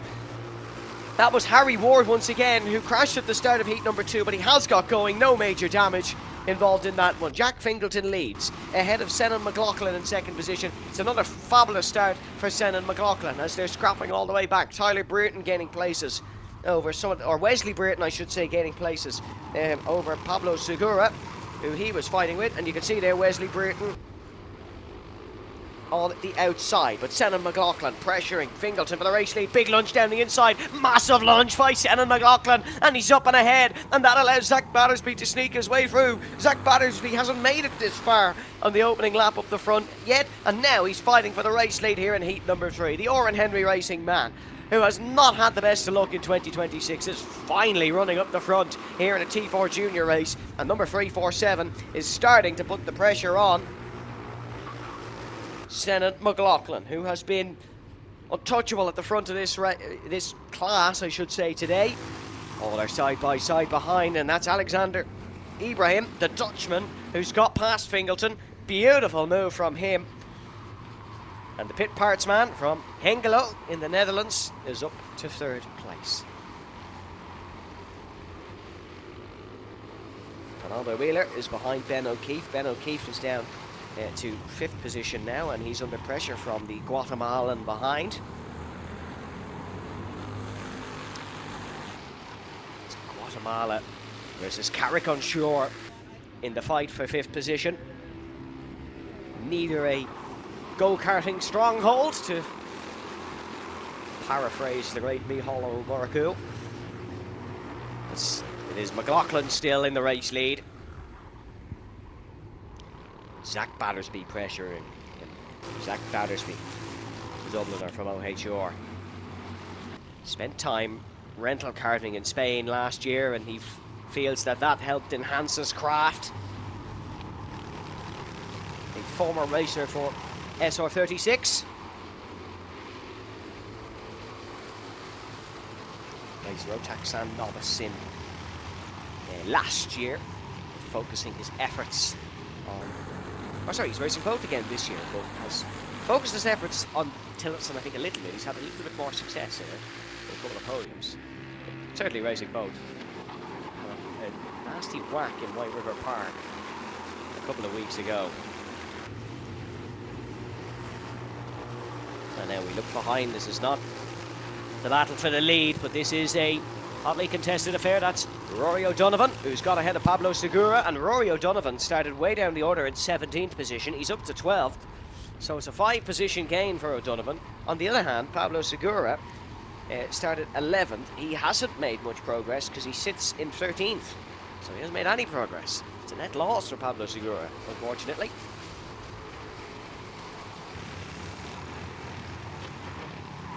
Still, you can see the leaders snaking their way through. That's Fernando Wheeler, Guatemalan, who is chasing after Ben O'Keefe at the front.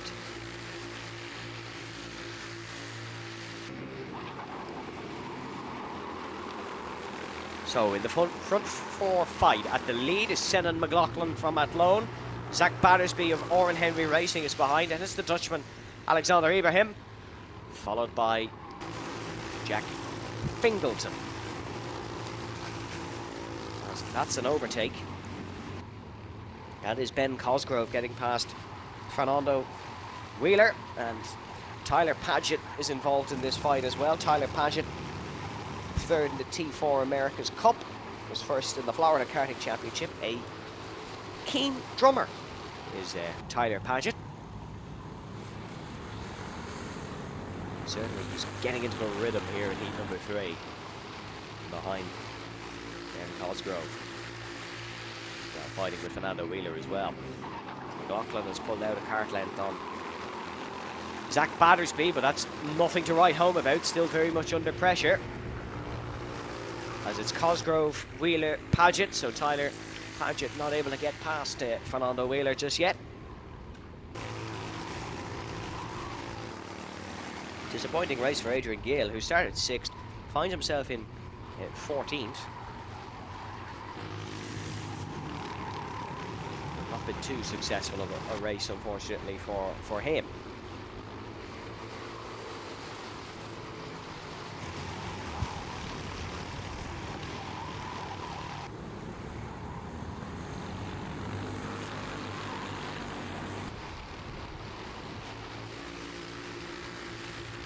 Now that's Alexander Ibrahim on the tail of Zach Battersby down towards the first corner. And the Irishman defends the Dutchman in through T number 1. But Alexander may be able to lunge one down the inside into the hairpin. Will he go for it? No, sits behind. It's my first time seeing Alexander Ibrahim, but the impression he gives me is that he's a very calm young driver. Doesn't go for anything rash and really seems to think of the long run. There's been no hectic or crazy racing out of him today. It's all been laser focused on the end goal, which no doubt is a Euro Cup podium come tomorrow evening. 2 minutes to go in this one. Very enjoyable race so far. It's building up to a crescendo, you feel.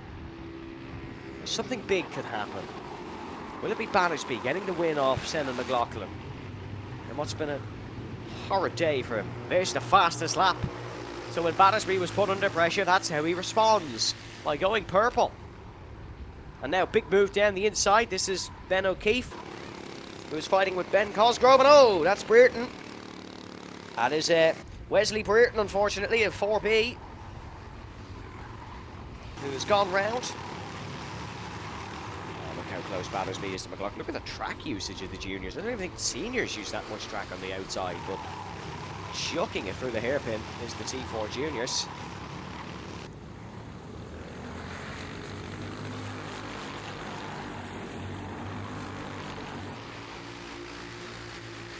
Now they all run single file. No one daring to pull out a line and lose the toe from in front. But Senan McLaughlin, luminous yellow Up in front, and Battersby was in second, but now under pressure from Alexander Ibrahim, and that is as sweet as a dive bomb as you can get. Parks it perfectly at the apex, gets an excellent exit, and Alexander Ibrahim is up to second position here, ahead of Zach Battersby in third.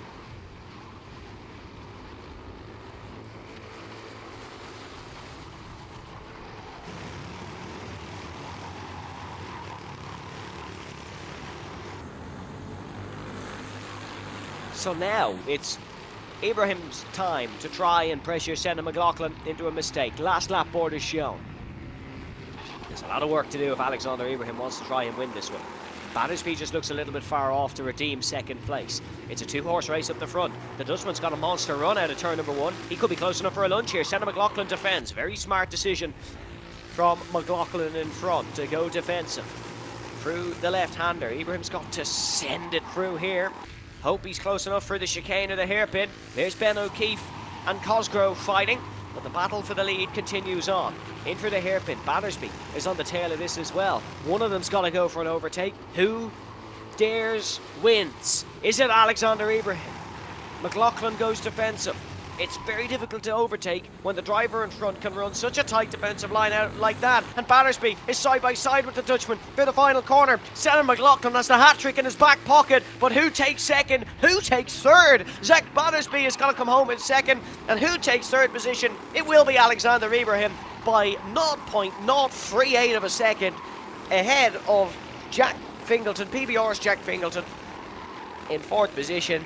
But Senna McLaughlin undefeated on Saturday's heat races here at Kiltorcan Raceway. Didn't take pole, but my word, did he drive the wheels off his T4 Junior here in the heats.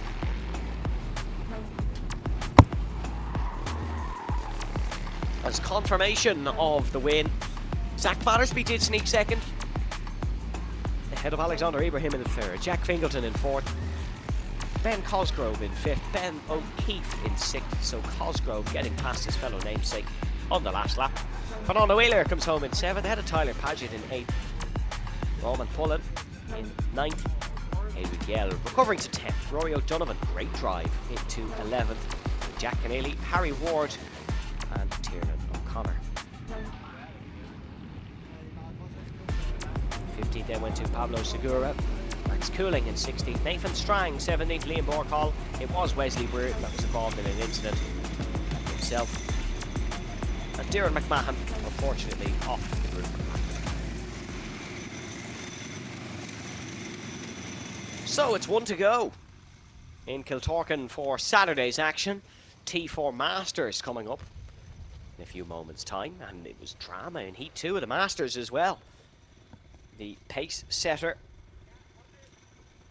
the Italian from Cremona, Valerio Branda, spinning and then having to pull into the pit lane with a black and orange flag. That gave Adrian Somoza Ortiz the win. As you can see, the Masters just waiting in paddock assembly.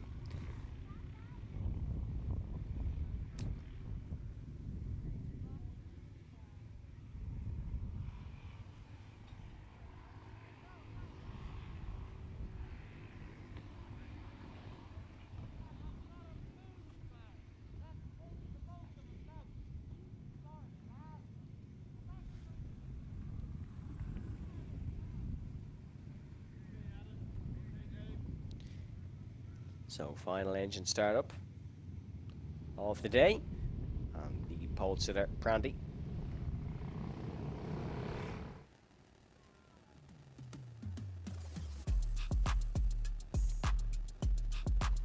is off at the front. So Valerio Prandy in first, ahead of Adrian Somoza Ortiz, Luke Kavanagh, Colm Munnelly. Hopefully we can get a good result from Colm here. He's not had the luck here today, hit the wall in Heat 2.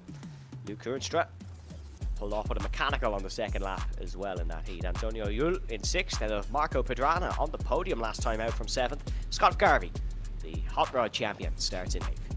And it'll be Peter McBride in ninth, ahead of Roberto Zaltieri, another one who hit that same wall, the one that's in your camera shot now. And it'll be Aaron Doyle who starts from.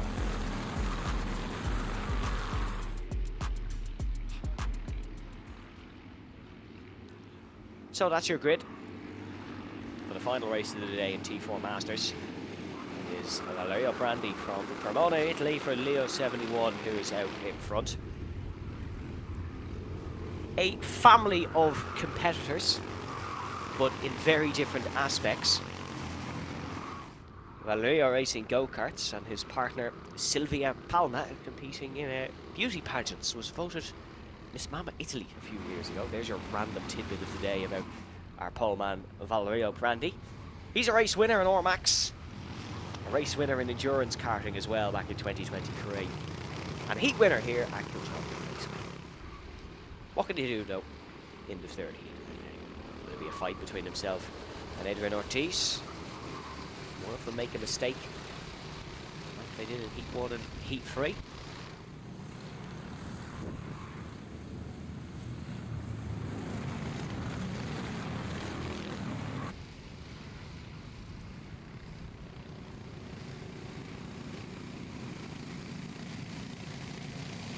As they head down towards the tram lines, it's Brandi on the inside, Ortiz on the outside, but it's a great start by Luke Kavanagh, who shoves Colin Munnelly wide again, and Munnelly almost hits the wall, hops over the curb for the third time, and he's lost fourth place to Luke Hoenstra once again, but the top three don't remain as they were, and Valerio Brandi has lost the race lead to the second place man, Adrian Ortiz, and I'm not too sure how that happened. The outside line hasn't been the favourable one today, but the Spaniard has made it work. And now Valerio Brandi is actually in second for the first time today, because he was leading when he made his mistake earlier on. He hasn't had to try pull off any overtakes. Let's see what he can do. Luke Kavanagh still in third. Couldn't find his way past Adrian Ortiz for the whole of the second heat. See if he can do it now as the first lap coming to a completion. Colin Munnelly is still up there as well, thankfully. So we'll see what Colin can do down towards the first corner. Not able to go and attack the Dutchman Luke Hoenstra just yet, but he's on the tail of him now, as is Brandi on the tail of Ortiz, and they're just behind. You can see Colin Munnelly attacking. No one goes for the move though, so they all remain as they were, top five in very close proximity.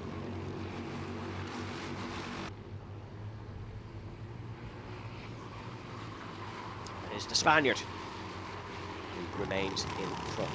Didn't get a classified finish in the final of round number 1 of the Euro Cup. He's looking for a result here to potentially lock in a Nations Cup ticket, which will of course be in his home country. Luke Kavanagh fighting for the first time today with the Italian Valerio Brandi, and Luke Kavanagh says, I don't really want to fight. Push on.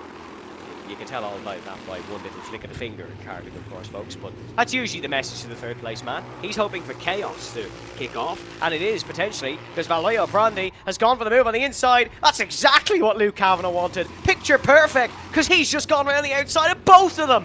You push on, make the move, Valerio, and I'll sneak my way through, says Luke Kavanagh. He's up in front in the race lead, and it's an Irishman leading in Masters for the first time today.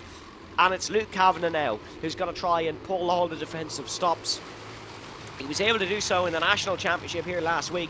He's going to try to do so in a European race here. But Luke Kavanagh is up in front ahead of Valerio Brandi, and Adrian Ortiz has dropped from first to third in one singular section of the circuit. And this is interesting because they're all in different places. Adrian has been the one defending all day. Valerio's been the one leading. Now Luke Kavanagh has to defend from the front, but it's not going to last long because Valerio Brandi lunges down the inside and Adrian Ortiz is there as well. But it's Colin Munnelly. It's Irish support for Luke Kavanagh, and Colin Munnelly snuck through, as has Luke Hoenstra, and Adrian Ortiz was leading this race 2 laps ago. He's now down in 5th position and has a lot of work to do if he wants to try and get back on the podium. Valerio Brandi is slowly pulling the gap out the front, such as we know he can.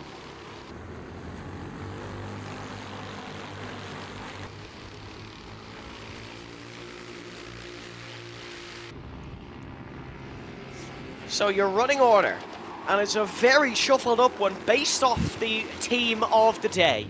Valeo Prundi leads. Luke Kavanagh, Colin Munnelly, Luke Hoonstra. There's Adrian Ortiz, Marco Padrana. Antonio Yul sets the fastest lap further behind. And now Luke Hoonstra, the Dutchman, is trying to get past Colin Munnelly to get back up onto the podium and maybe chase after his fellow namesake Luke Kavanagh. But the Dutchman, currently in fourth position from Arnhem, the Netherlands, racing for Team Pit Parts. But he's under a lot of pressure from the Spaniard, and Adrian Ortiz lunges it down the inside. The experienced Marco Padrana is trying to sneak through as well, but he wasn't able to do so. And Hoonstra is on the inside of Adrian Ortiz. They're side by side though now, Marco Padrana. And look, the sit into the seat from Antonio Yul to try and get a position as well, but they all remain as they were. And Valerio Prandi remains at the front, ahead of Luke Kavanagh. And Colin Munnelly on the podium as well, finally being allowed to get to work. No mess ups with crashes or spins. It's head down racing from Colin Munnelly to try and get a big result in Heat 3 and promote himself up the order in the grid spots for the Super Heat tomorrow.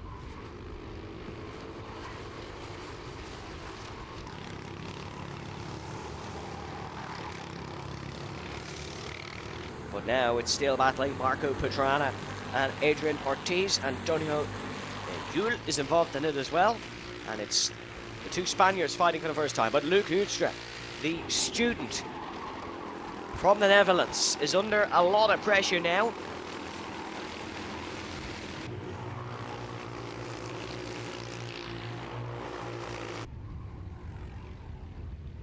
Luke, an athlete with type 1 diabetes, who is very proud to show that that does not hold him back.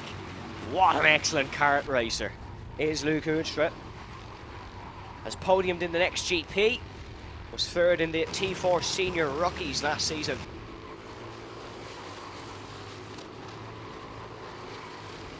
The Dutchman is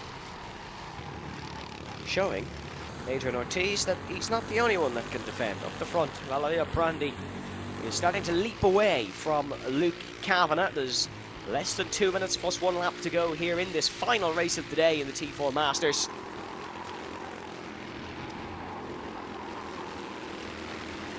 And that is Hoonstra, who is under a lot of pressure now from Adrian Ortiz.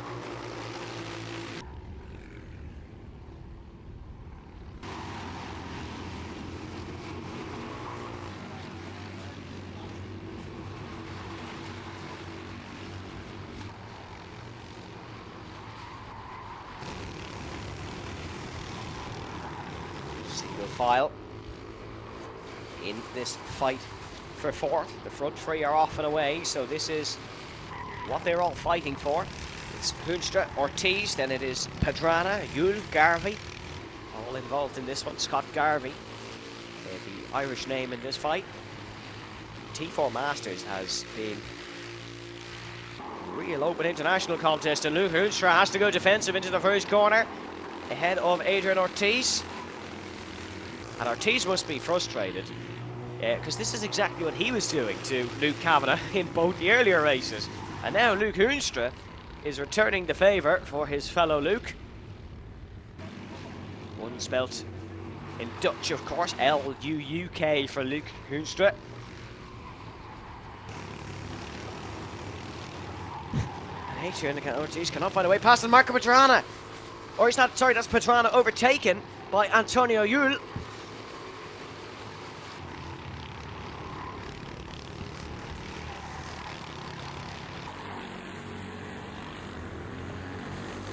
So Marco Padrana, who finished on the podium in the earlier heat, is now down to 7th position. As he got passed back through the hairpin as the last lap board shown. Yes, Padrana did manage to stay in front of Garvey, but Yul has got through. No, Luke Kavanagh. It's Luke Kavanagh that's gone dropping down the order. So Luke Kavanagh has pulled off somewhere, because he's no longer on the podium, and it's more drama in T4 Masters as we're looking at the fight for fourth still. This position's very important now for Adrian Ortiz, because he's likely to start on the pole tomorrow. He's the only one really who's finished 3 consistent races, because Kavanagh's now had a DNF. Brandy had a DNF, as we're looking at Valerio Brandy come round to take his second heat win of the day, and it was a lot more successful one than it was earlier. I think Luke Hoodstra's managed to defend from Adrian Ortiz here, and it's a taste of Ortiz's own medicine, and it's not a sweet one as he swaps on the inside. Oh, they're so close towards the end. Who's going to be able to take it? Is it going to be Luke Hoedstra? It will. It'll be the Dutchman who comes home in front. Valerio Brandy, fastest lap on the last lap. Statement well and truly made. He is still the pace setter for tomorrow, but will not start on the pole because of that DNF. Well, he's unlikely to start on the pole because of the DNF. I think it could be a very mixed T4 Masters race tomorrow, but Valerio Brandy takes the race win ahead of Colin Munnelly in second position. Luke Hoedstra in third. Adrian Ortiz is in fourth ahead of Antonio Yul in fifth. Marco Pastrana in sixth ahead of Scott Garvey in seventh. Peter McBride is in eighth position. Aaron Doyle in ninth. Roberto Zaltieri is in 10th. Oh, how heartbreaking is that for Luke Kavanagh? We didn't even spot what happened. But it will be 11th for him. 2 laps down. And folks, that concludes our racing action here in Kiltorcan Raceway. What a day of racing we had. 3 fabulous heat races. 2 awesome Bambino practice sessions. But we really got to look at the stars of the future. We'll have more, of course, tomorrow, where we will have your super heats for all the races.